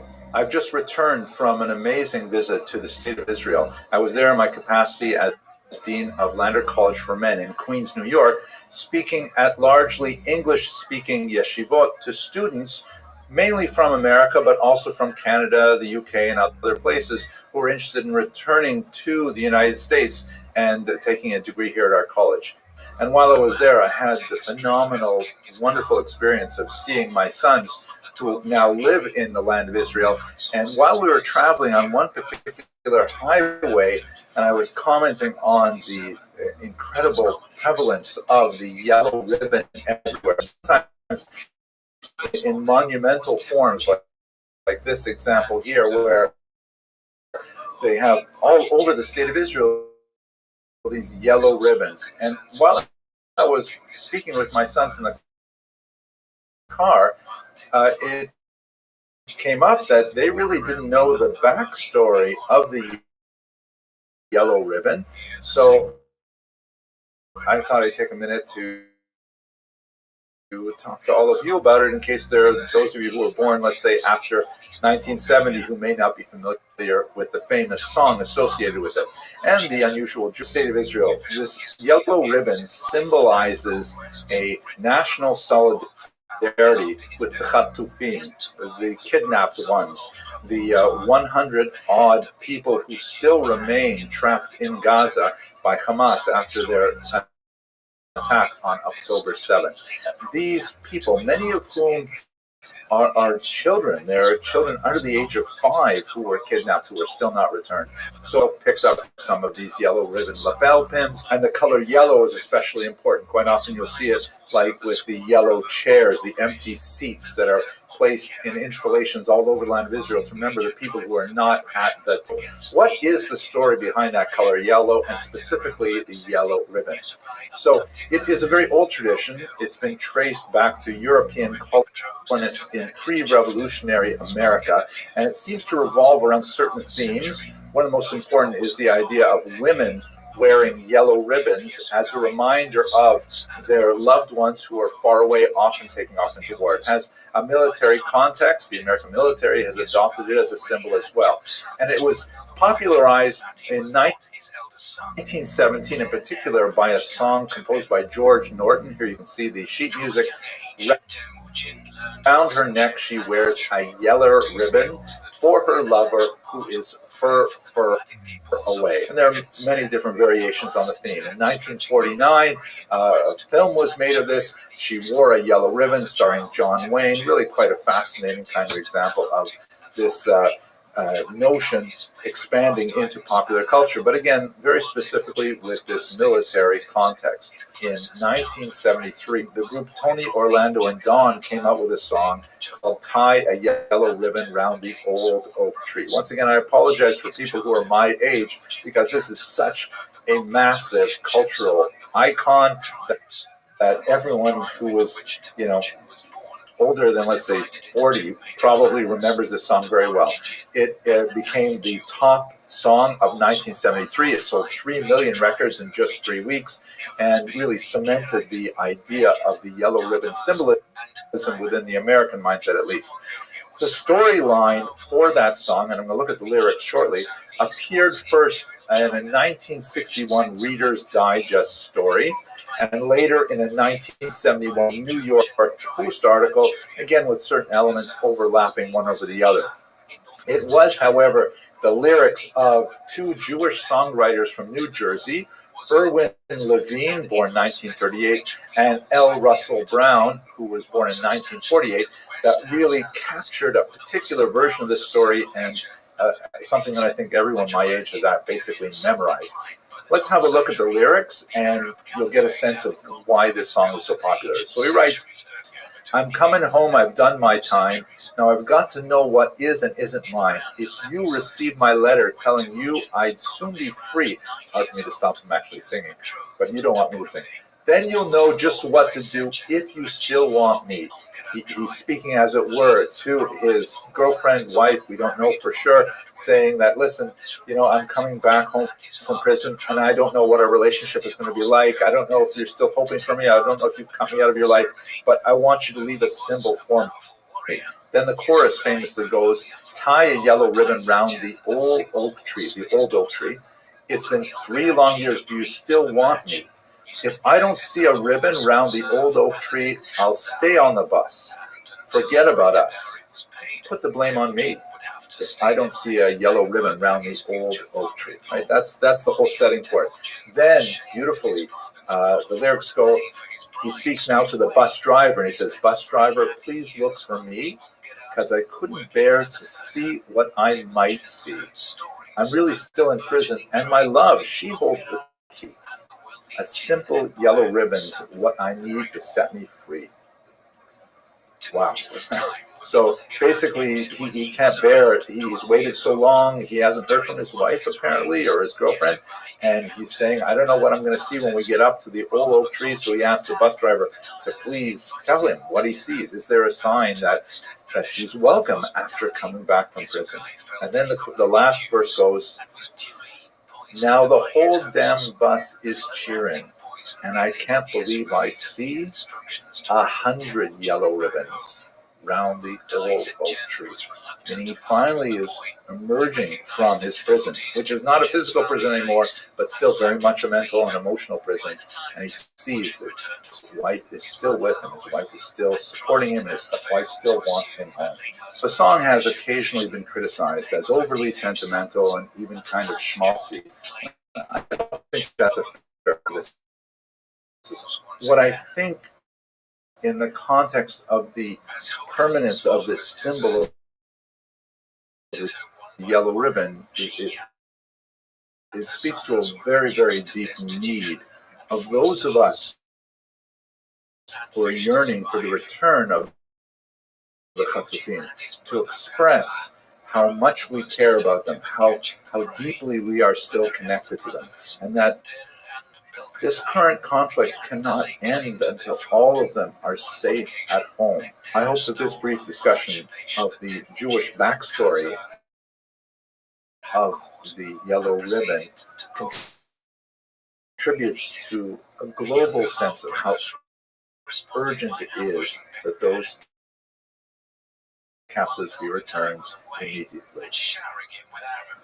Thank you very much for watching. Did not seek to avenge her sons, that the family could not hope to confront their real enemies by fighting and killing each other. Each leader, Tamutai, used Bektem's murder as the pretext to capture Temujin. I'd like to take a few minutes to go through a quick review of Gaza in Jewish history. Just get a very basic sense of the long stretch of interaction between the people of Gaza and the Jews in various periods from antiquity to the present. First of all, where exactly is Gaza? You can see it here. I'm sure you've seen it on newscasts and on the internet. It's a little strip of land just on the Mediterranean coast in Israel's southwest. It's about 28 miles long, or 45 kilometers, and it's only about 3 to 4.5 miles wide, 5 to 7 kilometers. It has a very, very long history. It goes all the way back to the Bronze Age, where it was primarily an Egyptian base and an administrative center in the land of Canaan. That is well before the Jews appeared on the scene, the Israelites appeared on the scene. It was, under Joshua, as described in the Bible, assigned to the tribe of Judah, although it really remained under the control of the Canaanites, and then later under specifically the Philistines in the 12th century before the Common Era. The Philistines, in Hebrew the Pelishtim, are of course the etymological origins of the Palestinians today. That term Philistine in English, or Pelishtim in Hebrew, was later adopted by the Romans in their attempt to erase Jewish memory from the region, and they named the entire land Palestina. That's where the Arabs get the word Philistine from the Roman borrowing of this 12th century people living there. Of course, we have lots and lots of biblical stories about the conflict between the Pelishtim and the Jews. If you have a look, for example, in the book of Samuel, it's constantly going back and forth. I think one of the most dramatic elements of Gaza specifically is the scene in which the judge Samson is taken captive and brought back to the temple of Dagon in Gaza, what would be, I guess, Gaza City today. And he is publicly humiliated. They didn't have social media back then, but they blinded him and they strapped him to the pillars of this temple. And he had this great prayer to God that he should have strength one more time. And he pulled down the pillars of the temple and destroyed all of the people in it. Useful required reading for Hamas right now. The region, although it was basically independent from areas under Israelite control, it was briefly conquered by King David, King Hezekiah, King Alexander Yanai in the Maccabean period, the Hashmonaim, and even under King Herod. But the Talmud considers it as not technically part of the borders of the land of Israel. It's always been somewhat separate and recognized for its distinctiveness. That doesn't mean, however, that Jews did not live in Gaza. In fact, we have a very, very long history of Jews being in Gaza. We have some great archaeological discoveries, such as a synagogue there dating from the early 6th century of the Common Era. You can see that they have actually a representation of King David here, labeled in Hebrew. And it's clear that Jews lived in Gaza after the Muslim conquest in the 7th century. It tended to drop. The Jewish population dropped after the Crusaders entered in the 12th century, but basically began to grow again in the 14th through the 17th centuries. It was only in the 20th century when the Jewish population there finally disappeared, and that was primarily because of the uprisings in 1929, a lot of conflict between Arabs and Jews in the Yishuv movement, that is, before Israel became a state, and Jews decided to leave Gaza at that time. So when you get up to 1948, which is, of course, a crucial period in the history of the region, you have about 20,000 people living in Gaza. The vast majority of them are Muslims. There are only about 720 Christians. It was under the British mandate, and they had handed it over to the United Nations for a solution, and they came up with this kind of bizarre plan to divide what would become the state of Israel into 7 pieces. 3 of them would be Arab, 3 of them would be Jewish, and Jerusalem would be a international zone. As is well known, the Arab nations surrounding the future state of Israel refused to accept this UN plan, and they attacked. And this resulted in the very bloody War of Independence. Amazingly, the state of Israel was not only able to maintain itself, to not have all the Jews pushed into the sea, but they actually even consolidated their territory somewhat. Gaza, however, was left under Egyptian control. The Arab population of the Gaza Strip expanded tremendously as tens of thousands of Arabs fled the conflict and made their way into Gaza. So it expanded to about 88,000, and then after the armistice, it actually ballooned to 360,000, which is characteristic of the Gaza Strip. It is a phenomenally overpopulated piece of land. There were 8 refugees camps set up in Gaza for these 1948-49 refugees, and they largely remain there to this day. The area is plagued by huge unemployment. Gazans were not allowed to work even in Egypt until 1952, and the unemployment rate was hovering around 50% at that time. Terrorist attacks from Gaza into Israel prompted Israel to briefly conquer the period in November of 1956, and then to retreat in 1957 once diplomatic arrangements were made. Unquestionably, however, the most significant date in the history of Gaza and its relations to the land of Israel is June of 1967. When the remarkable 6-day war occurred. In 1967, Israel was preparing for a massive attack by the Arab armies that surrounded it, particularly from Egypt and from Syria. So they launched a preemptive strike, and largely using superior air power, they were able to expand the borders of the state of Israel dramatically, encompassing the entire Sinai Peninsula, the region that had been controlled by Jordan, called the West Bank, and the Golan Heights to the north. The Gaza Strip, of course, was also now part of the region that the state of Israel was responsible for. However, and this is really crucial, the state of Israel had to determine what it was going to do with these territories. Some territories were annexed, meaning they were made part of Israel permanently. That includes East Jerusalem, for obvious reasons, because that is the historical capital of the Jewish people, and the Golan Heights in the north, which had a significant military advantage because it overlooks Damascus and it also overlooks the Galilee from the other side. So controlling that was considered very significant. But the Sinai Peninsula, the West Bank, and the Gaza Strip were not annexed, and they were rather occupied. And there was a lot of mixed thoughts in Israel about what to do about these territories. A large body of public opinion felt that now that Israel had really demonstrated that it was here to stay, then the Arabs would then come to the negotiating table and they would be able to exchange land for peace. Surprisingly, that did not happen until 1978, when President Anwar Sadat of Egypt made a very heroic gesture and essentially traveled to Israel, met with Menachem Begin, the prime minister, and together with the work of President Jimmy Carter, they hammered out the Camp David Accords in 1978. As part of the Camp David Accords, this is very important for our purposes, the entire Sinai Peninsula was given back to Egypt. So Israel controlled it from 67 till 78 and then gave it back in exchange for a peace with Egypt, which has basically held. There have been some moments of tension, including in our own times, but nevertheless, it's basically a peace that is held. But the thing is, Egypt did not want to take the Gaza Strip. By this point, in the late 1970s, Palestinian national sensibilities had grown significantly.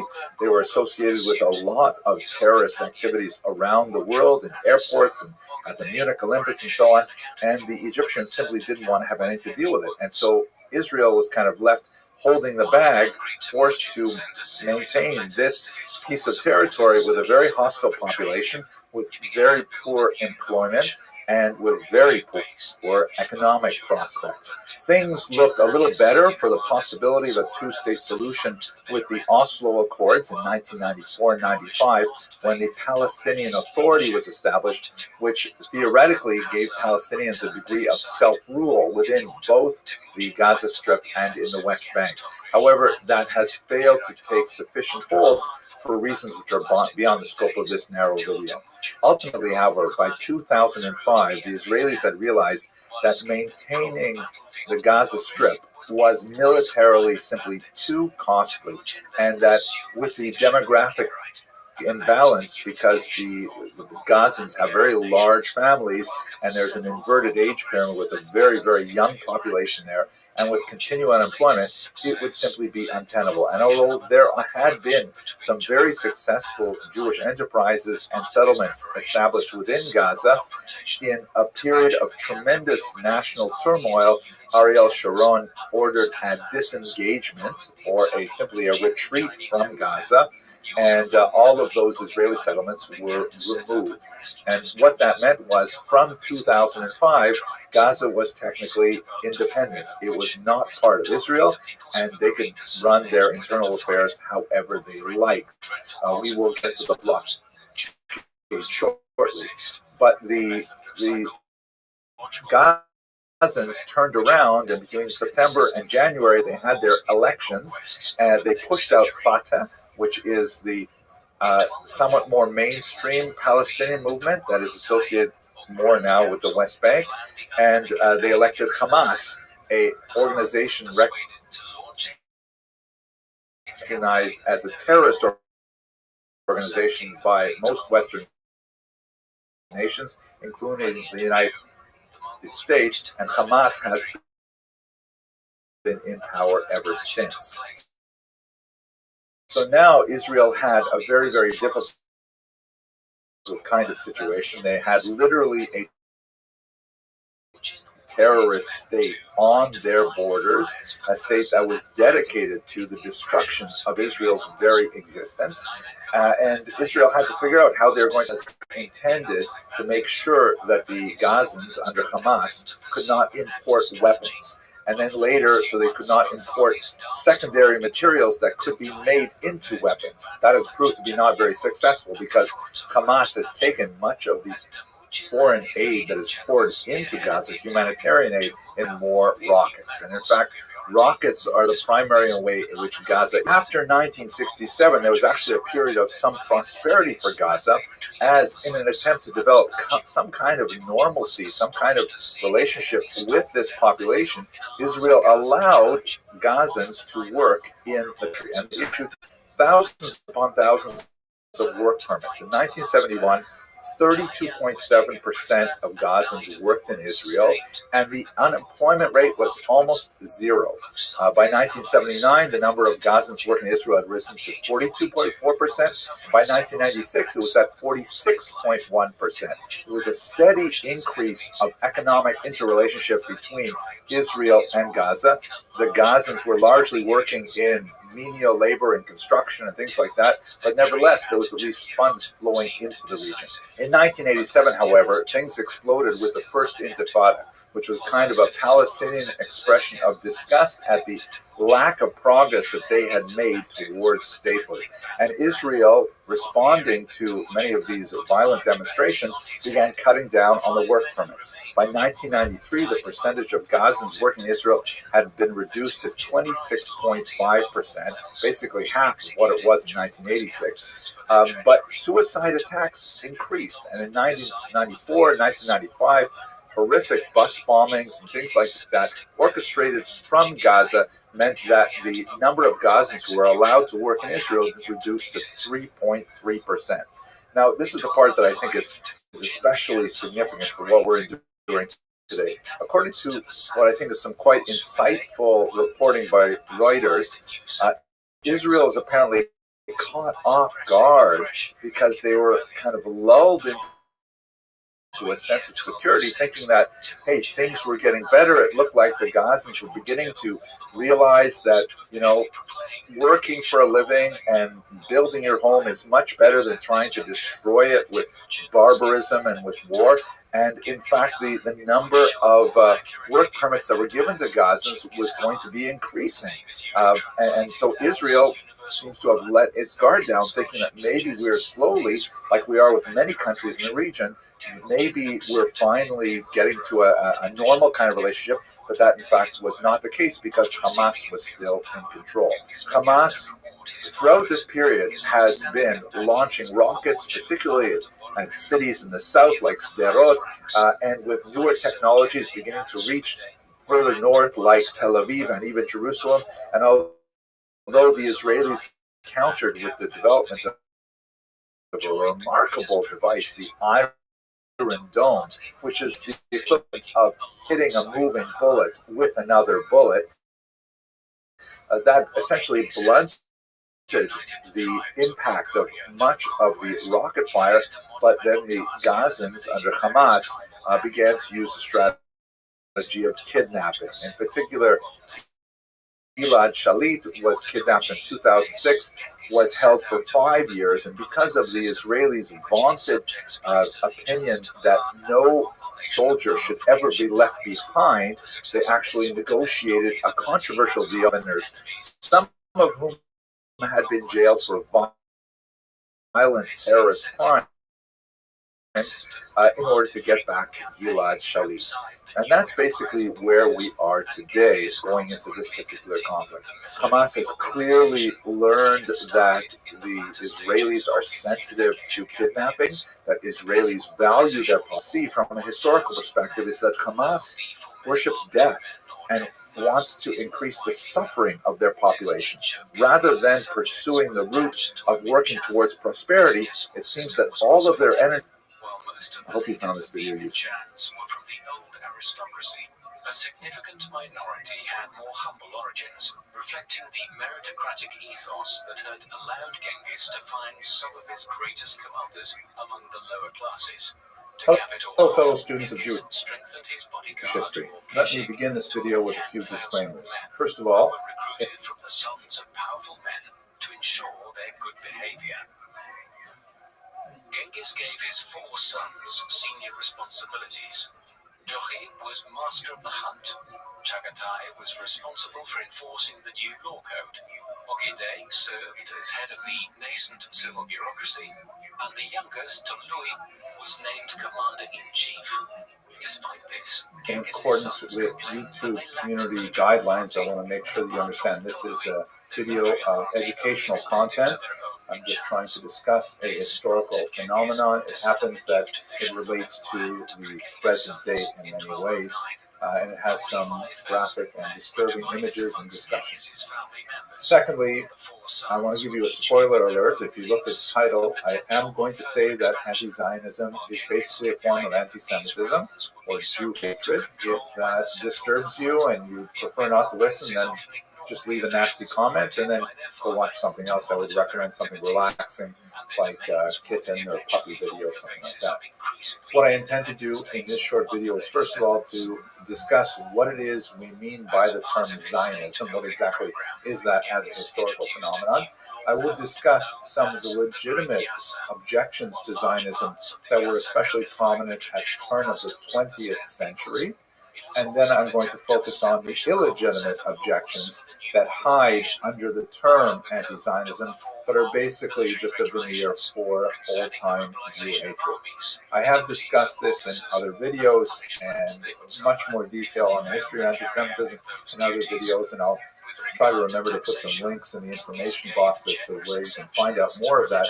The reason I'm returning to this topic now and discussing a little more detail is because, unfortunately, as we had feared, many of the most unpleasant and unfortunately violent aspects of the harmful rhetoric that is surrounding this debate has seeped out into the public space, and now we've got the horrific and sad murders of 2 young people in Washington, D.C., by a person who was reputed to have said afterwards, "Free Palestine." And we've also had a horrific attack on peaceful protesters in Boulder by a person who apparently tried to get a gun. Thank God his questionable immigration status prevented him from getting one, but he used homemade flamethrowers and Molotov cocktails instead and injured 22 people. And since the rhetoric is getting out of hand and is starting to cross over into violence, God willing, that was the end of it, but I think that would be optimistic. It's important for us to understand what exactly are we talking about when we refer to anti-Zionism. So let's begin by saying, what exactly is Zionism? Well, first of all, it's not a settler colonial movement.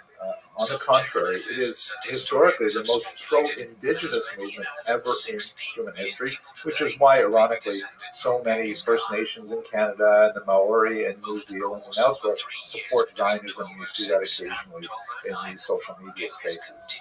The Zionism refers to the age-old desire for Jews to return to their ancient homeland in the land of Israel. It is, without doubt, the oldest movement of its nature in history. Now, as I will explain in a minute, the term Zionism text of the 20th century, when it acquired a distinctly political overtone, and I'll come back to that. But historically speaking, this is something that goes all the way back to, at the very least, the 6th century before the Common Era, when the Jews were first exiled from the land of Yehuda, the southern part, central and southern part of what will be today the land of Israel, to Babylonia under King Nebuchadnezzar. And we see it recorded, for example, in the Bible all over the place, but Psalm 137 is perhaps the most powerfully statement of that yearning to return to the land of Israel. Just quoting here in English, "By the rivers of Babylon there we sat down, yea, we wept, when we remembered Zion." Right? What is Zion or Zion? Zion is one of the hills of Jerusalem to go back. Very powerful song. Now, in the 20th century, as I mentioned now twice, that's when Jews, particularly in Europe and especially in Eastern Europe, began to be affected by the nationalist movements that were growing at that time. And many peoples began to seek their, opportunities to express themselves as national within empires. For example, the Austro-Hungarian Empire, the German Empire, the Russian Empire had all kinds of non-Austrians or Hungarians, non-Germans, and non-Russians within them. And a lot of those people, the Czechs, the Ukrainians, the Slovaks, the Poles, and so many, wanted to form their own state.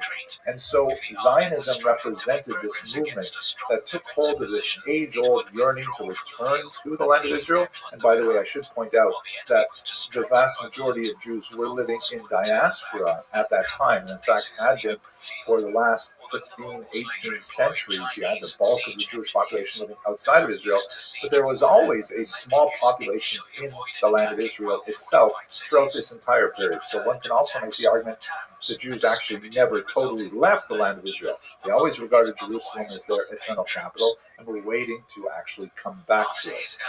It began to acquire this modern nationalist political tone, particularly under the leadership of Theodor Herzl, shown here, very famous leader of the World Zionist Organization that was established in 1897 and had significant success at motivating Jews around the world to contribute in a financial way to purchasing land in the land of Israel in order to eventually come back there.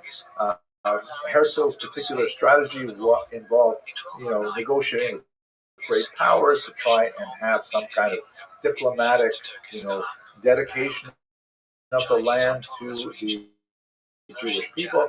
This eventually was expressed after Herzl's death in the Balfour Declaration, when the British government said that they believe in the idea of the establishment of the Jewish homeland.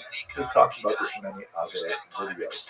Now, while Zionism was arguably the most popular of the various political expressions that were happening at this time, when Jews all over the world began, like many other peoples, to explore their political expression, it was certainly not universally approved by all Jews. There are many, many objections to Zionism, and there are three main groups of Jews who legitimately objected to Zionism at the time. The first were the ultra-Orthodox. This is based on a reading of the Talmud that essentially argues that the Jews, having been exiled from the land of Israel and having lost their sovereignty specifically way back in the ancient period, they were not allowed to go back to the land of Israel and establish a sovereign nation with a flag, with an army, with passports, with currency, all those things, until the arrival of the Messiah. And so there was a good core of ultra-Orthodox Jews in particular who felt that returning to the land of Israel and establishing a state there was inappropriate. Returning to the land of Israel, to live there, to pray there, to study there, very, very beautiful. But to establish a state, these ultra-Orthodox Jews said, no, that has to wait for the Messiah. Ultimately, this group was always a minority of the Jews overall. And again, various election results to indicate how Jews felt about this position. But nevertheless, it was a theologically principled argument. Today, we have a situation where half of the world's Jews have already demonstrated their commitment to Zionism by actually living in the land of Israel, and so only a tiny fringe of that ultra-Orthodox objection still remains. You will see them showing up at pro-Palestinian rallies, and they have been doing it consistently for many, many years, not just since October. They're associated with groups like Neturei Karta, who are pretty much universally disliked by the rest of world Jewry. And you can see them here. This is in a German protest, and they have a few non-rabbis or non-Jews apparently standing beside them, carrying signs that say, authentic rabbis are opposed to Zionism. Here's a pro tip, by the way. If you believe you are authentic, you are certainly not going to convince anyone by putting it on a sign and saying that you are, in fact, authentic. And it's especially difficult for most Jews to deal with this kind of thing because, as you can see, the other flags that are being represented here include, for example, Hezbollah, which is one of the most murderous terrorist organizations that is dedicated to the idea. As you can see on their flag, they've got like a gun on the flag. They want to destroy Israel and the Jews who live there. I mean, it's just very offensive to most Jews to even think of Jews participating in these kinds of rallies. Enough that they're wearing this kind of keffiyeh, talesim, and things like that. But anyways, that is, nevertheless, the modern vestigial remnant of a theological objection to Zionism, which was more prevalent at the turn of the 20th century, but dramatically dropped off after Israel became a state in 1948. There was also a socialist objection to it, and you see this most dramatically in a political party called the Jewish General Socialist Workers' Party, known in Yiddish as the Bund. And this was a group that said, no. Zionism is a bad thing because it's going back in time to a kind of bourgeois form of government, whereas we want to move forward with a social democratic government, specifically kind of a communist government. And so they oppose Zionism on political grounds. The Bund basically also disappeared with the 20th century. Stalin got rid of the most leftist section of the Bund. It survived to a certain degree in America as a Jewish workman's circle and so on. But that was also a principled opposition to Zionism on the basis that it was moving in the opposite direction of what all society should go. This is why, the Social Democrats tend to oppose Zionism, and there were Jewish Social Democrats at the turn of the 20th century as well.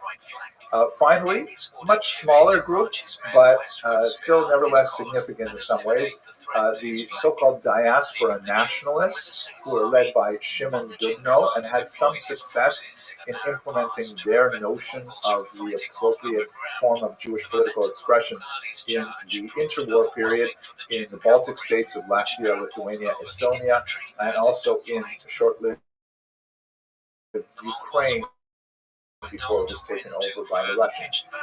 Dubno's vision of Jewish political expression argued that they should in fact be more invested in their own communities around the world and not seek to go and create a state. In Dubno's vision, he felt that existing as a diaspora community actually represents a more advanced form of social organization than statehood, and that the Jews were in a unique place to actually express it into the future. So you will see occasionally a kind of a diaspora nationalist objection to Zionism, but it was especially prominent in the 1920s. It faded away in the 1930s under the influence of integral nationalism. Principled oppositions to Zionism that existed when Zionism was an expression in a state. Let us move now to what is anti-Zionism and what is specifically anti-Semitic about it, since I've just described to you three kind of reasonable forms of anti-Zionism, although they're very hard to find in actual people today. So let us understand that anti-Zionism is unfortunately basically the fifth stage of the evolution or devolution, if you prefer, of a form of ancient hatred. Jew hatred is, arguably the oldest form of hatred we have on the planet, just like the Jews are a very old people, antipathy to the Jews is also a very old phenomenon. But, we see it in much the same ways, and, when it happens, we recognize it. I'm thinking to myself, for example, how many times have I walked to synagogue on a Saturday and some car drives by and someone rolls down the window and yells, some expletive, F you Jews, that kind of thing. Nowadays, they roll down the window and they yell, Free Palestine. It's the same thing. It really is just a different form of expressing hatred of Jews, but I'll hope to demonstrate exactly how that's happened. Let's go through the first four ideological forms of anti-Semitism, and then we're going to focus on anti-Zionism specifically. The first form of antipathy to Jews is actually the most normal of them, the most kind of like human and understandable, and that's basically xenophobia. This is something we see in the ancient period among Greeks and Romans in particular. You see it in Greek and Roman literature, and it basically refers to like nasty things said about Jews, largely because the authors did not understand Judaism and Jewish culture. For example, the fact that Jews would refrain from work one day a week, they were therefore considered slothful, because that was on the Sabbath, that was something that was not familiar to Greeks and Romans, and they just didn't understand so they assumed that Jews were lazy. Because Judaism requires, if you want to convert to Judaism, it requires a fairly high bar of commitment. For example, circumcision for men. So they felt that Jews were clannish and were, like self-selected and things like that. And so it basically represents a form of misunderstanding of the basic functions. So here's another one. For example, Jews keep kosher. And so if you want to invite a Jewish neighbor over to your home and say, hey, we're having pork or shellfish or something like that, and a Jew says, sorry, I can't eat that food. Say, oh, what's wrong with you? How come you won't share with me? So that's just misunderstanding the reasons why they're not eating with you as a form of misanthropy, of the hatred of other people. So this is something that happens when cultures meet up against each other and don't quite understand each other. It's still not so nice, but nevertheless, it's something that happens, and it happens to all people. The second form of anti-Jewish antipathy is something we see more with the birth of Christianity, because Christianity is a daughter religion to Judaism, and as a result, there's a special mother-daughter relationship that Judaism would not have, for example, with Hinduism, or to a lesser degree with Islam, which is kind of like sort of a granddaughter religion. But the relationship of the mother and the daughter is especially important. In this context, this early form of Christian anti-Judaism is basically a theological debate. Who are the Jews as a chosen people? If they're the chosen people, what is the Christian people? What does God think of this relationship? Who is Jesus, and what does he mean for the, we have the Jewish Bible planted at the beginning of the Christian Bible. How do we define our distinctions? That can sometimes express itself in antipathy to Jews, and that's something that was especially prevalent for, let's say, the first millennium of the Common Era. The third period is when Jew hatred really goes off the rails, and criticisms are leveled at the Jews, which are just, mind-boggling and bizarre, like this crazy idea that Jews must drink Christian blood in order to avoid some kind of strange smell or, various other nasty things. The idea that Jews must somehow ritually murder a child in order to, fulfill some kind of bizarre ritual purpose. These are like weird ideas that in the 12th, 13th century in particular began to take hold of the European imagination. They connected especially when printing became popular, and it was possible to disseminate these ideas cheaply and widely, and unfortunately we are still dealing with this form of medieval Jew hatred as well. The fourth form, which unfortunately until recently I believed was likely the final form, but that was optimistic, is what we would call today modern anti-Semitism. This is when the actual term anti-Semitism was invented in the 1880s as an attempt to try and sort of couch these old antipathies in a modern sort of scientific sounding term. And basically the content of modern anti-Semitism represents the departure from and placing it all on two basic ideas. One, separate from a religious confession, for example, or a national identification, but now they have some kind of quasi-scientific permanent association with their very beings, their very bodies. And second, the idea of conspiracy theory.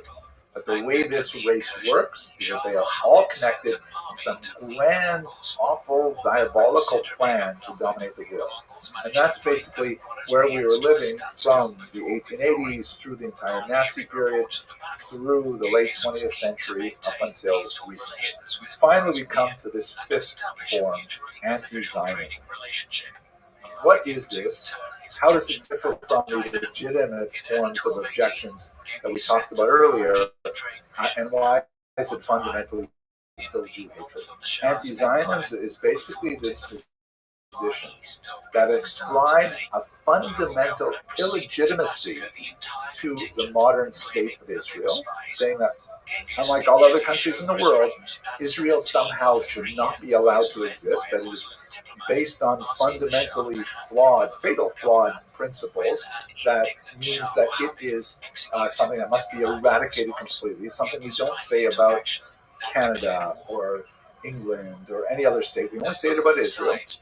And secondly, anti-Zionism argues that all Jews, not just Israelis, but all Jews around the world, are somehow equally culpable for establishing this so-called illegitimate state, that they are so-called complicit in this crime of Israel's existence, and that's really what this anti-Zionism is all about. So what I'd like to do now is to walk you through a few examples of how we see just how inappropriate and illogical and fundamentally hateful this argument is, and how it distinguishes itself from the earlier forms of opposition to Zionism that we can understand based on legitimate grounds, whether or not we agree with them. Let's take, for example, as a litmus test, the International Holocaust Remembrance Alliance definition of anti-Semitism. It's not, for me, it's not my favorite form of defining anti-Semitism, but it happens to be something that is in the news because a lot of political debate is whether or not we should formally accept this definition or not this. But let's just use it as our litmus test. So if you look at where I pointed the arrow here, we should say clearly that criticism of Israel, similar to that leveled against any other country, cannot be regarded as anti-Semitic. I mean, if you were to say anyone who criticizes the government of Israel is an anti-Semite, you would have to say half of the population of Israel is anti-Semitic, because they have a very vigorous democracy, they have protests, they have arguments. It's actually a raucous kind of thing, the Israeli Knesset and politics there. There's tremendous amounts of criticism of the government, the current government, previous governments, and I'm sure future governments. So there's certainly no boundary in this definition that says that criticizing the decisions of a given government or political orientation in Israel is off limits. There are, however, some things which go way beyond it, and that's what we really want to focus on. So here, have a look at the second page, which sort of expands with lots of examples of the definition. Let's look at some of them in detail and see why anti-Zionism really goes beyond the level of appropriate criticism of the government and gets into anti-Semitism or Jew hatred. First of all, accusing the Jews as a people or Israel as a state of inventing or exaggerating the Holocaust. Right? We sometimes call this Holocaust revisionism, and the reason why an anti-Semite might want to do that is because part of the reason why the need for a state of Israel is present is because of the genocidal attack on the Jewish people in the Second World War that necessitates some kind of refuge for them. Okay, fine. Accusing Jewish citizens of being more loyal to Israel or to the alleged priorities of Jews worldwide than to the interests of their own nations. This is also a very old criticism. It's the dual loyalty charge, that it's saying it's not possible for a Jew to, let's say, for example, serve in the United States Armed Forces because they're really more dedicated to Israel. I mean, if that is the case, again, you'd have to wipe out, you'd have to remove from its ranks a tremendous number of people in the armed forces who come from other countries or have various, affinities for other countries. So we're going to set that one aside here. Anti-Zionism means denying the Jewish people their right to self-determination, for example, by claiming that the existence of the state of Israel is a racist endeavor, meaning all other countries seeking to establish national homelands for their indigenous peoples, that is somehow okay, but for Jews to do that, not okay. We see it perhaps most starkly in the 1975 UN resolution that equated Zionism as the national movement of the Jewish people as a racist endeavor. There's no such UN resolution that says that Russian, Venezuelan nationalism would be are somehow racist, but Jewish nationalism is somehow racist. It's a fundamentally flawed argument. As you can see from this map that indicates, and those that voted in favor it, probably the resources of the Arab League, that you get a really the sense of like where this is coming from, as well as those who, objected to this particular resolution. Building on this idea of equating the Jewish national movement with racism and not other national movements, applying double standards by requiring of it, i.e. Israel, a behavior not expected or demanded of any other democratic nation. It holds Israel to a different standard of what is acceptable. And we see this especially today, and you can see this in actually a rather brilliant article that was just published yesterday by Zach Goldberg in Tablet. And basically what Mr. Goldberg did was he went and looked at some of the major media resources, and he said, okay, how many times is the word genocide used in connection with, and then he identified, half a dozen odd recognized massacres that may reach the level of genocide. I won't go into the details of separations between them. But as you can see, when you connect Israel to genocide, that's a phenomenally popular topic, far more than connecting, for example, the Cambodians to genocide or Rwandans to genocide and so on. When you say Israel and genocide in one sentence, you get a lot of hits, and so therefore that has suddenly become a tremendously popular thing in much of the media space. And he points out here, I'm going to actually read a quote from that article, which is rather remarkable. He says, if Israel's war in Gaza qualifies as a genocide, it would constitute a striking historical outlier, perhaps the first such case of genocide triggered by a mass terrorist attack involving the slaughter of civilians and the taking of hostages, the first in which the genocider, quote-unquote, permitted food, fuel, and humanitarian aid to flow into the territory of its purported victims, and potentially the only instance in which the perpetrators lacked any prior plan or ideological commitment to extermination. It may also be unique in that the targeted group's combatants have deliberately embedded themselves in civilian infrastructure and sought to increase civilian casualties for strategic and propaganda purposes.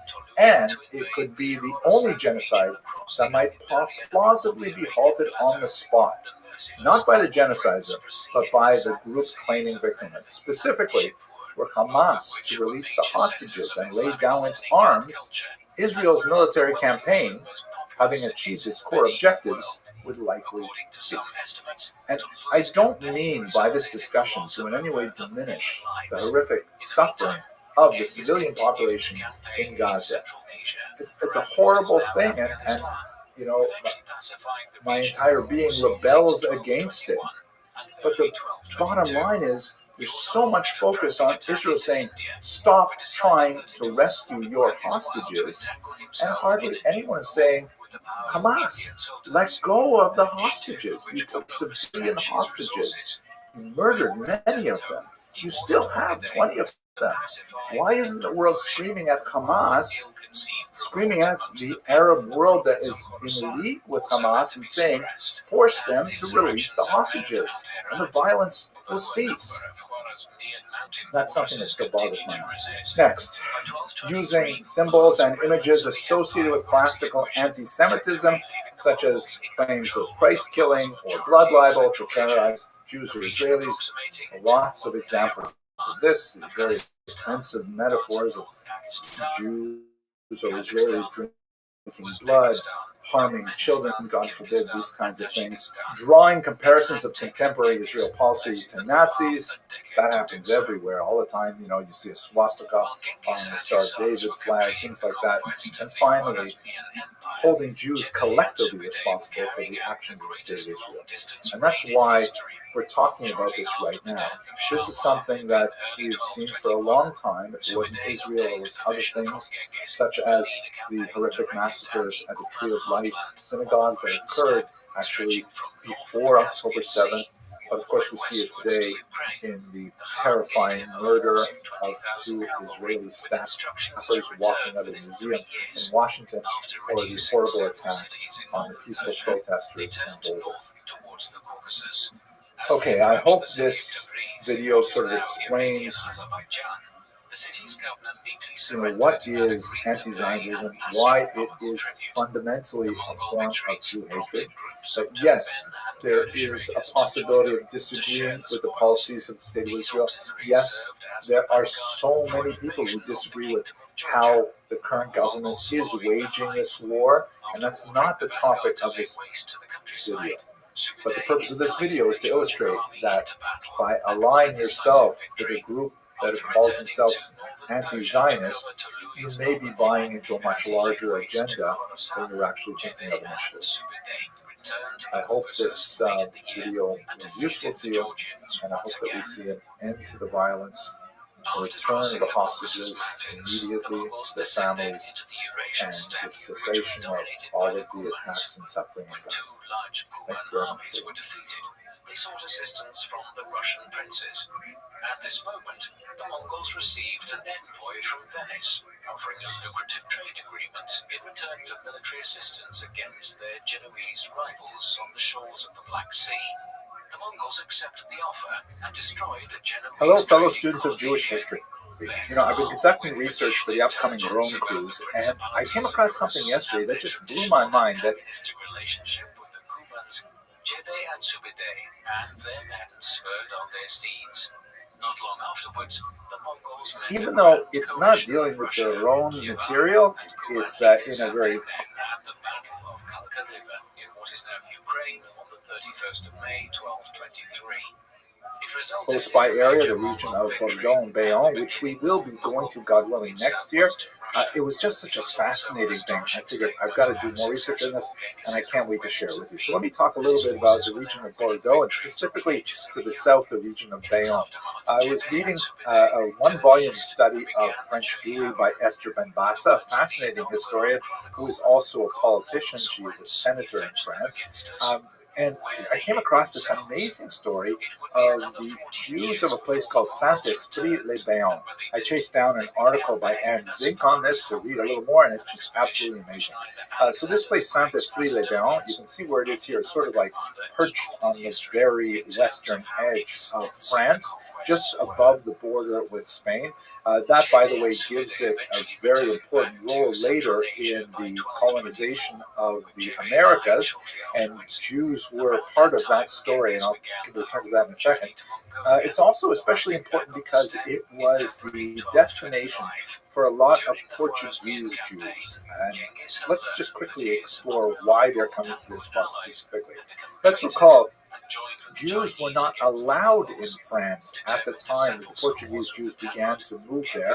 The Jews were expelled from, and France is not unified like it is today. There are different, territories controlled by different powers and so on. But basically, the Jews are expelled first in 1182, and then invited back, and they're expelled again several times until the end of the 14th century. And in Provence, the region that's close by here, finally expelled at the beginning of the 16th century. However, there's a little footnote in that King Louis XI wanted to resettle the region of Bordeaux, which was devastated by the 100 Years' War. So in 1474, he invites foreigners, except the hated English, to return to Bordeaux and to settle them.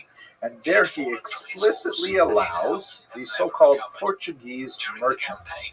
And later they're openly called Portuguese New Christians. They are given residency rights in this region of Bordeaux and Bayonne. Now, who are these Portuguese merchants, also known as Portuguese New Christians? These are essentially Jews who were forcibly converted in 1497 in Portugal, and were looking for ways to get out of that country, and many of them made their way to more hospitable climes like Amsterdam, for example. We've spoken about that quite a bit. And many of them went out to the New World, to Brazil and other places. But this is really close by. It's just over the Pyrenees, just over the border, and there's a lot of these Jews who are given wishing at some level to live as Jews. These are called term, meaning swan, acceptable term. They're Jews who they're along a whole spectrum. There are some who really become true believers and are ultimately absorbed into larger Catholic population. There are those who deeply, deeply resent the forcible conversion and are doing everything they can to live underground as Jews. And then there's a whole bunch of Jews who are in the middle of that, who are trying to maintain their safety as living as Christians to the outside world, but in their own homes they're still marrying other crypto Jews, practicing some Jewish traditions, and so on. So they're making their way now to the region of Bordeaux and Bayonne. Everybody knows that they are of Jewish extraction, and there's a degree of persecution that goes along with that. Even though they are technically baptized, we know that the Jews were useful. Like, look at this chart here. You can see that in 1751, 51% of the Jews, a very small number of them were impoverished. Almost all of them were, producing for the economy. About half of them are involved in trade. About 30% are involved in banking. That is a little bit skewed from what we see in other parts of Europe where Jews are allowed to live. Banking and small commerce might be a little bit larger, but nevertheless, there's 12% involved in crafts and 5% involved in other things. In terms of the trade, this is Saint-Esprit is on an important river that opens out into the Atlantic. So they're involved in all kinds of things, in wool sales, in chocolate, in tobacco, and you name it, all kinds of soap. They're making soap. All kinds of things are going on there, and they are definitely very useful to the economy. So by 1550, King Henri II specifically assures their residency rights, even though they are Portuguese New Christians. Now, what's especially interesting about all this is that what's going on in Bordeaux and Bayonne is not necessarily what's going on in the entire country. By 1615, King Louis XIII requires all Jews, including crypto Jews, to leave France. And that, by the way, affects a lot of the Jews who have made their way to the New World.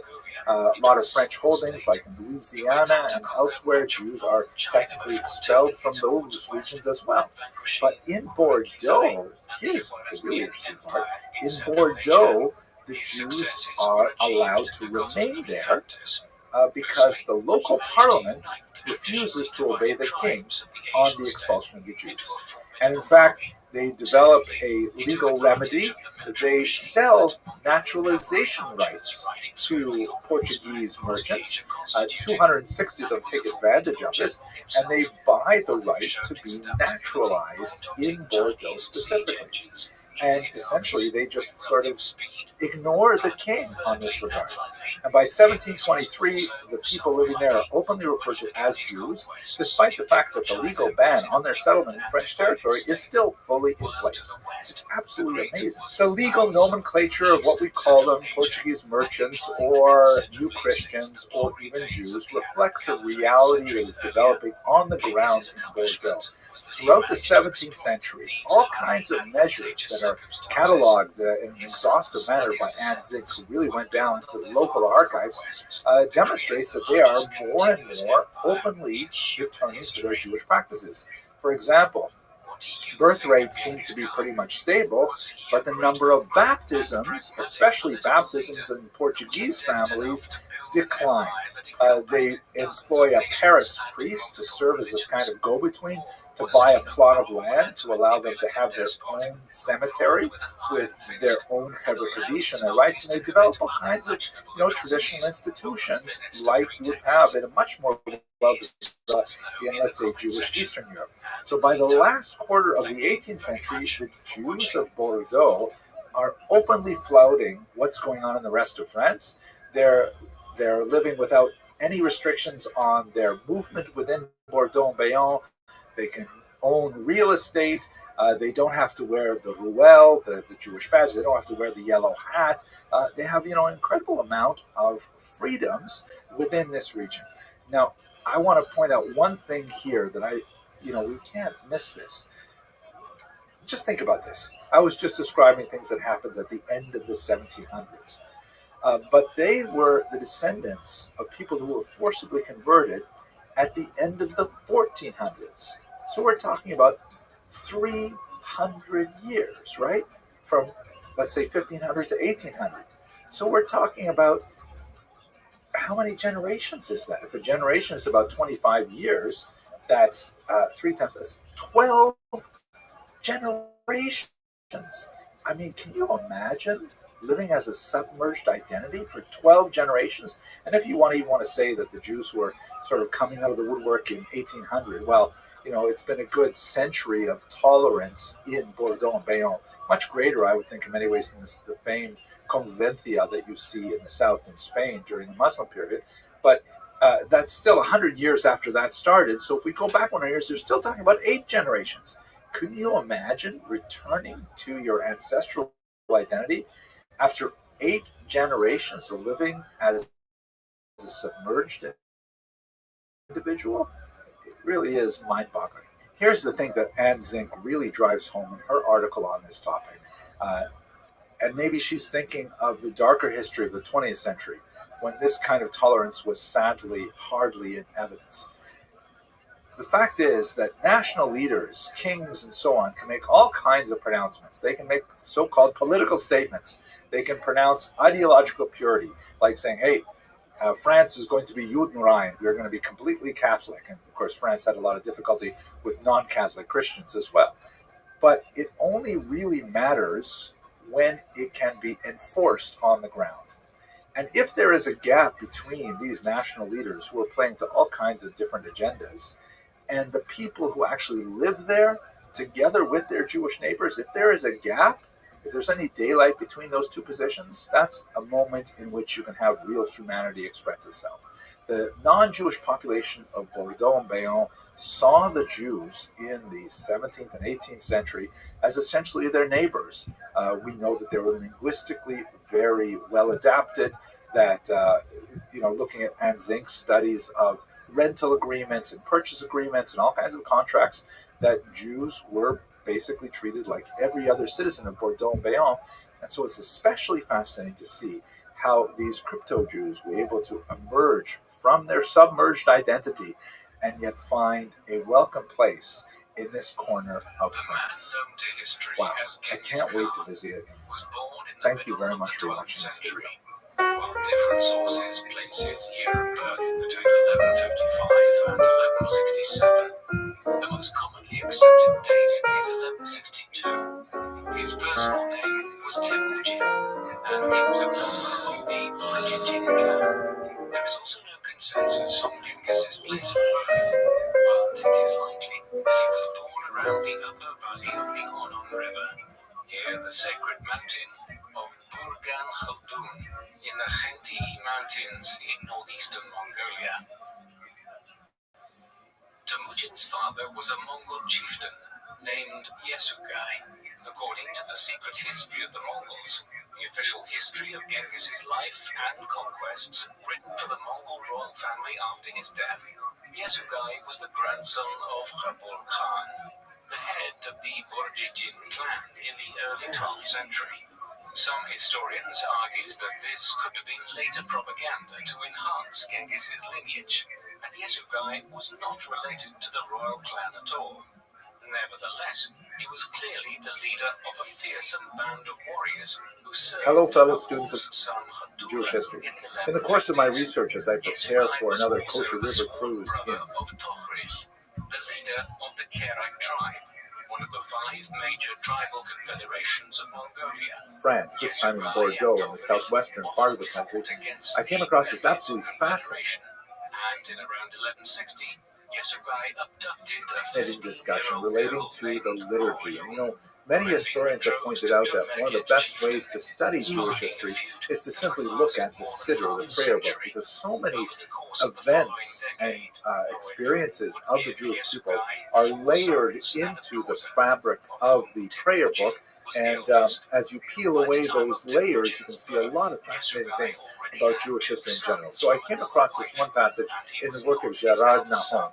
He's a phenomenal historian, perhaps the greatest historian, certainly of the Bordeaux and Bayonne region, which he's been studying all his life. His family was originally from Algeria, although he himself was born in Paris. He was a student at the Sorbonne, and he taught at many universities, and Nahon is especially associated with L'École Pratique des Hautes Études. He was a major scholar of French and Sephardic Jews. I found something really fascinating in his 2003 publication, Juifs et Judaïsme à Bordeaux, Jews and Judaism in Bordeaux. So here's what it is. So the first part of his book goes into some of the Bordeaux antiquities, like when did Jews first come to this region? It's certainly lost in the sands of time because by the time we first get records of Jews, they aren't referring to their settlement. These are referring to Jews that evidently have lived there for some centuries. Most likely they came in the early first millennium, maybe the first or second century with the Romans, but we'll get into some of the details. We have some interesting archaeological discoveries. For example, in Bordeaux, a gold ring was discovered in the vicinity of streets later called Rue Judaica, or Rue Juive, the Jewish street. And if you look at this amazing ring here, it was first published by Camille Jullian in 1890, who presumed that it was an engagement ring of a woman named Esther. When you look closer at it, you can see that, in fact, it does have the name Aster, which is, in fact, a Roman equivalent of the name Esther. We know that from this remarkable first century epitaph that was set up for Claudia Esther, who was one of the slaves who was taken from Jerusalem in the first century to Rome, and it was put up by her husband. But looking more closely at this particular image, why would you think that this Aster is definitely a Jewish one? Well, it is obviously the representation of the menorah on both sides of the ring. And you can see that's a classically Jewish symbol. The seven-branch menorah in particular really goes to the heart of Jewish symbology. You see it from very, very early and very popular in the first, second centuries. So, whereas Jullian argued that it was an engagement ring, Nahon says that's probably not the case. He says it probably belonged to a man named Asterius. I'm not sure how strong his argument is personally, because why wouldn't it say Asterius, although those last three letters kind of indicates like a nominative case. It really should be in the ring itself, unless it's a short form, but who knows? At any rate, everybody agrees it's from the 6th century, right? So we're talking about 500s. We know that there were Jews already living there at this time. We also have a really fascinating document that goes back a couple hundred years earlier, and this one is really interesting.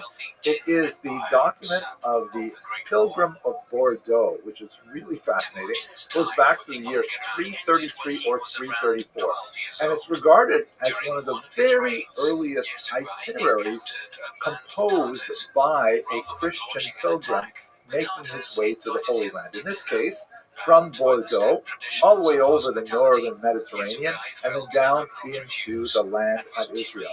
And it's been studied for centuries and centuries as a work of history, of geography, of piety, and so on.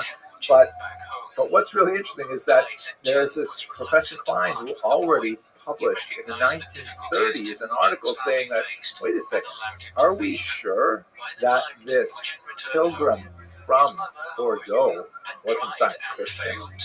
Because when you look at the itinerary itself, he zips right through Galilee, where Jesus was active for 2.5 years. That's where most of his stuff happens. He doesn't talk at all about Nazareth or Capernaum or any of the important places in the Galilee.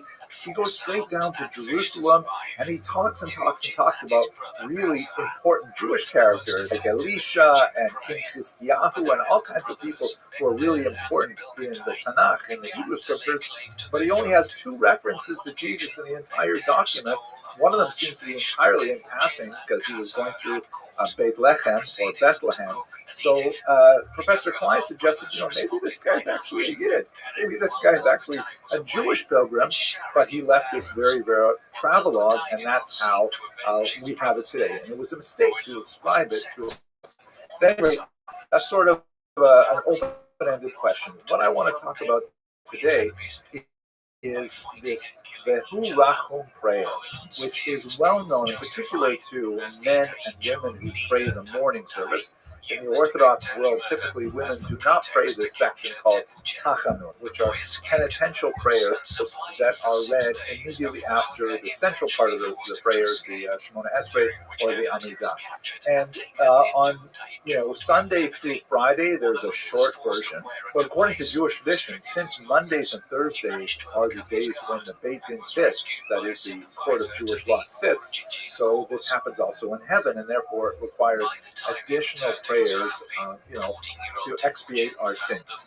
So that's basically what this Tachanun prayer is, and there's this longer section on Mondays and Thursdays called Vehu Rachum, which is the first two words, and it means, and he is merciful. It means God is merciful. So where does this prayer come from?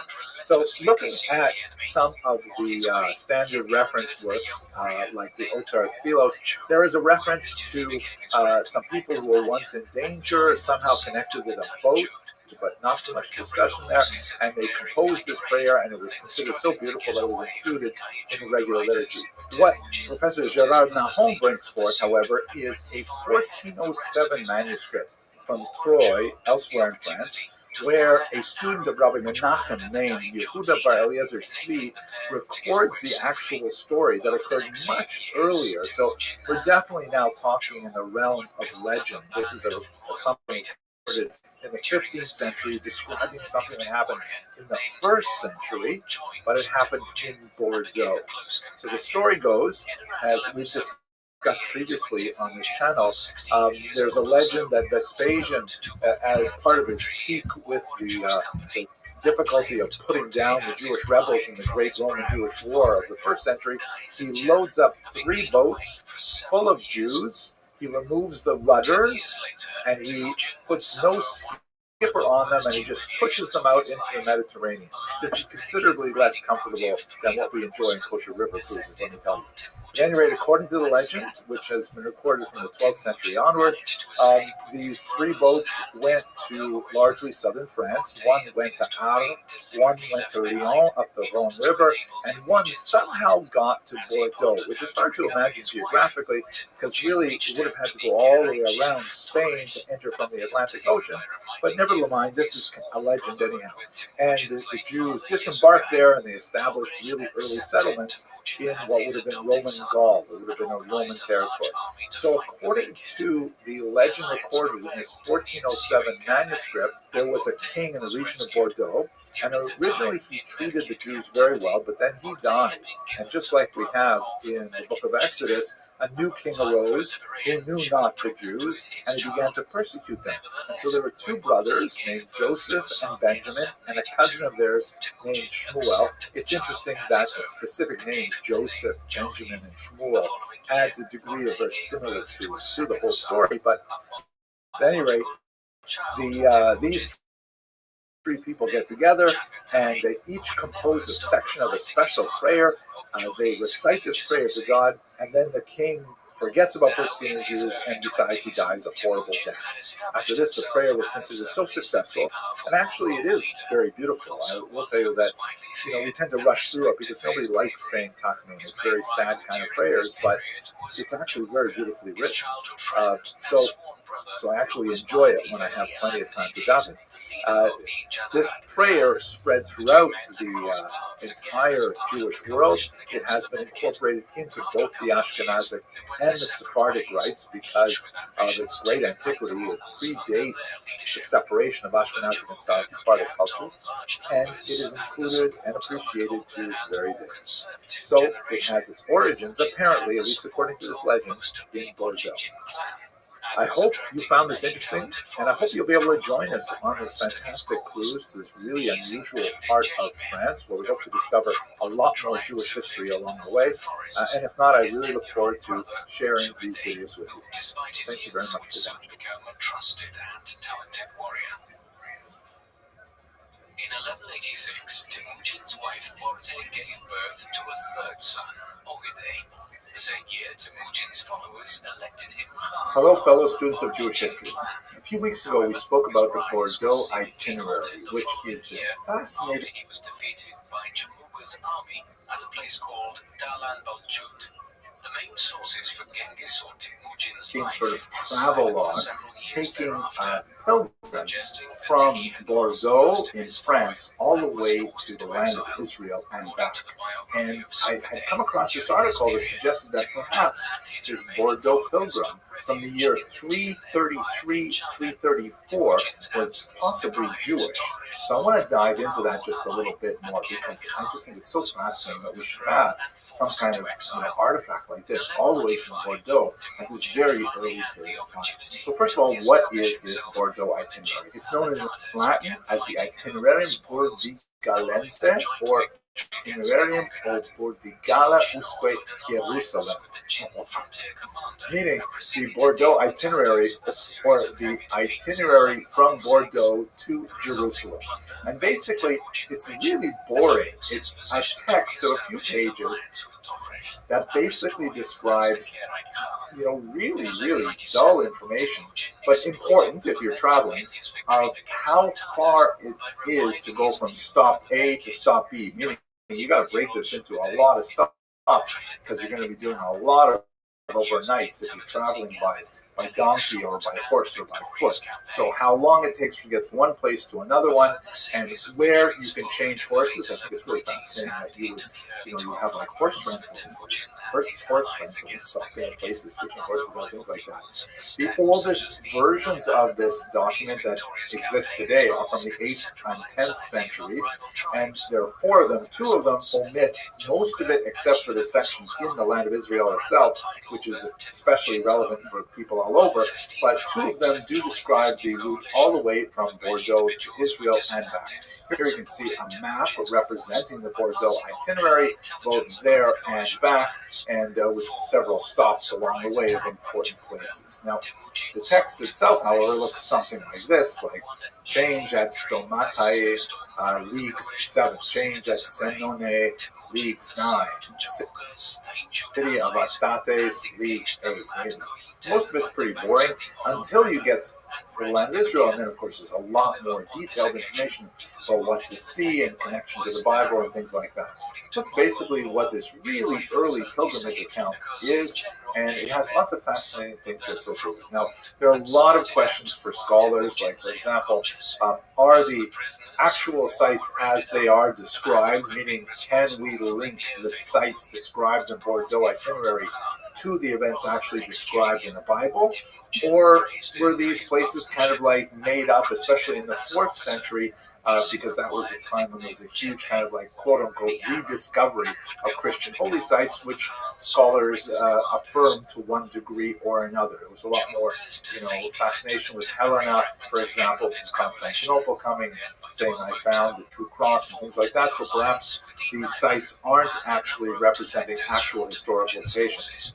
And it's also some really interesting literary discussions of, is there a subtle adversus Judaeus tradition here? Is this fitting into church father writings around the same time, perhaps criticizing Judaism by the contrast of various holy sites?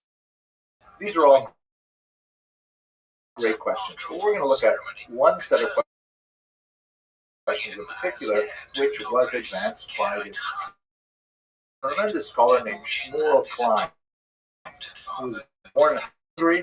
He moved to Israel in 1929, where he's one of the first faculty members of the Hebrew University of Jerusalem. He had a rabbinic background. He served as a rabbi, and served as a chaplain, and so on. But his real love was historical geography, and especially the historical geography of the Holy Land. His PhD dissertation was defended in 1909, and it was on the topographic and historical material in the poetry of the 7th century liturgical poet Kalir. Absolutely fascinating. And he wrote, a list of articles as long as my arm describing various historical and topographical aspects of the land of Israel. Huge influence on later geographic studies. Now, Professor Klein takes this itinerary at face value. For example, he says, why is there so little Galilee? I mean, that was Jesus' main area of activity. Why is there no reference in the itinerary to Nazareth, Capernaum, Magdala, Cana, sites that are so prominent in the Christian scriptures? Why does the pilgrim spend this huge trip making his way around Israel and then just skip over all those things, just go straight to the coast and then spend time in Jerusalem? Important question. Second one, why are there so many reference events that occurred to particular kings as described? Like lots of things which are fascinating in Jewish history, but they're not really that closely followed in Christian history. Some scholars preceding Klein, and he quotes them in his article on this topic, suggest that perhaps it was a Jewish Christian or a Christian Jew, maybe someone who was part of that generation who was of Jewish ethnicity but was practicing Christianity. And there's something to be said for that argument, but it's really quite late for that. We're already in the 4th century, and the split between Judaism and Christianity was pretty profound by the time you get to the 4th century.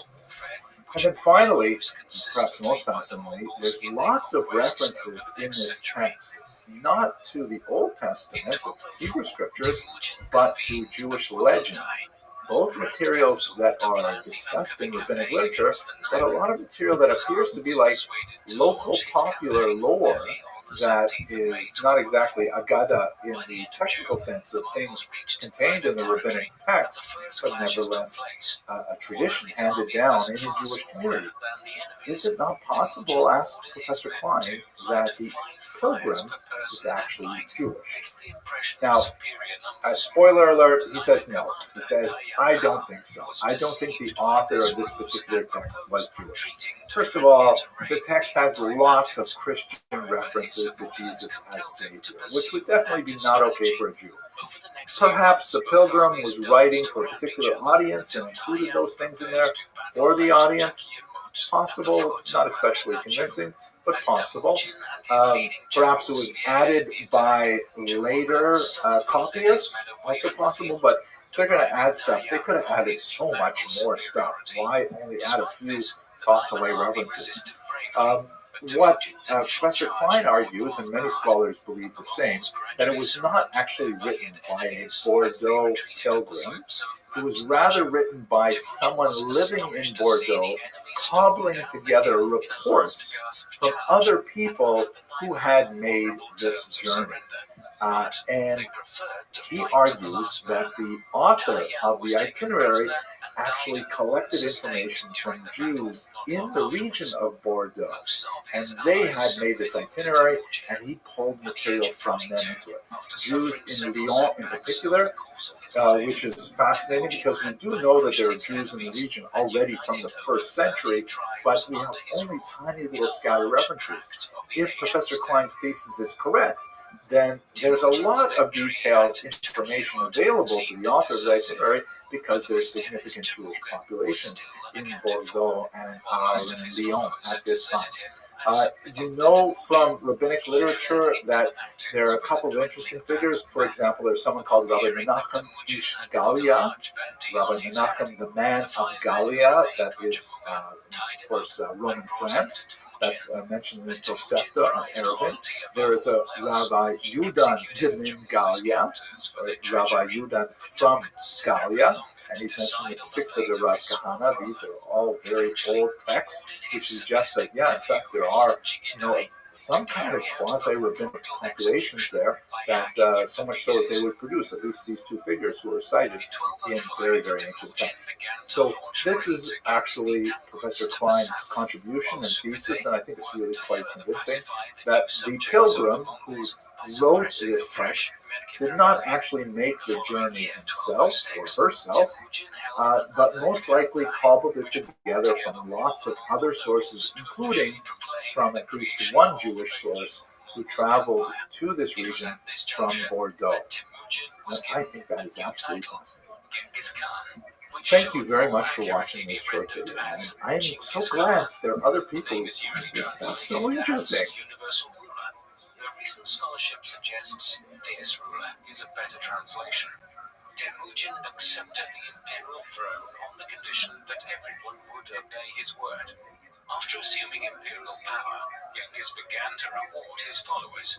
His long-standing companions, Borchu and Borokur, were given the highest ranks, while the likes of Jebe and Subede were ranked one step below. The four were members of a 9-man cabinet that enjoyed the greatest privileges and took part in key decision-making alongside the Khan.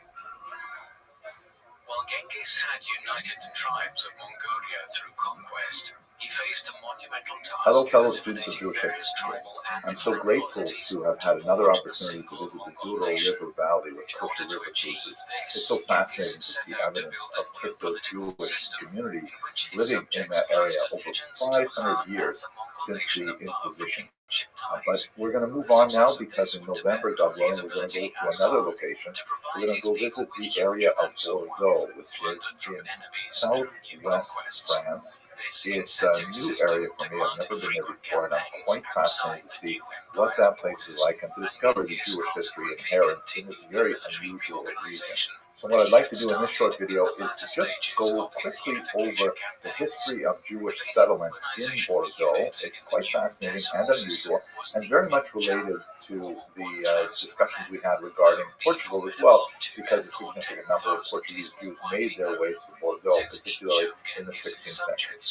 To start with, have a look at this map here. Here's where Bordeaux is. You can see it's on a waterway that opens to the Atlantic Ocean, and like many centers of Jewish civilization, it is an important mercantile site. Of course, the entire region is suffused with wine culture, and I'm going to have to learn a lot more about that before I go there to understand the role of Jews in the history of wine. But for today, let's just look at settlement. So we have a medieval legend that speaks about 3 rudderless ships being cast adrift in the Mediterranean Sea by Vespasian in the 1st century after the destruction of the temple in Jerusalem. These rudderless ships wandered throughout the Mediterranean and landed at the city of Arles, located at the mouth of the Rhone River, and made their way upstream to Lyon, a little further on that same river, and then another one went somehow all the way around, I guess, the Strait of Gibraltar to land in Bordeaux. And this is the legendary origins of the Jewish communities of these 3 very important cities. But if we move past this fascinating legend and look at the archaeological evidence and the literary evidence, we do have a fascinating signet ring that looks at a ring that appears to have menorahs on it and the name Aster, which could be an abbreviation of the Latin name Asterius, not especially Jewish, or Esther, which of course is very Jewish, and that dates from the 4th century. In the late 500s, we have a literary report of a Jew in Bordeaux who got into trouble because apparently he ridiculed a priest's belief that a particular saint would cure him of an illness. We don't know the specifics of that particular story, but it does have certain ring of truth in some ways. And then we also have much more evidence by the time you get up to the 9th century, much of it coming from anti-Jewish sources, but nevertheless pointing to a fairly well-developed community for the 9th century in Bordeaux. By the 11th century, you already have geography of a place called Mont Judaïque, which means like the mountain of the Jews, or the Jewish mountain. That's outside the city walls. There's a Jewish cemetery in place. There's a Jewish street, and a port is called Port du Jeu, which was known earlier by the name Porta Judea, clearly meaning the port of the Jews. So certainly by the 11th, or the Crusades and so on, you actually have a very significant Jewish population living there. Where they came from exactly is not clear. But we do begin to see clear migrations from other regions through kind of like this paroxysm of desire to expel Jews from its environs at several points during the High Middle Ages. The first of them was in 1182, which did not actually affect the Jews of Bordeaux, because during this time, specifically from 1154 to 1453, Bordeaux was not under French control. It was under English control. And even though this part of England was located on the continent, it was nevertheless, impervious to the demands of the French kings. I think it's also interesting to observe that the 300-odd years that Bordeaux had independence from France, being attached to England, may have contributed to a certain cultural orientation that we certainly see more of as we move into the early modern period, of being willing to defy central authorities, specifically with regard to the treatment of their Jewish populations. So, if we go back to our expulsion situation, the Jews of Bordeaux were not affected by the expulsion of 1182, but they did get exposed to 3 rapid expulsions in swift succession in 1284, 1305, and 1310.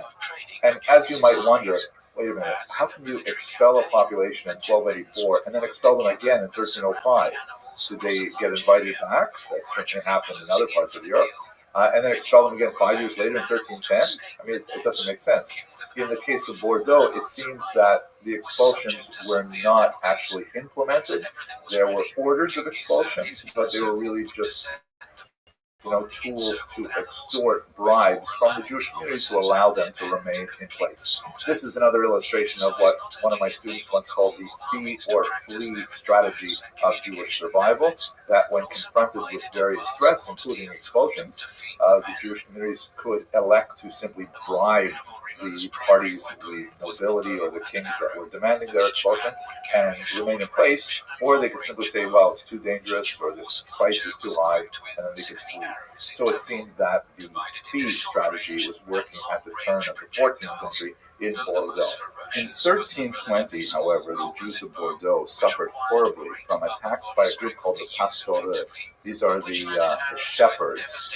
It's a populist movement, very similar to the Crusades, which of course began in 1096. So this is like a century after the First Crusade, but they continued for some time. It was originally an anti-Muslim movement, the idea of the European Christian effort to wrest Jerusalem and the Holy Land from the Muslims had lots of very negative spillovers in Europe proper, and particularly for the Jewish communities living in Europe, particularly because if the whole idea of the Crusades is to reclaim the Holy Land for Christianity and drive out the infidel, well, a lot of locals and populists said, we have infidels living right here in our own communities, obviously referring to the Jews. So there was also a class element specifically to the Pasteurs uprising, in that they wanted to, try and attack communities that had concentrations of wealth. The Jews were unfortunately an ideal target because they were concentrated in urban centers like Bordeaux, and also they were more openly associated with cash-bearing industries like money lending, like minting, like crafts, silver, goldsmith, things like that. And so they were a favorite target by the Pasteurs, and they suffered horribly in that year 1320. The upper church, and the Pope in particular, defended the Jews like they did with blood libels and things like that, saying this is not right, this is not Christianity, we should not be doing these things. However, when the Pasteurs had forcibly baptized Jews in their rioting, the church would not allow them to return to Judaism because, as we've discussed many times in connection with the zeitgeist, the spirit of the era, that baptism being a sacrament meant that once a person was baptized, forcibly or otherwise, even though it was forbidden to forcibly baptize someone, that meant that they were nevertheless considered Christians. A lot of sad stories about that, but I don't want to get off track. So at any rate, 1453, Bordeaux returns to French control, which was technically at this time Judenrein, because there had been a major expulsion of Jews in 1306 from a large amount of French territory. and it's not certain if this decree was imposed on the Jews of Bordeaux. What we do know, however, is that there were significant populations of Jews, and especially crypto-Jews, who had been making their way up to Bordeaux from the 15th century and on. Again, you'll recall that in Spain, there was a massive wave of pogroms and forced conversions that gave people the status of new Christians. And as I mentioned a second ago, they were officially Christians, even though they did not necessarily want to regard themselves as Christians, but they had the privileges of free movement as Christians. There would be attempts to lock this down by both Spain and especially by Portugal, where a lot of these Jews fled. But in the 15th, 16th, and 17th centuries, there was periods of time when this was relaxed. And a lot of these nominal Christians, these so-called new Christians or conversos, sometimes called Marranos, which is a derogatory term, they made their way out of the Iberian Peninsula and looked to other places to live. Amsterdam, Hamburg, very prominent sites, the New World, Brazil in particular, and also just across the Pyrenees Mountains, the region of Bordeaux. And we begin to see an unusual sort of cultural combination of these new Christians moving into Bordeaux, identifying as Portuguese, later as the Portuguese nation, and ultimately openly as Jews. That combines with the sort of contrarian spirit of the Bordeaux population, and the Jews begin to get more and more privileges for their independent communities, even though they're still technically considered Christians. We see that they develop separate cemeteries. We see that they're developing unique processes for marriages, which are recorded in church documents as, these people were married according to the Portuguese rite, which means essentially they were married Jewishly. And by 1723, they just totally give up on even bothering to call themselves Portuguese, even though technically Jews are not allowed to live in France. They are openly living as Jews in Bordeaux specifically. At this time, we also begin to see Jews migrating from papal states, where there were also holdouts of Jews that were not initially affected by the expulsion of 1306. Increasing pressure we placed on the Jews of Avignon and the Canton Venessin, which are regions that were controlled directly by the popes rather than the French kings. And so Jews begin to make their way over to Bordeaux as well. And over the course of the 18th century, you have two distinct communities living in Bordeaux: the Portuguese Jews and the Avignon and Canton Venesin Jews. They're not exactly Ashkenazic. They have their own ritual, their Provençal, but you have these two communities living together, and they begin to really establish significant communities which were technically illegal. They set up yeshivot, right, schools. They set up bikur cholim, which are like Jewish welfare associations, especially for the sick. They set up all kinds of charitable organizations for the community. And eventually, the Jews from Avignon claim a similar communal status as the Portuguese, even though they had never been new Christians at all. By the time you get to 1806, which is where I'm going to cut off this, because we're going to enter into the modern world and some amazing things that affect Bordeaux Jews at this time, you have 2,131 Jews living in Bordeaux. 1,651 of them were Spanish/Portuguese. 144 were from Avignon, and another 336 were attracted from other Ashkenazic lands, Germany, Poland, and the Netherlands. Absolutely fascinating community with all kinds of different strands of thought coming in. I'm really looking forward to visiting Bordeaux in November, and I hope you'll be able to join us. Thank you very much for watching this video. After crossing the Gobi Desert, the other two columns raided the area north of Jin in an attempt to draw the enemy out to battle. When the Jin armies refused to take the bait, Genghis decided to march his forces south. In response, the Jin formed two armies, one to face the advancing Mongols in a frontal attack, and the other to strike against Genghis's right flank. Genghis ordered Jebe to march his men westwards behind his column. Hello, fellow students of Jewish history. I just want to tell you about one really interesting moment in the year 1755 when a great scholar named Chida met another remarkable scholar from Bordeaux. It's a really fascinating story, and it's got a little bit of humor. Here it is. So first of all, who was the Chida? That's an abbreviation for his name, Rabbi Chaim Yosef David Azulai. He was an incredibly important scholar who lived in the years 1724 to 1806. I've actually studied personally many of his books, and one of his books I've actually read multiple times. Great encyclopedic scholar, tremendous special interest in manuscripts, and fascinating. Now, the reason that he's especially useful for us is because in the year 1753, when he was in his 30s, he was asked by the community of Hebron, he lived in Israel, he was asked by the community of Hebron to make a circuit through some of the larger communities, particularly in Europe, to collect money for this struggling community. And so he did this. He went and he became like a meshulach, as it were, a messenger to collect funds for the yeshiva in Hebron in particular. He ended up being especially good at it, and he did it for about 2 decades.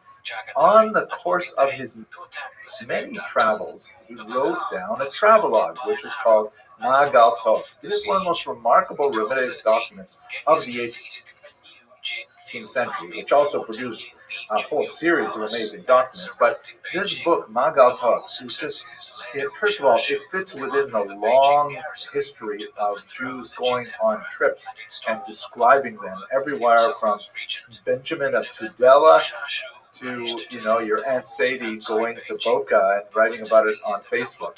This is a long Jewish tradition of describing faraway places, and the Chida does it phenomenally. He writes with a sense of adventure and with curiosity, and he provides all kinds of fascinating details, many of them really quite scurrilous. It's really surprising. It's quite fascinating how he gets deep into the community and understands the kind of stresses that they have going on.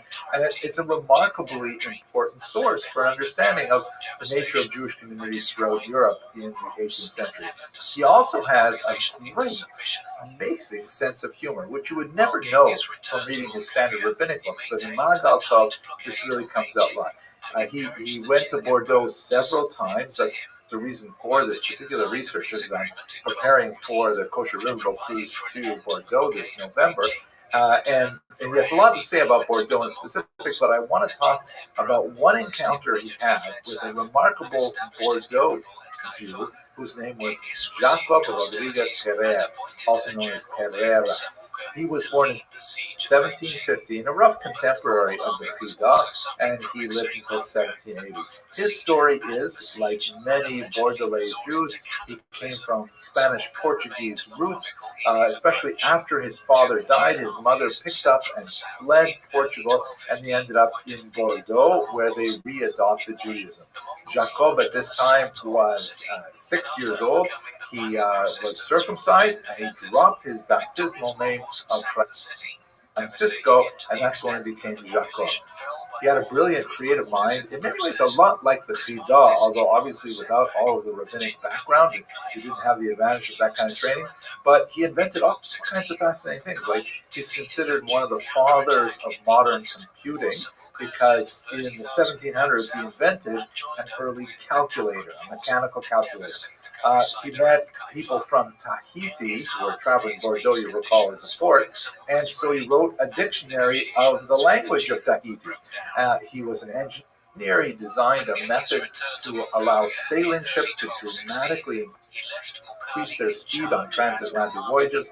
Really, really fascinating things. He was an educator, and he was also not only a tremendous advocate for the Jewish community in Bordeaux in particular, we'll talk about that in another video, but he also believed in public education, and he taught the poor children of Bordeaux for free, giving them basic life skills, vocational training, and so on. And he was a well-regarded, well-revered figure. His main claim to fame, however, was that he was one of the first early people to teach people who were deaf and mute how to speak. He actually demonstrated the effectiveness of his techniques before King Louis XV, who awarded him with an annual pension of £800, and he was a big hero for inventing this particular method of using finger shapes to represent sounds. He wrote about this in a book in 1778 entitled Observations sur les sourds et muettes, was published by the Académie Royale des Sciences, Observations on Those Who Are Deaf and Mute. Absolutely fascinating. Now, in his travels, the Chida went to Paris and arranged for a meeting with this individual. They met on the 12th of Av in the year 5515, which corresponds to July 20th, 1755. And the Chida was just overwhelmed with Rodriguez. And you can imagine that personality-wise, they probably had a lot in common, very curious, very eclectic, and so on. And now I'd like to read to you from this passage of their meeting, because it's really quite fascinating. I should mention that Magal Tov is really quite an amazing book. It has been published many times in Hebrew, in the original. There's a very, very hard to find English translation, which of course we have at Touro University Library. A translation by Dr. Benjamin Zimmerman. He published it in 1997. Now listen to this.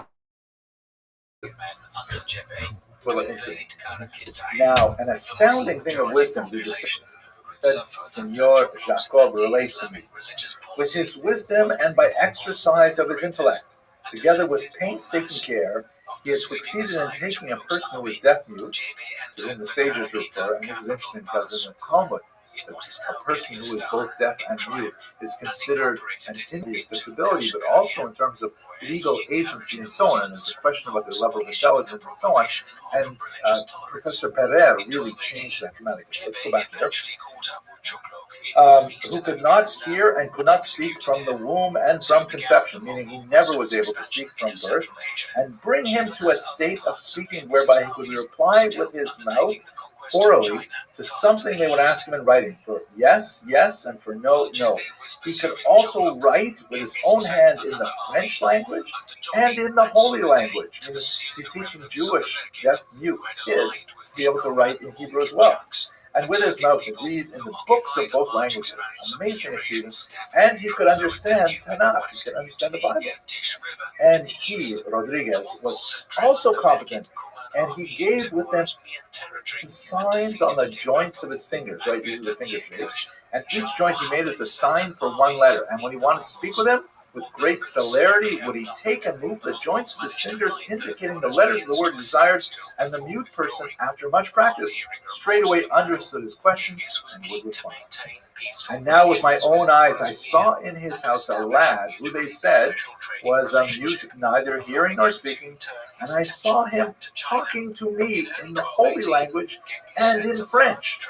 Now here's the funny part. And my eyes watched Senor Jacob, indicating with his fingers to this mute, and immediately would he indeed reply to his question. And as I was making a jest, I did make some signs with my fingers in a random manner, right? But he decided to hey, I'll try this out too, and started making gestures with his fingers. For I did not know the signs which Jacob had selected to him, meaning I was just making it up. I didn't know that the system he taught all. And I saw that the lad was perplexed by the sight and was upset that he did not understand. Then his master said to him, right, then Professor Rodriguez said to him, oh, don't be upset, for the rabbi did not mean to send the finger.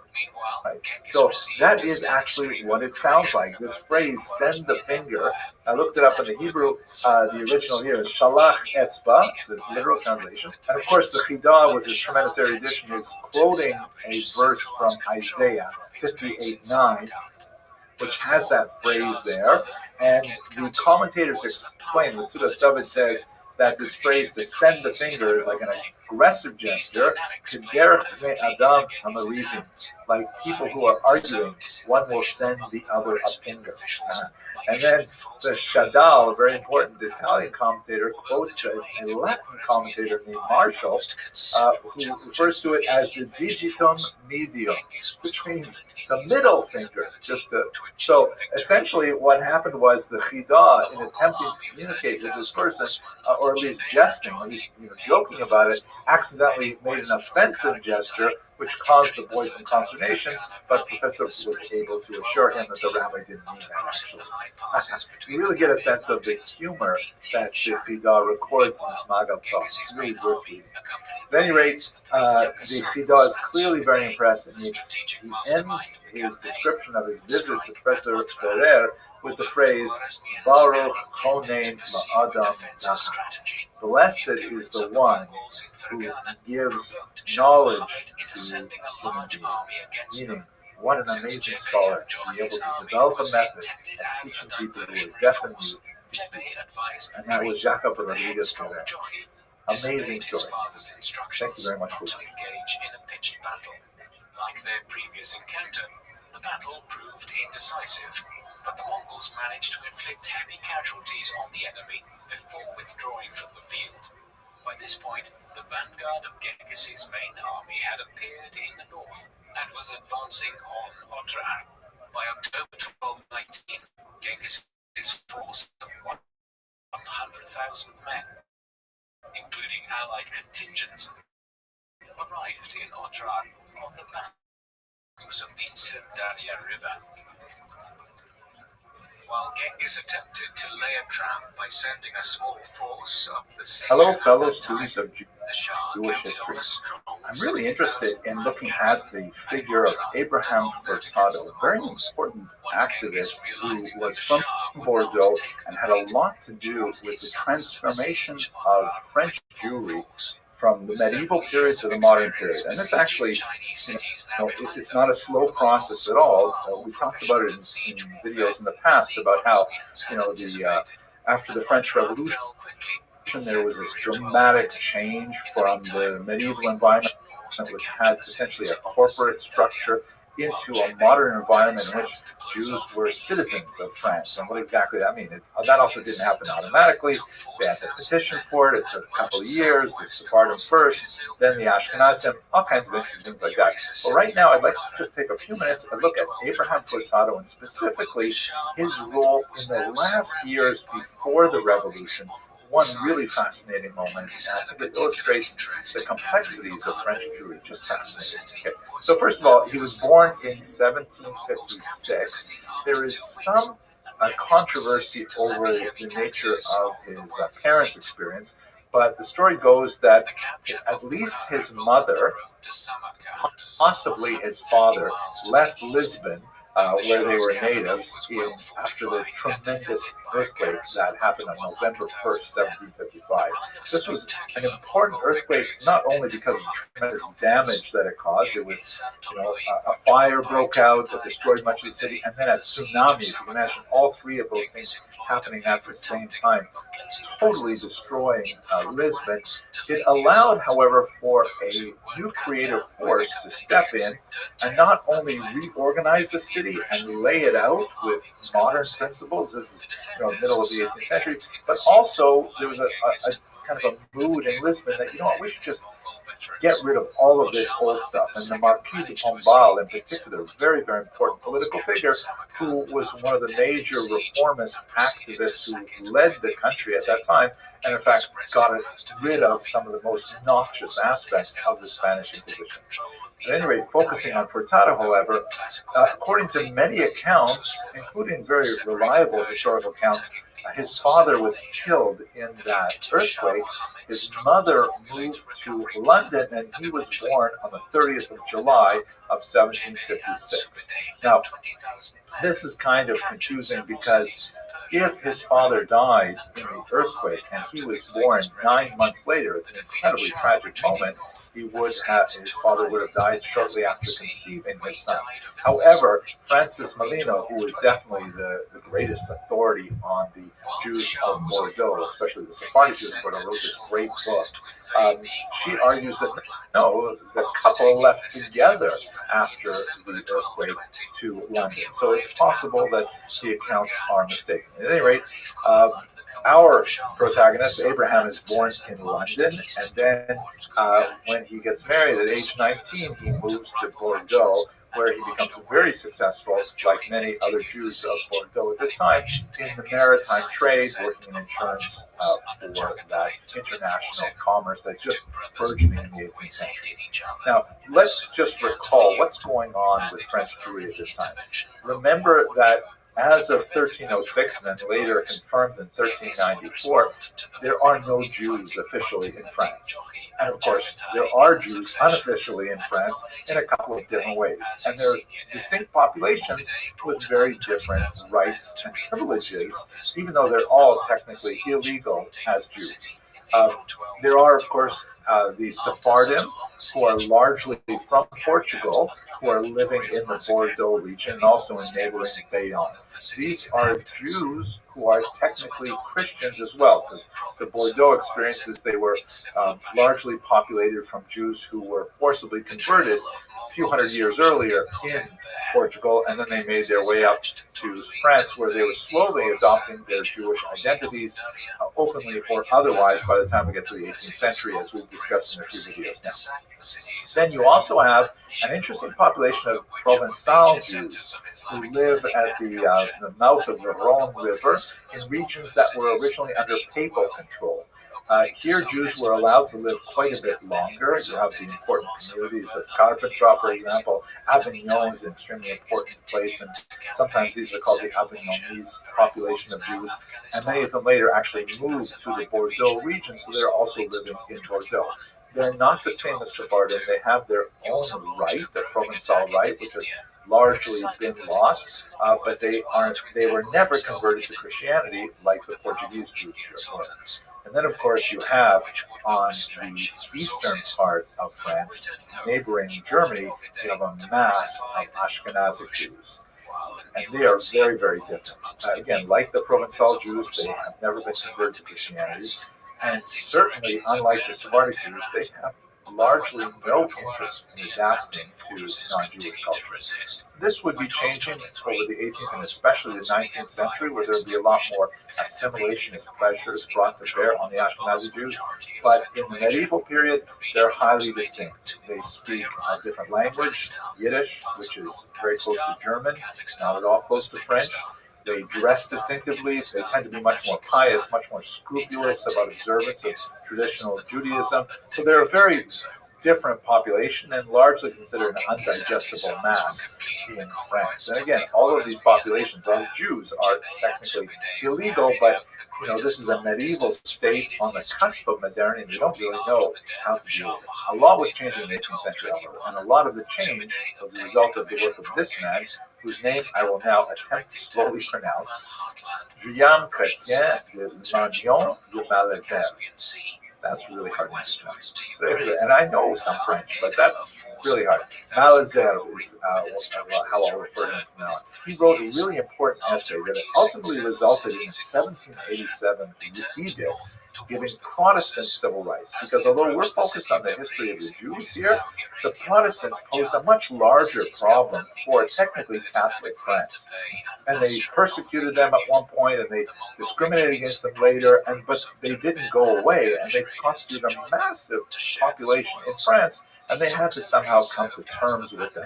So ultimately, in 1787, with this Edict of Tolerance, they said, okay, fine, you'll have civil rights as Protestants. France will still be technically a Catholic country. This is before the Revolution, but we're going to stop, like, for example, not registering your marriages. When you get married, okay, that will be marriage, even though you're not getting married in the Catholic Church, for example.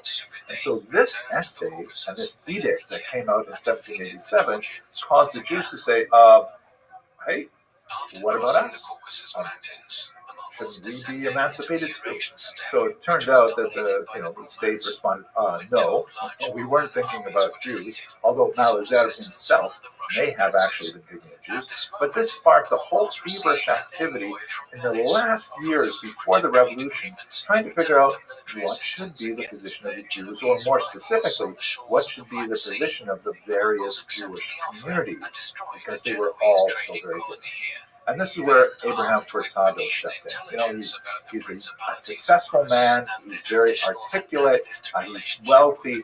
He became one of the most important representatives of the Portuguese nation in Bordeaux. The Portuguese nation is kind of like the term they use to describe the Jewish population there. They call themselves the nation.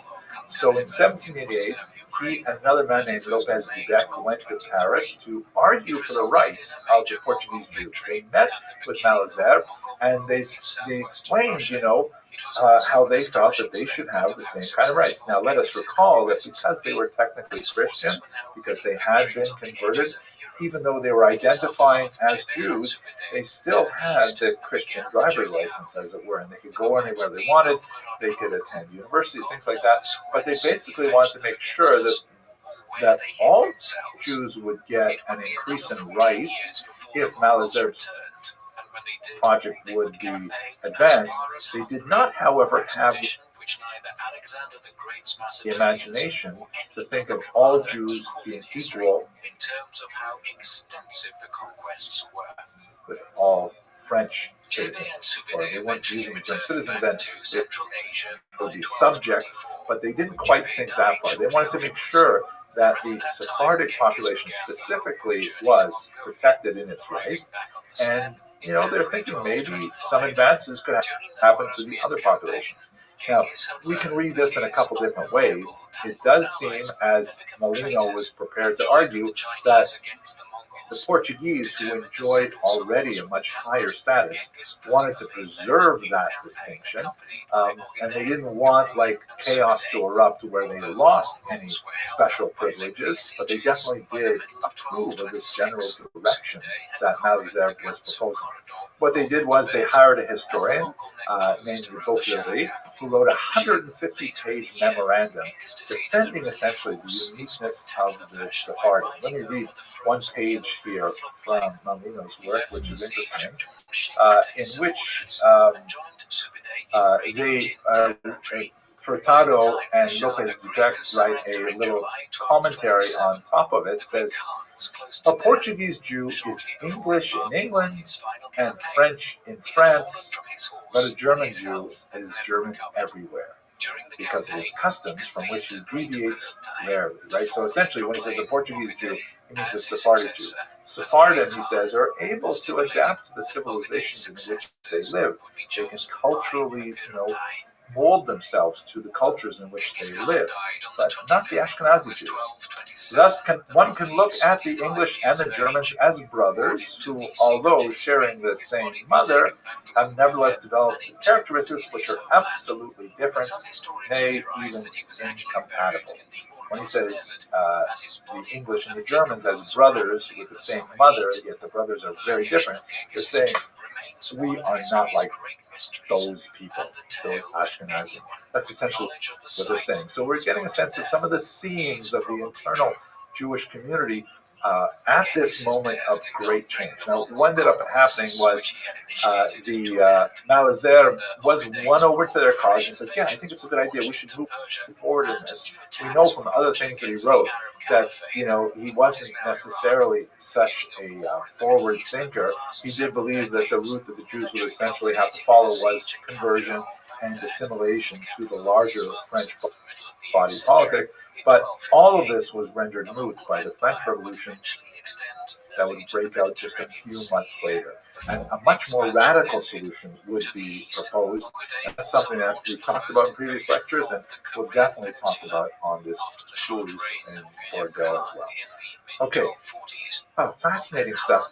I hope you enjoyed listening to this video, and thank you very much. Was one of consolidation, as the administration of the vast Mongol Empire was improved, and largely conquered territories were brought fully under Mongol rule, particularly in the Middle East.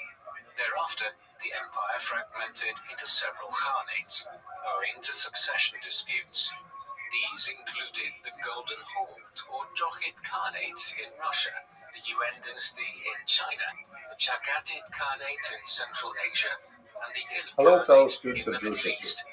You know, one of the reasons why I'm so fascinated with Bordeaux, and I can't wait to go visit that place, which will be very close since this year, is because Bordeaux is right at the very beating heart of the changes that affected the Jewish community of Europe and brought them into modernity at the turn of the 19th century. I'm speaking specifically about the movement towards emancipation, which occurs primarily in Paris. That's where most of the debates and discussions were held, and the great St. Hendrik, which I'll talk about in a second, was convened and so on. But, you know, the transition from pre-modern state, from really a medieval state, to a modern state is so crucial for the development of modern Jewry all around the world. And in many ways, American Jews, Canadian Jews, Australian Jews, we all have to look back to what happened in Paris and in Bordeaux in those few decades that traversed the turn of the 19th century to really understand how did we get to where we are right now. So let's just think about this for a second. What do I mean by this emancipation, this change to modernity? The term emancipation is kind of a weird term that was decided upon, towards the end of the 19th, early 20th century by Jewish historians to try to describe the shift from pre-modernity to modernity. It's not precisely the right term.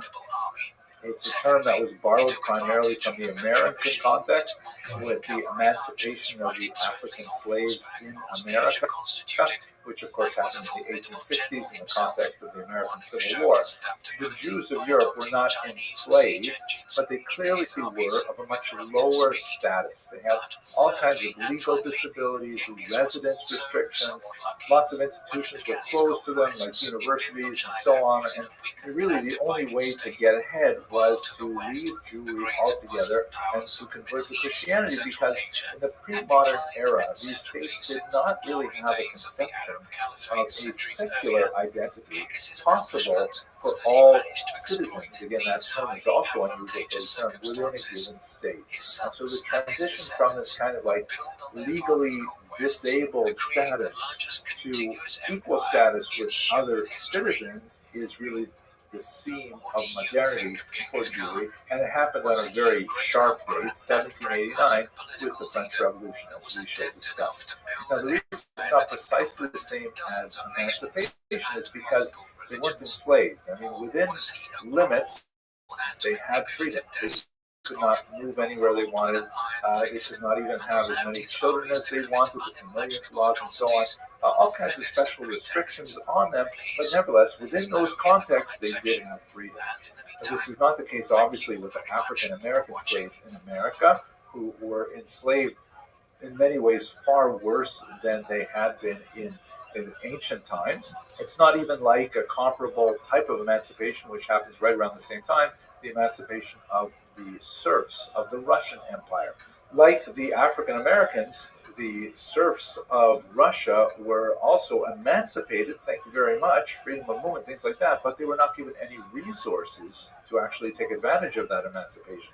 So a lot of the things that were actually their supports in the pre-modern era, like the fact that they did have certain privileges on the land, those things all disappeared, and now all of a sudden they were expected to pay rent for their keep, and that meant that if they weren't producing quite enough in their agricultural output, they had to find other sources of income, which led to the slowly burgeoning industrialization of Russia, which took much longer than it did in Western Europe, and it led to the decrease of the population in the rural centers and movement to urban centers, lots of major changes. These are not the same things that affected Jewry, and especially French Jewry. So let's go very quickly to what happened in the French Revolution, how it affected Bordeaux and Parisian Jewry, and later, Jews all around the world. If we look at this key document here, this is the Declaration of the Rights of Man and of Citizen that was passed by the National Assembly in August of 1789. immediately after the French Revolution. And this is like a really important document in the history of the world.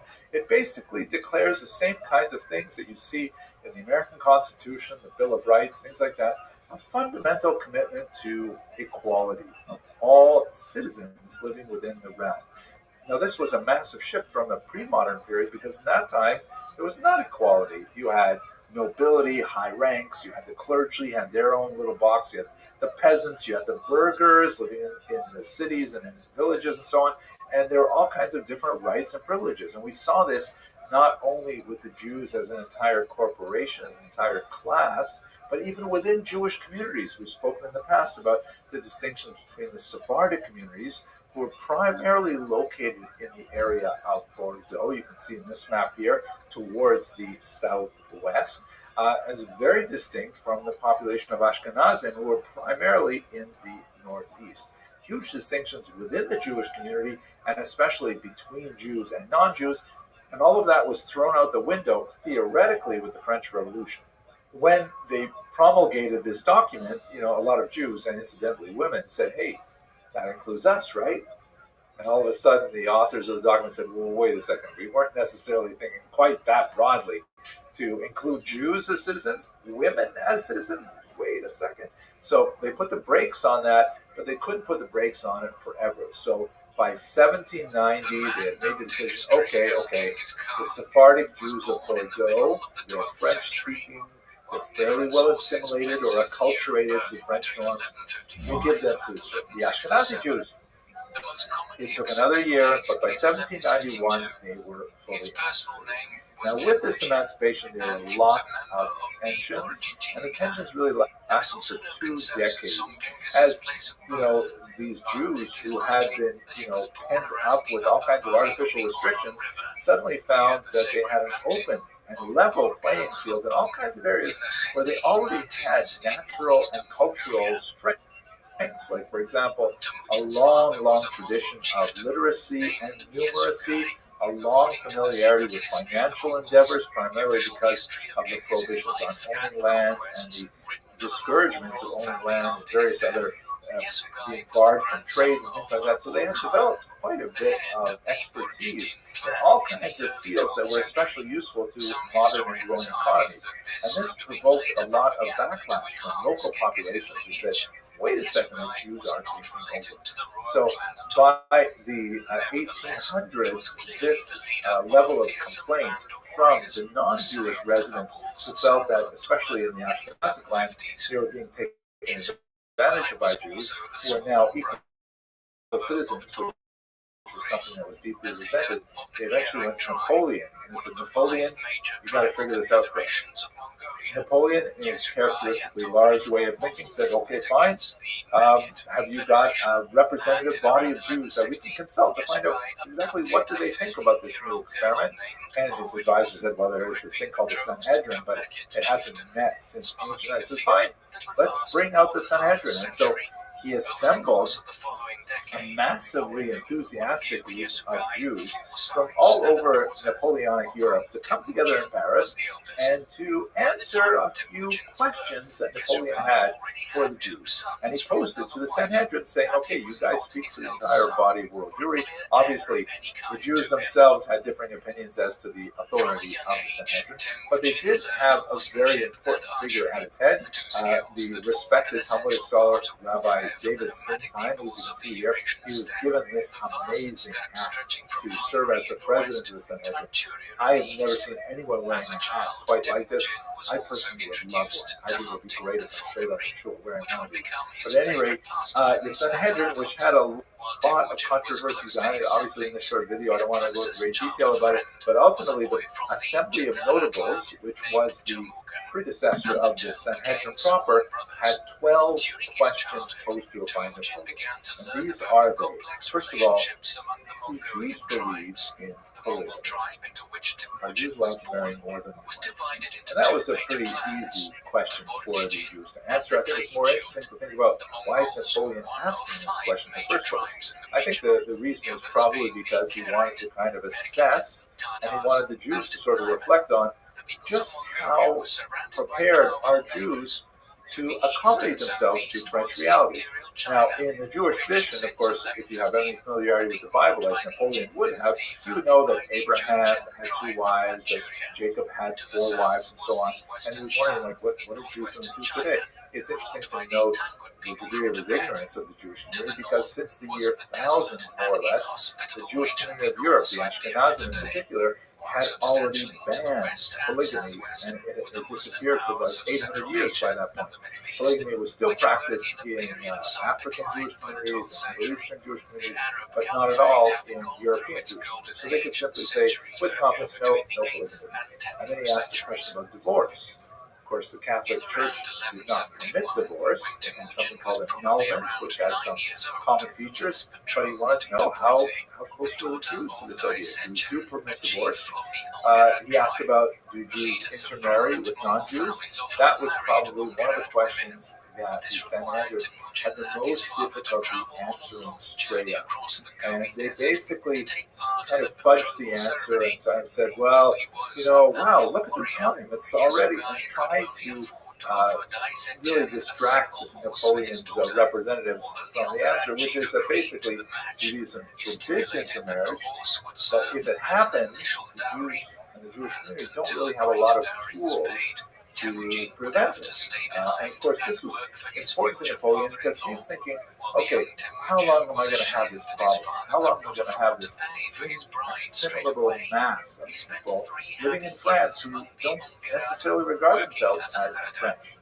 So then he goes to the heart of the question, are Frenchmen considered brethren or strangers? The Assembly of Notables knew what kind of answer he wanted. He said, of course we consider Frenchmen our brothers, not strangers. Is there a double standard? Same kind of question. They said, no. Do Jews born in France consider this their country? Will they defend it? Will they obey its laws? This is especially important because the Ashkenazi Jews live right up against Germany, where there are a lot more Ashkenazi Jews as well. What would happen if France went to war with Germany, which they did with some regularity? So would French Jews side with France or join with Ashkenazi Jews in Germany? He was very concerned about this. Then he delves into the last 6 questions, which really focus on how do the Jews organize themselves. Like question 7 is, who appoints the rabbis? And do rabbis have police? And 9, are Jews bound to obey the rabbis? Meaning Napoleon wants to know, am I setting myself up to have a state within a state where the Jews have their own legal system and police system and they'll manage themselves? What happens if their laws don't correspond to French laws? What are you going to do about that? So the rabbis, this is really where you see a lot of the break between pre-modernity, where the Jews essentially did have their own legal system. They did have their own enforcement system, which was typically supported by the state. But in France, in a modern citizen-based democracy, you can't have 2 different legal systems, 2 different police systems for different populations. The police is for everybody, the law is for everybody, and so on. So they found answers that satisfied Napoleon. Then he asked some economic questions, but are Jews required to engage in usury, which is, of course, kind of like a negative term for money lending? Are Jews forced to engage in that? What happens if they want to pursue a different occupation, like, I don't know, medicine or accounting or, ping pong, whatever it is? And of course, they gave the answers, yes, Jews are free to pursue all kinds of occupations as long as there are no barriers set up for them and so on. The bottom line of all these questions was, he wanted to know, are you prepared to become French citizens and take on for yourselves the burdens of equality, or do you want to try and retain some kind of distinctiveness within our society that would be unacceptable to our way of life? That's essentially the gist of it. The Jews of the Sanhedrin and its predecessor, really the Assembly of Notables, when these first questions were posed, they essentially, yes, we want equality. We will, figure out how to deal with the ways in which Jewish particularism does not fit with universalism. We want in this society as a whole. And those decisions were essentially the ones that affected modern Jewry for the next 250 odd years. Now, it's really interesting to try and think back on what was the thinking of the Jews when they gave these answers. And did they give the right answers? Did they sacrifice too much? The enthusiasm with Napoleon's fort was so significant. They were soon disappointed by some of the decisions he laid out later, which reimposed certain restrictions on them. But if you want to get a sense for the somewhat slavish admiration that many of these Jews had for modernity, again, not shared universally. Many of the Jews in Eastern Europe were quite hesitant to endorse this venture.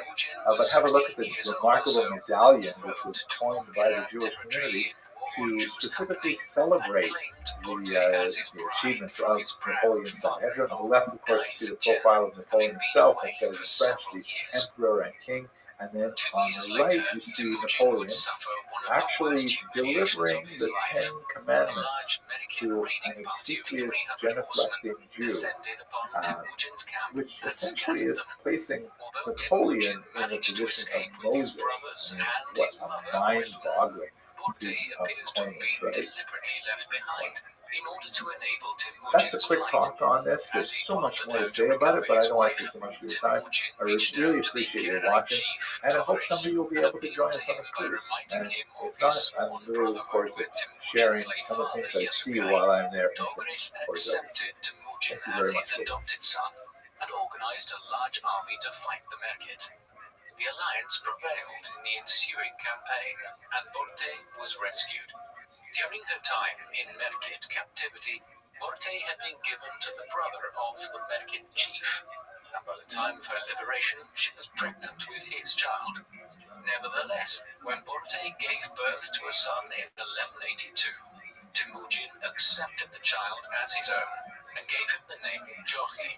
The following year, Hello, fellow students of Jewish history. In the course of my research for this upcoming trip to Bordeaux to explore Jewish history in this remarkable region of France, I came across another really fascinating artifact.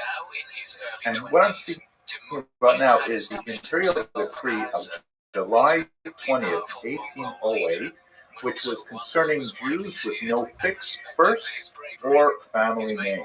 This is a pretty bizarre thing. There are 8 articles. I want to go over the first few of those and discuss what exactly is this strange Napoleonic law referring to. So what we discussed in the last lecture in the series was Napoleon's 12 questions to the Jews of France. They had been emancipated in 1790 and then again in 1791, 2 different populations, largely as a result of extremely hard work by Jews coming from Bordeaux. And then when Jews had been emancipated, there was still a backlash in larger society, and Napoleon had this really strange kind of difficult challenge of threading the needle with allowing the Jews into a rapidly modernized society, which was something that we cared about very deeply, but at the same time curbing the ridiculous excesses of the terror of the period immediately following the revolution, which had a huge backlash as well. And so we wanted to establish some kind of calming devices, speed bumps, as it were, along the road to a new France. And one of those areas, which was kind of like a test case for so much of the revolution, was what do you do with the Jews? The Jews are, an unusual population, potentially very helpful to the society, especially those Jews in Bordeaux and Bayonne who had been adapted to French life because they had their strange status as Portuguese citizens or Portuguese subjects.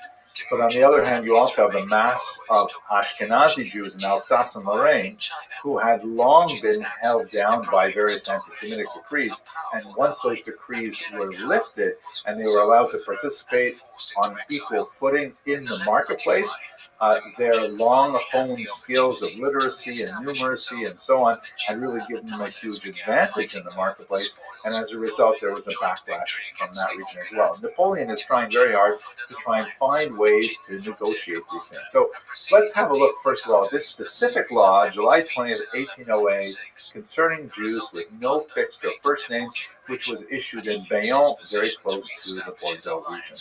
So here's Article 1. I'll just read the translation. Those amongst our subjects who follow the Hebrew religion and who, up to the present, have not had fixed surnames or last names, shall be ordered to adopt one in the 3 months following the publication of this our present decree, and to make a declaration of the fact before the civil status officer in the commune where they live. What is going on? Okay, let's try and figure this out. So first of all, what is this business about Jews not having fixed surnames or last names? In Jewish practice, Jews always have a fixed first name. This is crucial for the obvious reasons people need names, but also for lots of reasons in Jewish law, like marriage contracts and business contracts and all kinds of things. You have to know who exactly the contract is dealing with, and so the idea of having a fixed first name, to be sure, is ancient in practice. The surname is a little more complicated, however.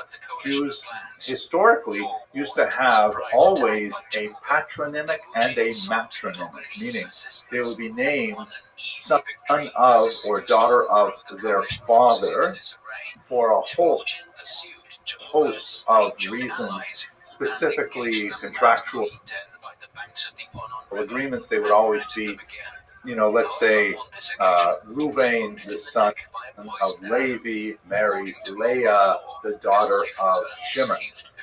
And it would always be the patronymic used in that case, that a woman would be the daughter of her father. In other cases, particularly in certain ritual situations, like for example, if you're praying for the mercy, for healing of a person who's sick, then you would use the matronymic. So you would say, may Ruvain, the son of Leah, have a refuah shalema, a complete recovery, that kind of thing. And so, generally speaking, that you either use the patronymic for most legal purposes, the matronymic for other purposes. And those are not surnames, but they were universal and, fixed. However, the idea of a family name that every member of that family, every generation would possess, that is only applied sporadically in Jewish history, and it depends on region, it depends on the local culture. Sometimes a particular family would get a surname that was used, but it's not necessarily fixed, and that's basically the practice for European Jews up until late 18th and early 19th century. And so what Jews would use for surnames were much more casual. Like, for example, if a person came from a particular village to a different place, let's say a person came from, Paris and moved to Bordeaux, they might call him Ruvain Paris, because he's the Ruvain who came from Paris. You might also have a surname that's based on, a profession of a father or a grandfather or something else. Ruvain Schuster, Ruvain the shoemaker, for example. So and these things, of course, could change because there was no real reason to fix them into law until Napoleon. So Napoleon wanted to put an end to that. He says, okay, that's it. All Jews have to have a fixed surname. All Jews have to have a fixed first name, which of course they already had, and they've got to declare these within 3 months. And this also applied Article 2 to non-French Jews who came to live in the empire, which has a lot of interesting things about what does that mean about immigration rules and how do people just show up, and you see how porous the borders are, but let's leave that aside because I want to concentrate on the names. Now, Article 3 I think is so fascinating because Article 3 says names from the Old Testament, which you would think as being a pretty popular choice from many Jews, and names of towns are expressly forbidden. The only names permitted are those authorized by the law of 11 Germinal of the year 11. What is this article? What are we talking about here?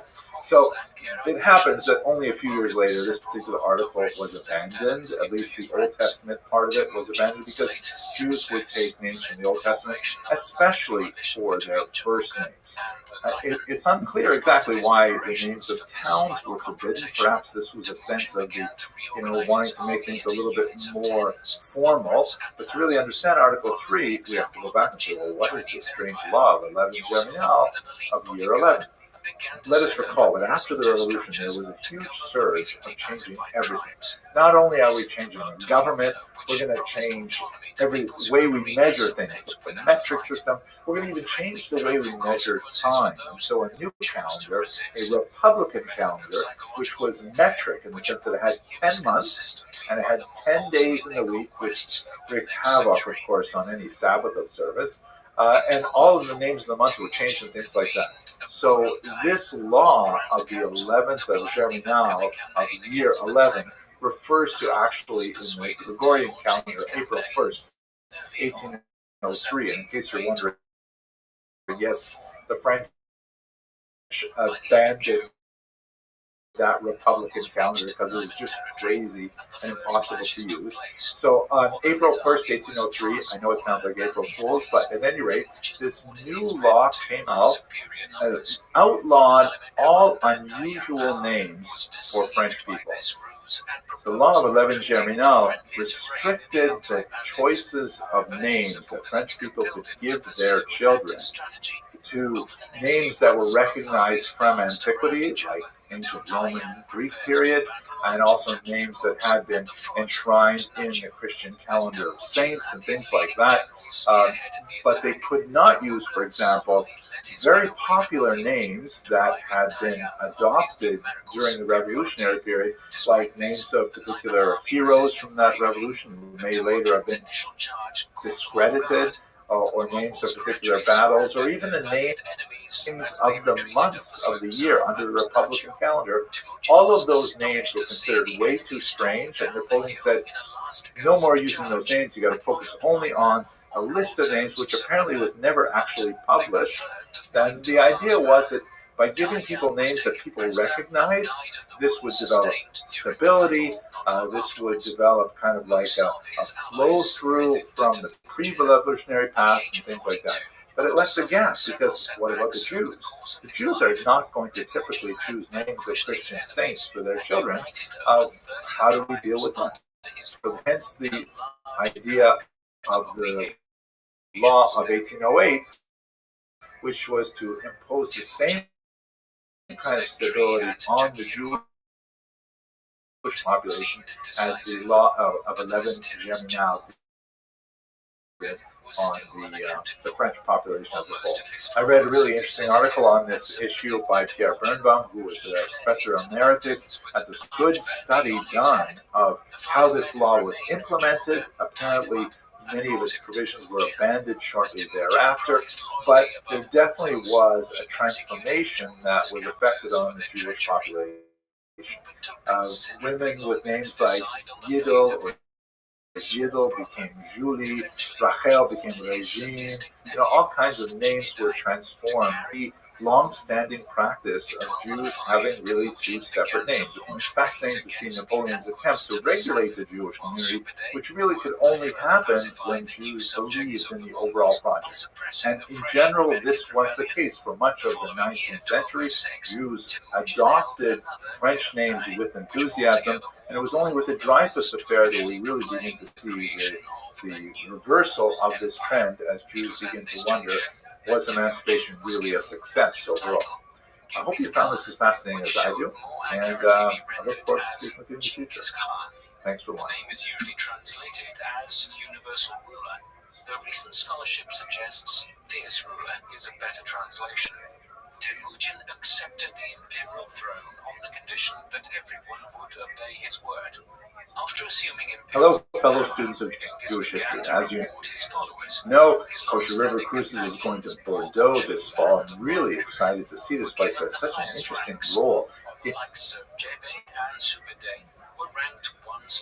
Jewish history. But of course, a good part of what we'll be doing there is learning about French wine, and specifically the wine of the region of Bordeaux. So I figured I got to learn a little bit about it myself. I'm not a wine connoisseur, but here's something about the history of Jews and wine, and then we'll look a little bit at Bordeaux specifically. First of all, we should be aware that wine is an important part of Jewish ritual. In fact, I had my first taste of wine when I was only 8 days old as part of the traditional initiation rite into Judaism. I don't remember it very well, but I'm sure I enjoyed the wine very much, as I can judge from my own son. There's not an extensive history of Jews as wine producers in the ancient world. It's not unheard of. We actually know a little bit more about Jews as beer distillers in Babylonia. We only begin to see Jews really engaged in the production of wine in a significant level in Christian Europe, already from the 9th century. And this, by the way, is another example of the widespread fallacy that Jews were not allowed to own land. The reality is that Jews were allowed to own land in lots of parts of Europe.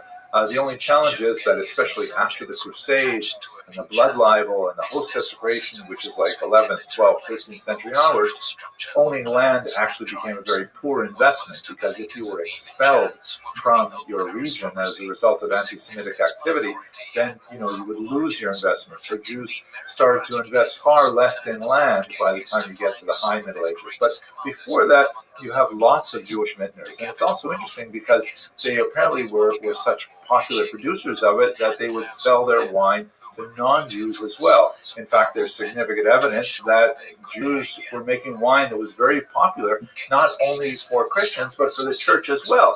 This is something that Agobard of Lyon complained about in around 825, and Pope Innocent III was complaining about it still in the early 13th century, saying that churches are using specifically Jewish-made wine for communion. I guess it must have been especially tasty. Jews were also producing wine in Muslim countries where this would be forbidden to Muslims, although apparently they had enough Muslim customers to keep their businesses open, and they did not have to rely entirely on Jewish consumers. Let's just take a minute and understand, what is it that makes wine kosher, or what could possibly make wine non-kosher? For most people have some sense of what kosher refers to in general. There's basically two types of rules that could make something kosher or non-kosher. The type of food itself, like for example pigs, not a kosher type of food. Shellfish, not kosher types of food. And then there are kosher and non-kosher mixtures. Meat and milk in themselves are kosher, but if you mix them, not kosher, that kind of thing. So wine typically does not have any non-kosher ingredients. Nobody puts lard or shellfish in wine. So it's not non-kosher on the basis of its ingredients. And if it is basically, grapes and maybe some kind of yeast, which could make it not kosher for Pesach, and water, like how does it become non-kosher? There's nothing mixed in there that would render it a forbidden mixture as well. So the basic rule is ritual and purpose. It goes back to laws which are explained in great detail in the Talmud, where if wine was ever used for any kind of idolatrous purpose, like for example, wine dedicated to a Greek god or something like that, that would ipso facto render the wine, which would otherwise, on the basis of its ingredients or its mixtures, still be kosher. That dedication to a particular god would immediately render it non-kosher. So it's really not non-kosher in the same sense as the other types of food. It's really like forbidden, but for specific reasons. So the rabbis came up with a rule that said that in order for wine to be consumed by Jews, it had to be supervised all the way through its process by Jews, so that nobody could somehow dedicate it to a foreign god. That's kind of like a short and somewhat distorted view of it, but that's basically what it is. So in other words, wines are kosher in terms of what they contain, but not necessarily kosher in terms of ritual law. And that's why, Jews have to be involved in the process in order to make sure that the wine would be kosher in the end. There is a significant shift from producing wine to trading in wine around the 15th century, especially because of the reduction in arable lands under Jewish control for reasons that I just mentioned. In Central and Eastern Europe, there's a lot more Jews at this point involved in distilling, but primarily distilling beer and spirits. This is related to the unusual economic structure of Eastern Europe, where Jews were frequently given a right called propinatia. I really should call it a privilege, where noblemen would give Jews the monopoly in producing alcohol in exchange for a very heavy tax or tariff on the sale of alcohol. So as a result, you've got a significant number of Jews involved in the alcohol trade in Eastern Europe. In 1765, there was a survey of Jews in Poland that revealed that about 15% of the Jewish economy was derived from the alcohol trade specifically. But that's not so much in wine as it is in beer and in alcohol. Now, if we look at Bordeaux, there's definitely a lot of Jews who were settled in the region from the 15th century and onward, but there's not a tremendous number of specifically kosher wines being produced. In fact, the first mass-produced kosher wines released for general circulation was when the Barons Edmond and Benjamin de Rothschild established the Chateau Clark, and they, in 1988, released the first kosher wine to the rest of the world. But this area of Bordeaux, we should realize, is like one of the most fantastic wine-producing regions of the world. In fact, even though I'm not an expert, I recognize many of the strains of wine that come from there. Merlot, Cabernet Sauvignon, Sauvignon Blanc, these are all Bordeaux vintages. So I'm not sure if I'm even using that word right. But still, since 1988, the rest of the world has developed a significant taste for kosher wine that comes from Bordeaux.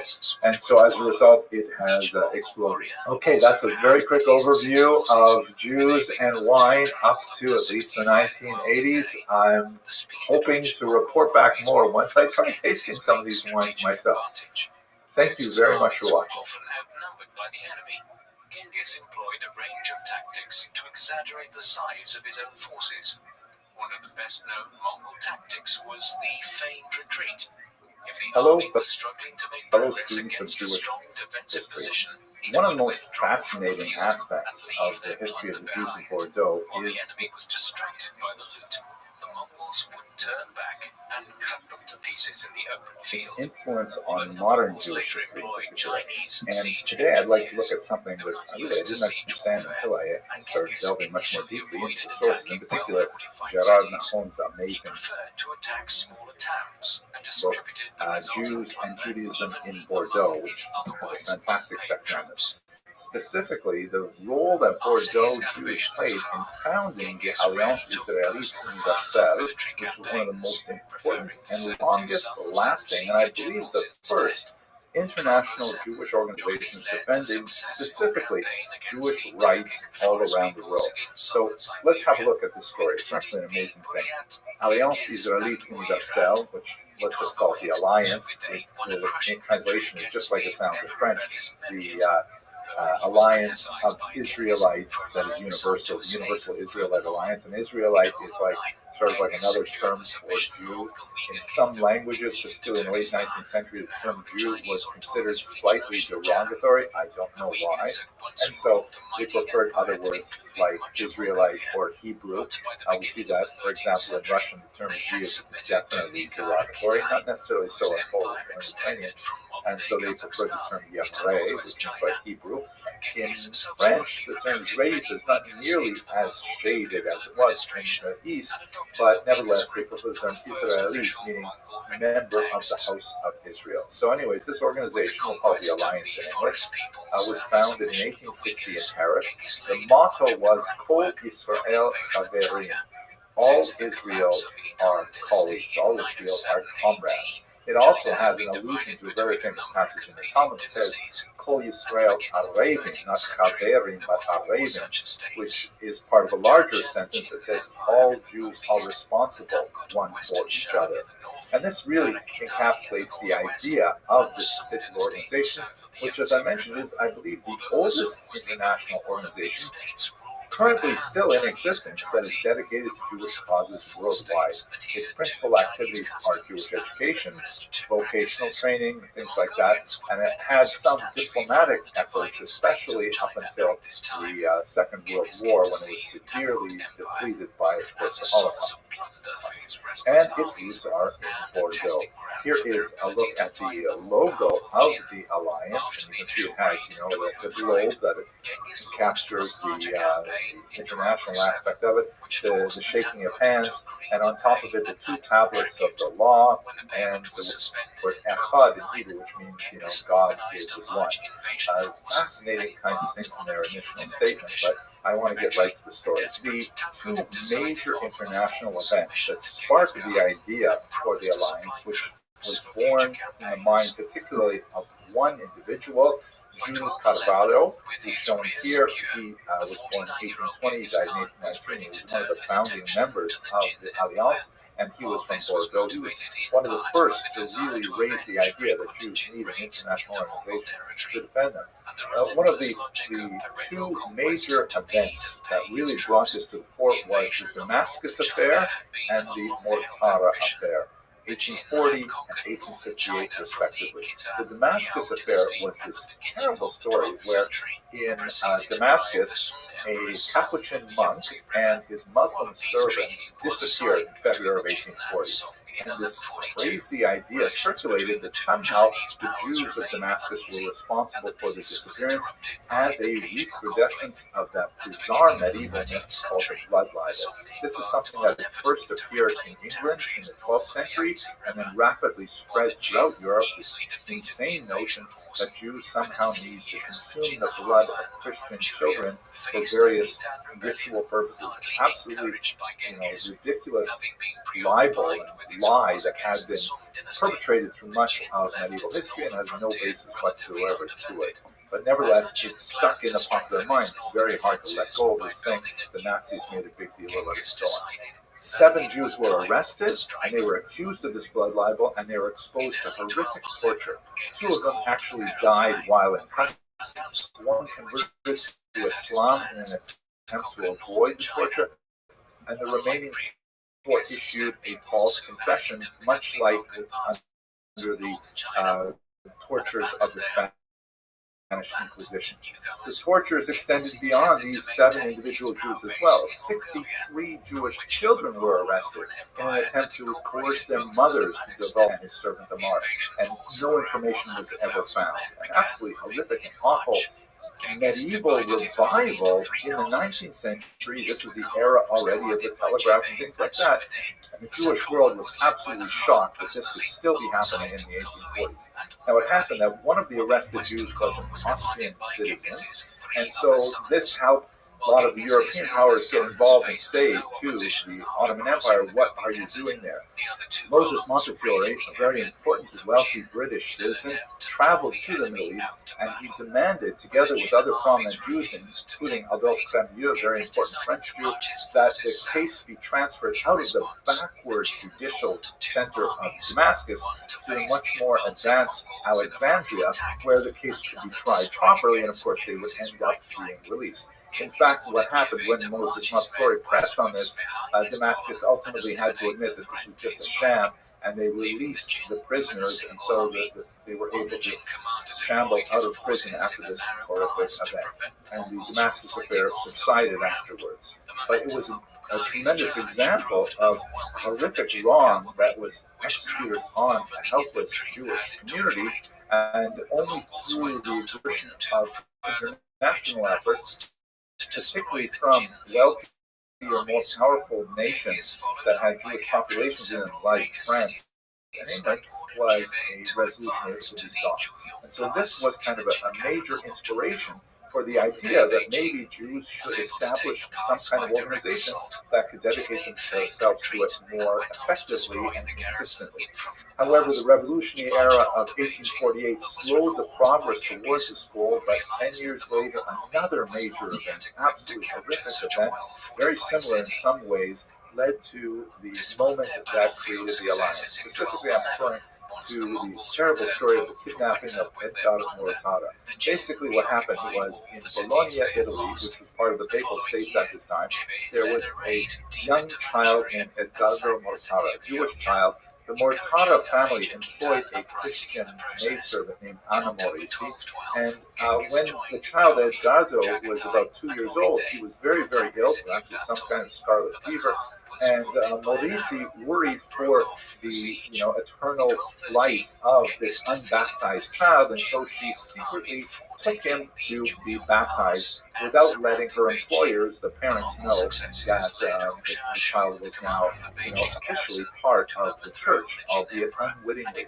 Now, later on, when he was about 6 years old, Morisi happened to mention that she had the child baptized secretly, and the Vatican got very involved, and they actually came and they kidnapped the child from his family. This is in 1858. This is really quite late, and the church is going and following a medieval doctrine that once a child has been baptized, he becomes a Christian, even if this happened against the will of the child and the will of the parents and so on. The church insisted on taking him within their control.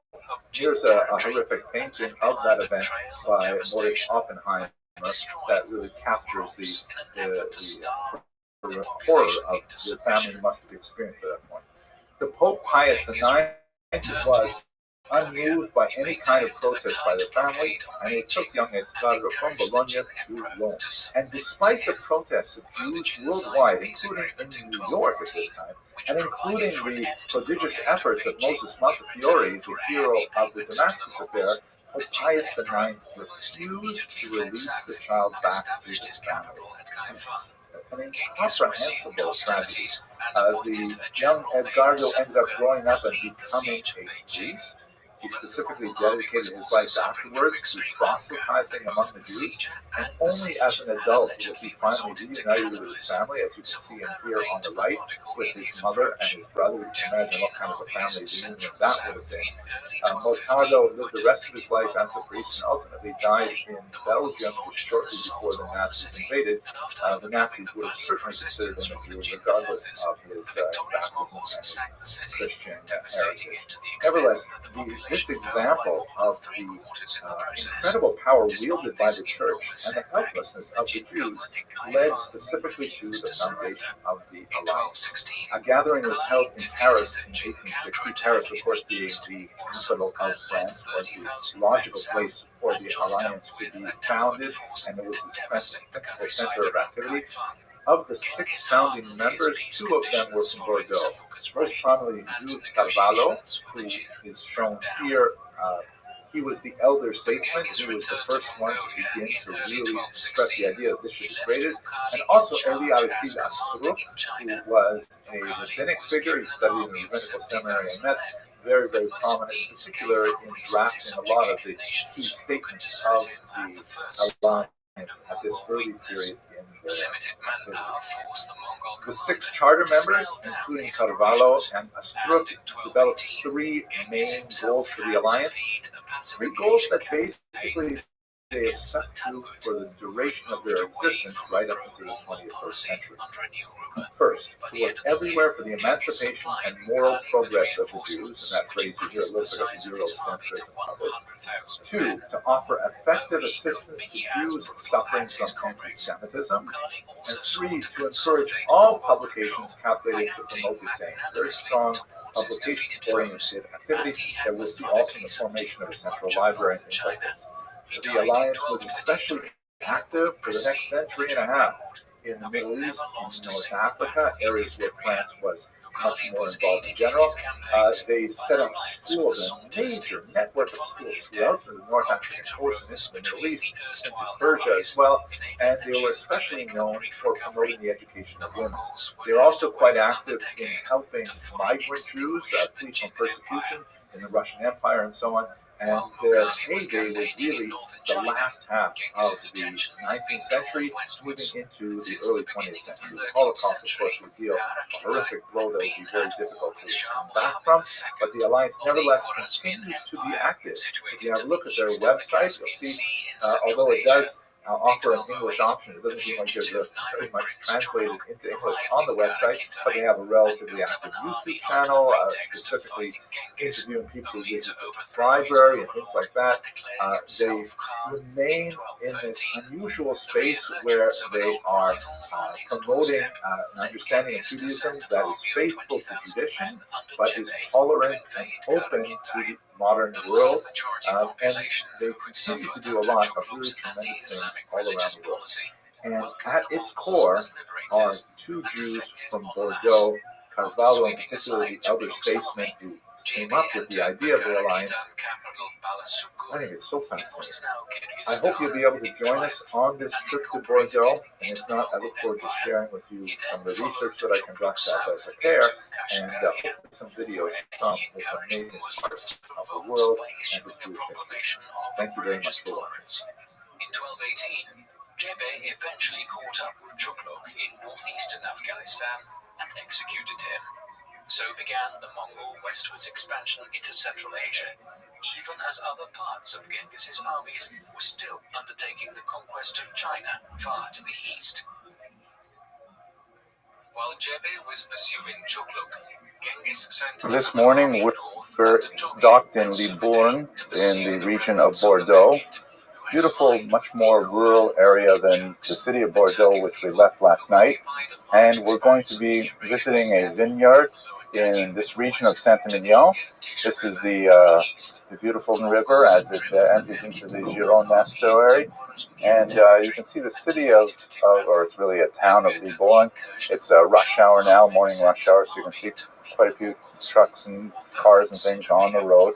And we're going to head up to the synagogue, which is up by the church. It's not at all uncommon to have synagogues near the churches, sometimes cathedrals in large cities, because of the settlement of Jews typically is in the oldest parts of the city, since they tend to be the oldest residents. I think this particular town is especially fascinating to illustrate a widespread phenomenon that we don't study very much, because we tend to focus our energies on larger centers where you have a lot of Jews concentrating, and you tend to have like great minds involved in creating something amazing. But the truth is, after the Spanish expulsion of 1492, there's a huge influx of Spanish Jewish refugees into this part of Bordeaux, where they spread out into a lot of the smaller villages and smaller settlements. And it's fascinating that they retained their identity for so long here. We're going to go visit the synagogue of Libourne, which is still functioning. It's absolutely amazing, and I'm really looking forward to seeing it later today. Here we are, coming up to the synagogue of Libourne, a really great example. Okay, so you have this hallway here, which is really cool. And look at this, they got a sukkah here in the courtyard. It's so nice. A beautiful sukkah here in the court. And then check this out. This is great. It says, "Let us go to the house of God with feeling." 1847, very important date. Very typical kind of architecture with the inner courtyard, like protecting it from the street. There's just a fairly, quiet gate up front. Then we come into the synagogue itself. Walking in for the first time. This is the whole synagogue. Very, very excellent example of a tiny little provincial synagogue for a community that we know in 1840 numbered less than 100 individuals. They got the women's section up there. Wow, just fascinating. Look at this. What an amazing thing.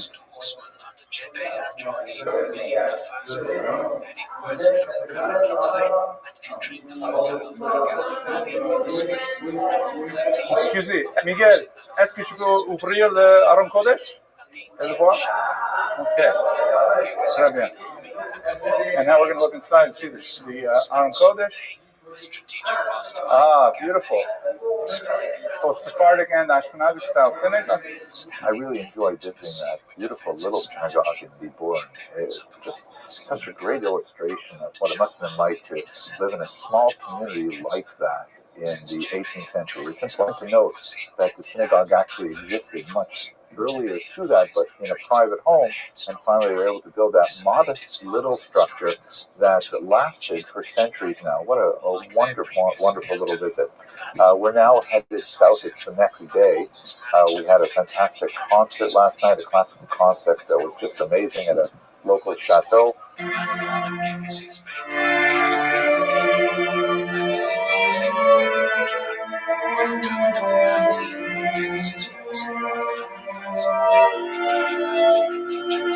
And now we are headed to Bordeaux, where we're going to see a synagogue that contrasts tremendously with that tiny little sort of like French steeple. Now we're going to see the grand synagogue, a phenomenal expression of the cultural might and power of the Jews of Bordeaux. I hope you found this video useful, and thank you very much for watching. To hold out against the Mongols. Once Genghis realized that the Shah would not take the bait, he ordered his sons to besiege Otrar with full force. With several years of experience besieging Chinese cities now... Here we are at the gorgeous, massive edifice of the Bordeaux synagogue. That really interesting looking sort of menorah right in the middle there. This building was originally constructed not on this particular design in the, I think it was 1812, and then it was burned in a fire in 1873, reconstructed in 1882. And then, unfortunately, during World War II, it was used to intern the Jews by the Nazis before they were deported to the death camps. And then after the war, it was renovated and rededicated. And with the great influx in the 1960s of Jews from North Africa, it was repopulated as well. I'm so grateful to be here with Kosher River Cruises and Rabbi Moshe Tayeb from this amazing Bordeaux synagogue. And he speaks English, so he's going to share a few words with you about the history and so on, and whatever it is he would like to say about the nature of Bordeaux Jewry. I'm very pleased to receive all the group of the people in the synagogue today in Bordeaux. And in a few minutes, when the group will come, I will try to explain the history and the particularity of the Jewish community of Bordeaux.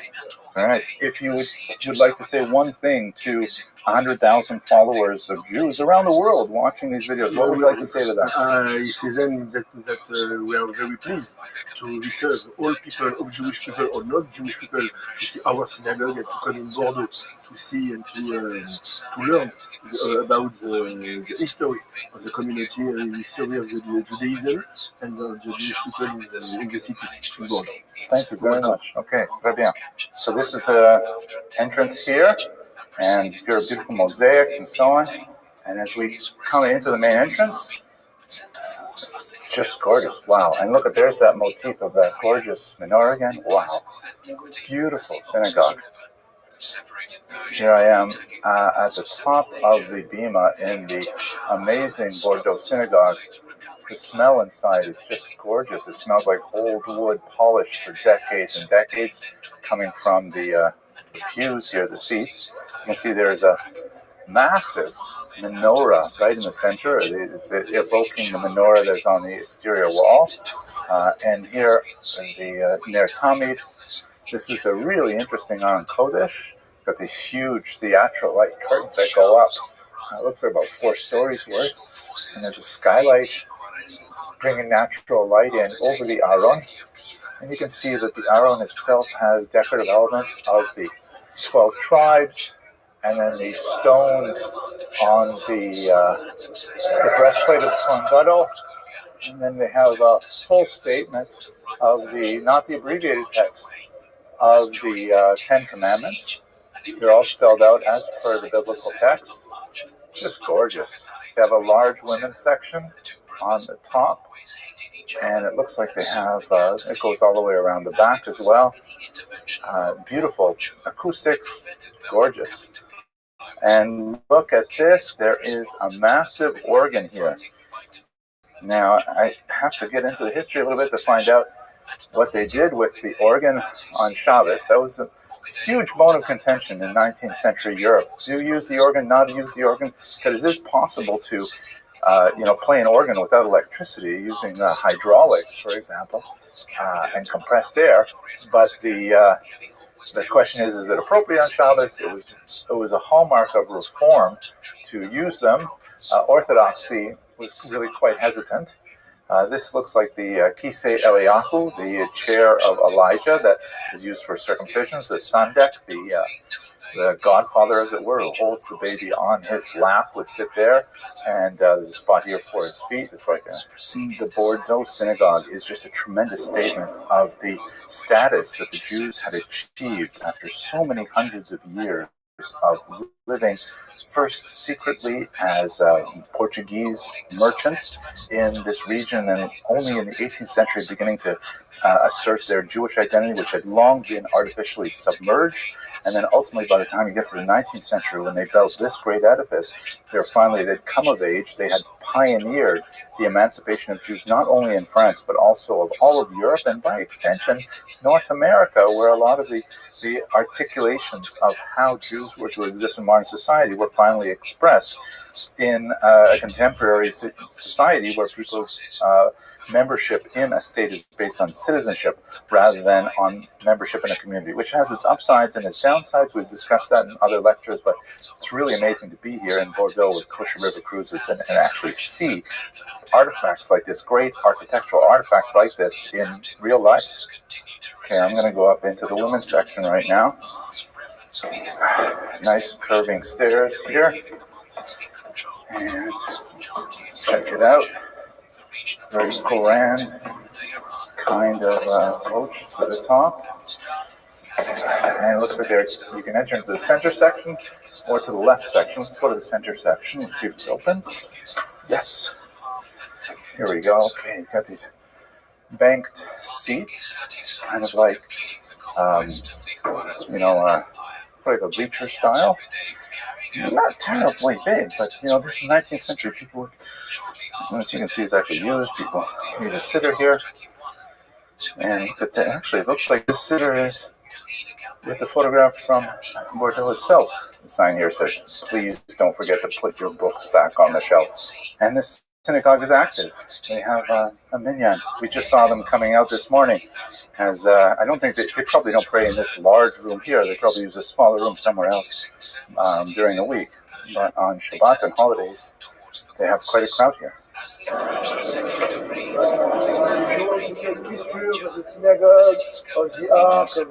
That's beautiful. Here's the law that Moses gave to the children of Israel.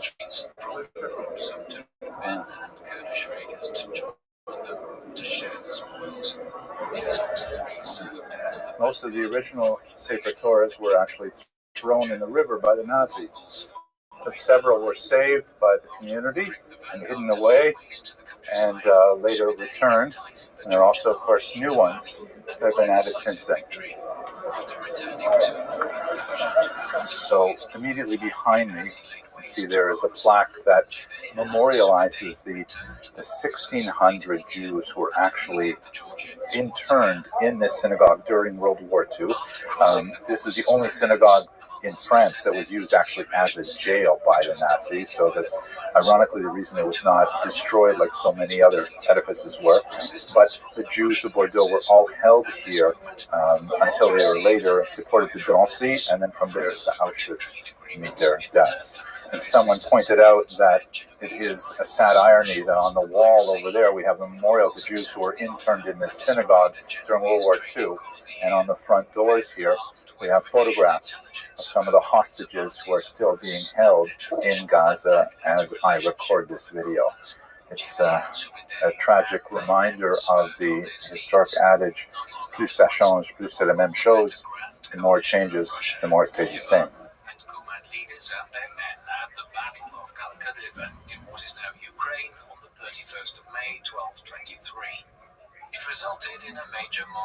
Hello, fellow students of history. I'm very happy to have something special to offer you today. I'm working with Touro University Berlin and some of their esteemed faculty on a new project. We're going to spend 20 brief videos discussing this remarkable book on tyranny by Professor Timothy Snyder. Professor Snyder is a professor with a tremendous amount of expertise in 20th century politics and history in particular, and this happens to be a really fascinating book that looks at both the historical devolution of politics in the modern era and applies it as well to our current situation in some fascinating ways. Perhaps controversial, but I'm really looking forward to having these discussions with the faculty of Touro University Berlin. In particular, we want to highlight the really creative and important work that's done by the Holocaust Studies and Tolerance Studies faculty at Touro University Berlin. And today I want to invite Dr. Stefan Lehnstadt, who is going to speak to us about the first chapter. Welcome, Professor Lehnstadt. Welcome. Hello. Okay. Do you want to give us a very brief précis of what Professor Snyder says in this first chapter? So this book is basically a manual how to prevent or how to deal with tyranny. And the first chapter here is called Anticipatory Obedience, and it basically means don't be nice to dictators and don't have them become dictators if you're not forced to do so. And this obviously makes a lot of sense, and on a general level it means you should pay attention to the things that are happening around you. But on the other hand, he comes up with some historical examples from the history, especially of Nazi Germany and the Holocaust, but also with on a smaller scale, also with examples of the Soviet Union. But his historical analogies are sometimes a little bit, well, they are often not convincing, I have to say, or at least this very first chapter. Well, let's go down into those examples. If I remember correctly, and I should because I just reread the chapter this morning, he gives three examples, right? He gives the example of Austria immediately after the Anschluss has an anti-Jewish wave of persecution, which is then, of course, repeated by the Nazis with Kristallnacht. Like Lenin rising to power in 1917. Germany invading with Operation Barbarossa, invading the Soviet Union, and then you have that kind of spontaneous wave, like, for example, in the city of Lviv, the attacks on Jews, before the Nazis even impose these things. And I think that's his idea of anticipatory obedience, that it's as if people try to figure out what the new boss wants, and they step forward to provide it even before the boss asks for it. So what do you make of those examples, and why do you feel that they're not appropriate? I think it's worth talking about all of those examples. I think Snyder's first idea or first point is the Soviets coming to power in 1917, and he kind of also compares, well, he's not comparing it, but he also mentions Nazis coming to power in 1933. And I think, how those two came to power is completely different. I mean, in Russia there was a real revolution. There was not a really democratic government before the revolution. There was some sort of semi-democratic authoritarian regime. And the thing is, why would that be anticipatory obedience? I mean, who actually war, right? I mean, like, whether they were fighting for a just cause, but especially the White Russians that were fighting for Tsarism, and which were often extreme anti-Semites. This is a different question, but they were certainly not obeying to Lenin's wishes. On the other hand, when you think about Germany in 1933, I mean, Hitler came to power by the democratic election, and you might not like his program. I'm sure it's for good reason not to like his program, but it's kind of, arguing from hindsight, I would say that as a democratic election, you can be against it. You're not required to like the result, and many politicians and many Germans actually didn't like it, and they tried to to disobey. But in a way, it's a democratic government, so what would be the alternative? Like going for a coup d'etat, or like how might that actually work? And you should not forget that very soon there was an immense pressure on the streets. Like there were all sorts of the brown shirts, the Nazi brown shirts, the SA in particular was going out and just beating up everyone who was the real or supposed opponent, and they're beating up Jews and so on. And people tried actually to go to court, to go to police, and the police said, well, listen, we can't help you, we don't help you. And if they did, they were stopped by the government. So again, well, there was disobedience, but on the other hand, was it anticipatory? I don't know. Yeah, you would be well advised not to elect Hitler, for sure, but this is kind of another question, I would say. Maybe the problem is in the terminology, because I really like what Professor Snyder has to offer here. Maybe it's not that we're looking at anticipatory obedience, because, you know, I'm not a sociologist, but I would guess that most people just want to keep their heads down and stay out of trouble and take care of their families and so on. But there is a certain group of people who will engage in anticipatory innovation, meaning they will say, oh, so we've got a new boss in charge. What does that new boss want from me? How can I meet that need and therefore advance my own cause? And I think that's the especially dangerous aspect of that. We see that, for example, in Vichy France, that even before the Nazis implemented a deportation order for Jews, they were rushing to collect the Jews in order to ship them off. And I think in terms of the Soviet Union, you see that with things like Stakhanovism, you know, the whole idea of like trying to prove to the great leaders that we are going above and beyond what you women asked for. So that, I think, is a real human phenomenon and quite frightening in my mind.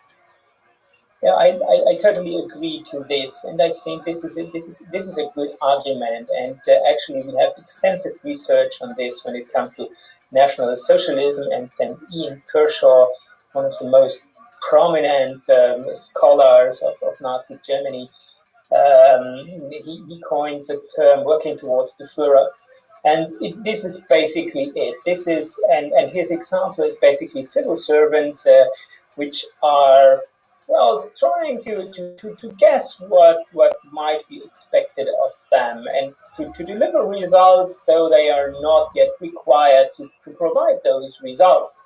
And it's not always actually is that because they're actually pushing for a career like opportunism, but it's just because they suppose, well, that's kind of their self-understanding, like being a good servant to the state, and hey, we have a new government, so we'll try to work for that government. And if you like, this is what also happened in 1945. It was the same personnel, and they just continued their job, and they became loyal servants to a democratic state.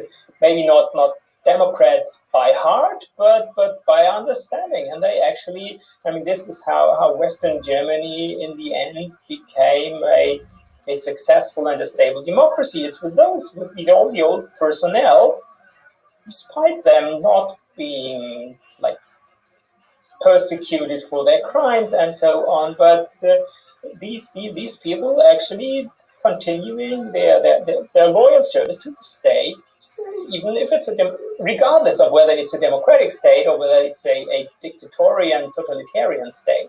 So this is a fascinating thing. Yeah, I agree. Let me switch a little bit to the contemporary period. I mean, one of the things I like about this book as well is that it inspires me to think about today. And, you know, I have young undergraduates who are sort of exploring their emerging adulthood. Many of them have just got the franchise, able to vote for the first time, and able to engage in civil society.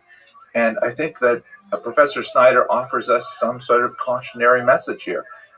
What would you say that cautionary message is for average citizens in Western democracies today?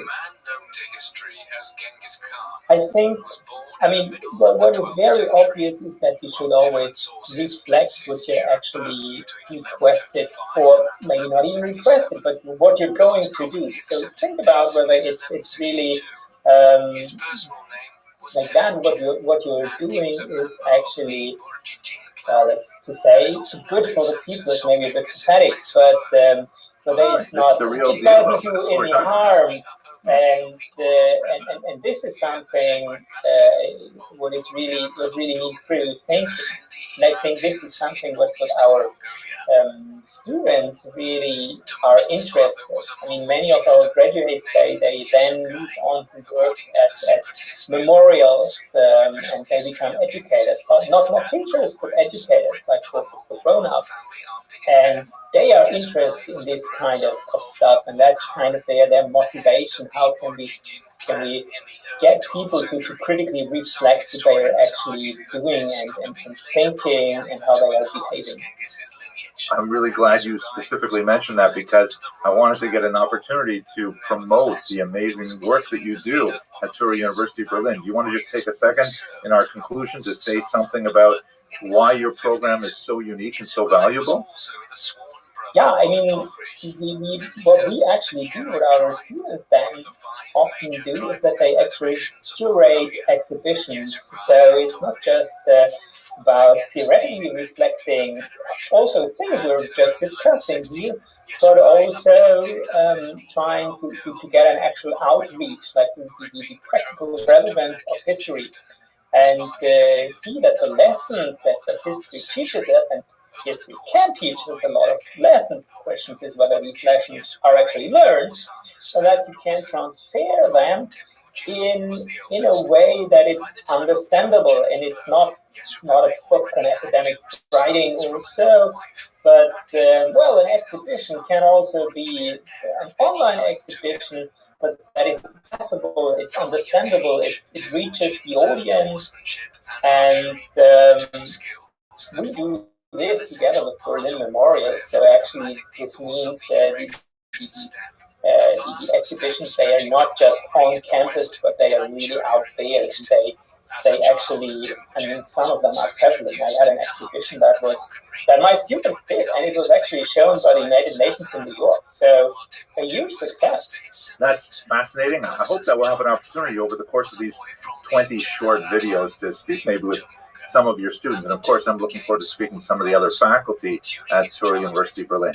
But with that, I just want to give a quick thanks to Dr. Leinstadt for participating in this conversation. And I hope all of you will join us for the next few discussions that we have on Timothy Steiner's remarkable book on tyranny. Thank you very much for watching. Thanks for having me. Tribes in the region, the others being the Karaite, Merkit, Tatars, and Naiman. The peoples of Mongolia were surrounded by powerful neighbors. To the east and southeast was Imperial China, which since 1115 had been ruled by the Hello, fellow students of Jewish history. You know, one of the things that I find most fantastic about our shared interest is the fact that Jewish history is so awesomely long. It's so much so that even in the ancient period, Jewish history was considered ancient back then. The great Jewish historian Josephus, for example, who left us with a remarkable account of the First Roman Jewish War, he actually titled a multi-volume work Jewish Antiquities, because that was a selling point, that people in the ancient world knew that Judaism was so old as a culture and as a civilization. And so in this short video, I'd like to just give you a sense of how awesomely long Jewish history is. Now, this is part of a new series I'm starting. I've called it Jewish History for Parents and Other Teachers of Children. Now, let me just step back for a second and tell you why I've created this new series. My wife and I recently moved to a new community where we are like on the older end of the spectrum. It's a very young community, lots and lots of parents with young children. And I want to speak to the community that I'm living in, so that's why I'm sort of structuring this. I'm thinking about it, you know, kind of like, in one sense, I feel like I'm old enough that I'm like the old guy sitting around the campfire explaining the stories of the elders to the younger people, but also because, you know, it's just so crucial for the survival of the Jewish people to understand how long and how important and how varied and how complicated this story really is.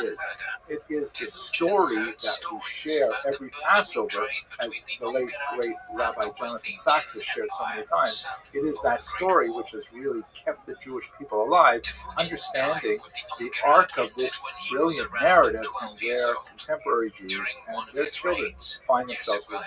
And I think it's important to speak to parents and other teachers of children because it's a little bit like when you take a flight and they explain to you, before takeoff that in the event of a sudden depressurization of the cabin, oxygen mask will drop down. If you were traveling with small children, your natural instinct would be, well, let me put this on the kid first. But in reality, you're supposed to put it on yourself first, because only if you're getting oxygen are you going to be able to take care of your child as well. This is also echoed, by the way, in the thought of Maimonides, who, if you have a look at this citation here from his remarkable Mishnah Torah, in the Laws of Torah study, Hilchos Talmud Torah, he says, if a parent and a child need to learn, and there's only enough money for one of them, you might say, well, okay, send the kid to learn. You want to do everything for your kid, but in reality, the halacha, the law is, you're supposed to teach yourself. You're supposed to go out and learn yourself. And only when you have some learning, then are you able to share with your children. That's the idea of this series. There are, by the way, exceptions to this rule. You can read the text and see for yourself. But that's basically the idea of what we're trying to achieve. I want to speak to a generation of parents and teachers in the hopes that you will receive the information you need to be able to do your jobs well. Now, stepping back even a little further, to realize this is just another way of packaging Jewish history. I mean, I like teaching Jewish history. I'm so happy that many of you enjoy listening to me talk about Jewish history. So, okay, let's talk about it in this way. It's the same material. You don't have to be a parent or a teacher of young children to participate, but I hope you'll find it useful. Okay. Let's go to our question. How awesomely long is Jewish history anyway? So, okay, we have to start from the beginning and figure out when does Jewish history really begin. So, the earliest date of Jewish history, and there is a certain date for it, is a tradition that was codified around the 1st century by Rabbi Yosef and Kalafta on how to count the years before the Common Era. You have the important trip of Abraham the patriarch with his wife Sarah from their home in Ur, which was within the Sumerian Empire. Yeah, look at this map here. You can see that basically he's down in sort of southern Iraq, and he makes this kind of roundabout route to get to the land of Israel, and then he goes into Egypt for a while, and he's back in the land of Israel. That's considered the origins of the Jewish people. Now, it's shrouded in mystery largely because the only source we have for these events, and for the first 500 years of Jewish history really, is the Bible itself. And from a historical point of view, although the Bible has phenomenal historical data, it is problematic in the sense that normally historians like to find stuff from outside the community to validate the data they're looking at. But that's, not surprising. Almost every old civilization has its origins beyond the point where they start to actually record the data. The Bible, however you want to look at it, was not given to the Jewish people until hundreds of years after the events described in Genesis. So those first 400 years are largely kind of like in that hazy realm of what do we know about it from outside sources. The first time we have a reference to the Jewish people in any form is the Merneptah stele, as shown here, which dates from about the year 1209. There's a debate of 1209, maybe a little bit later, but not too much, because we know exactly when the Pharaoh Merneptah lived, and this is an account of his many conquests, and there is one little nasty comment about Israel in this stele, and so that's the first evidence we have that begins to corroborate the narrative that's presented in the Tanakh. Obviously, there's a lot more to say about how to understand the Bible as a historical source, and hopefully we'll speak about it more in future classes. But looking at it the way the Jewish people understand their history, they would date their origins back to about the year 1750 BCE, give or take a century or so. Let me also mention one small point. Those of you who are watching who are more familiar with the years BC and AD, it is not a scholarly convention today to use those terms because they are distinctly religious, specifically Christian.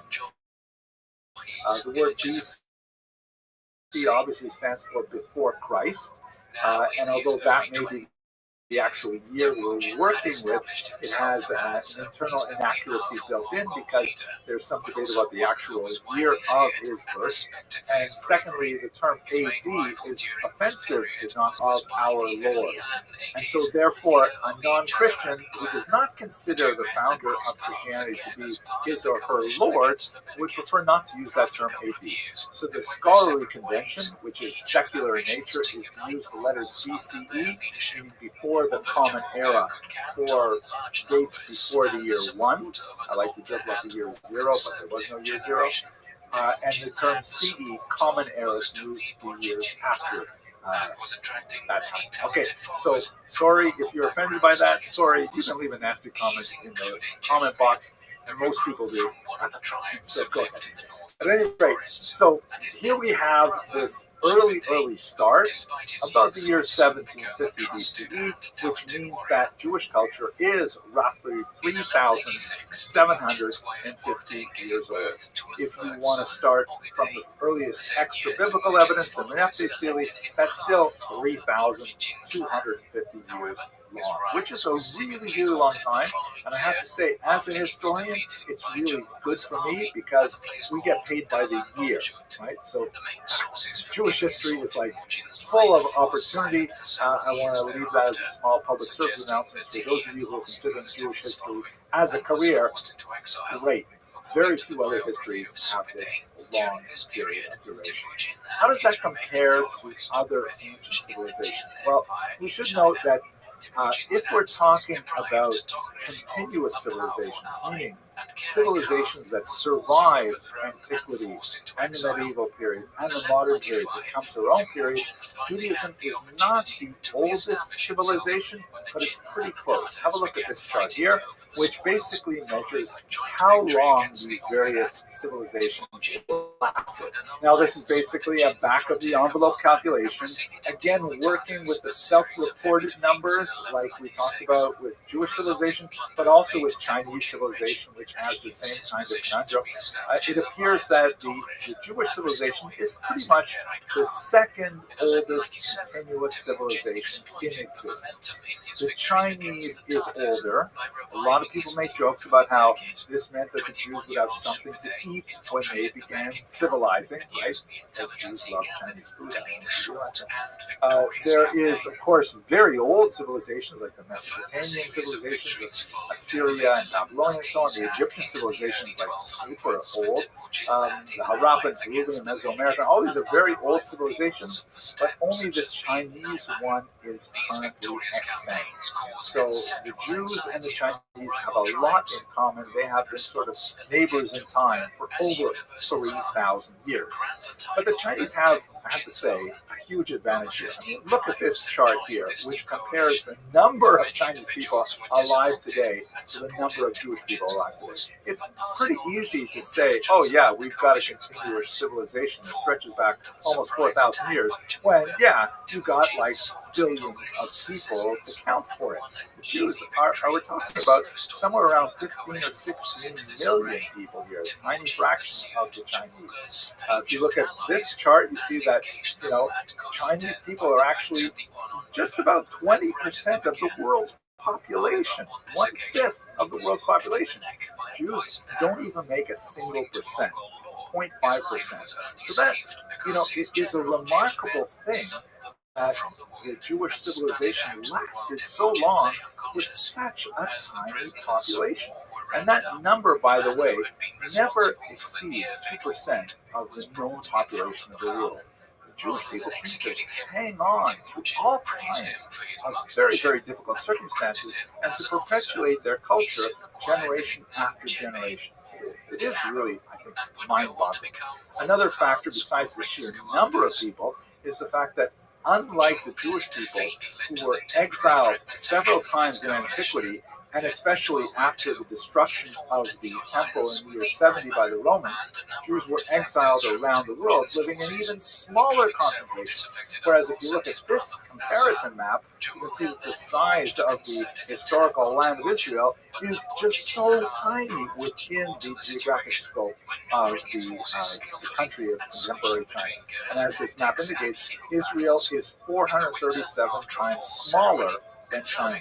So again, it boggles the mind that Jews are still here, that they have survived so much with a tiny little territory from which they have been separated for the last 2,000 years until 1948, when it was reconstituted as a modern state, and they're still perpetuating the same civilization. It really is.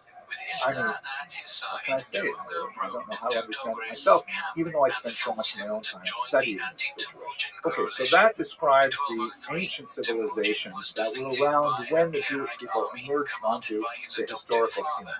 If we were to look at empires that fell since then, we would see that there are so many of them. I mean, the Jewish people have witnessed the rise and fall of so many empires, including the Assyrians, the Babylonians, Persians, although Zoroastrianism, the faith of ancient Persia is still around. The Greeks, still around, but they're very different from the ancient Greeks of the period of the Periclean age with Socrates and Plato and Aristotle. The language is modified significantly, and of course they're largely Christian now. They're not pagans of that era. And the Roman Empire, of course, is very significant in terms of Jewish history as well.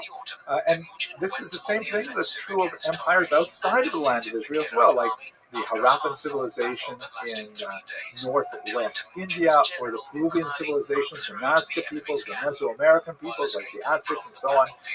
They're all gone. All these empires rose and fell. Rome itself, which destroyed the temple and much of Jewish sovereignty in the first century, it falls just a few hundred years later, and then the Jews see the rise and fall of three Muslim empires, the Safavid, the Umayyad, and Ottoman. I should also add, by the way, the Mughal Empire, also Muslim, and a whole slew of European kingdoms fall during the modern period, including France and England and Germany. Russia even falls twice, not counting the Mongols. I mean, the Jews have gone through all of this. It really is something astounding. And now, if I were to deliver a single message about Jewish history to my children and my students, I would really emphasize how Judaism has proved its ability to last through such vagaries of the human condition, the historical circumstances, different cultures and different languages, and Jews are still here celebrating pretty much the same kinds of things that they've been doing for centuries, engaging in conversation with rabbis who left their thoughts 1,000 years ago, 2,000 years ago, 3,000 years ago. This is all still part of the contemporary conversation. I can't emphasize much how phenomenal that is and how unusual that is. So if we look at it sort of in a timeline, to just get a sense of a graphic view of this, the green bar here represents Jewish history. This is a very schematic thing. Basically, I took an Excel spreadsheet and I used each box to represent 500 years, more or less. So this is the extent of Jewish history. If we overlap that with Roman history, you can see that it's a big chunk of Jewish history, but Jewish history predated it and certainly postdated it. you compare to other major faiths, the daughter religions of Judaism, Christianity occupies roughly half of Jewish history, but there's another half of Jewish history that extends way back before Christianity started, Islam even more so. And just to give it a contemporary feel, the United States has been around for over 200 years, but if you place that against the breadth of Jewish history, it's almost like a hiccup on the grand scope of the history of this very unusual people. Okay, so that's just a very quick look and an answer to the question, just how awesomely long is Jewish history. I hope you enjoyed this short video, and I look forward to speaking with you in future videos. Thank you very much for watching. Most of his allies submitted to Temujin. Hello and welcome to another episode of Jewish History for Parents and Other Teachers of Children. One of the things that I find most incredibly valuable about Jewish history is not only that it gives me personally a sense of my place in space, like in my community with my family and so on, but also my place in time. With just a minimum of historical awareness, I have a sense of where my family comes from, going back a ridiculously long time. We've always spoken in the previous lecture about how awesomely old Jewish history is. And so precocious children may ask the question, how did we end up here? And that's my goal in this short video, to give you a very quick look at the overarching patterns of Jewish migration throughout the centuries and help you answer that question when your child or your student asks you, how did Jews end up there, or how did I end up here? So let's start with the ancient period, and we're going to go blindingly fast through all this, but I hope in subsequent lectures to spend a lot more time in many of these periods.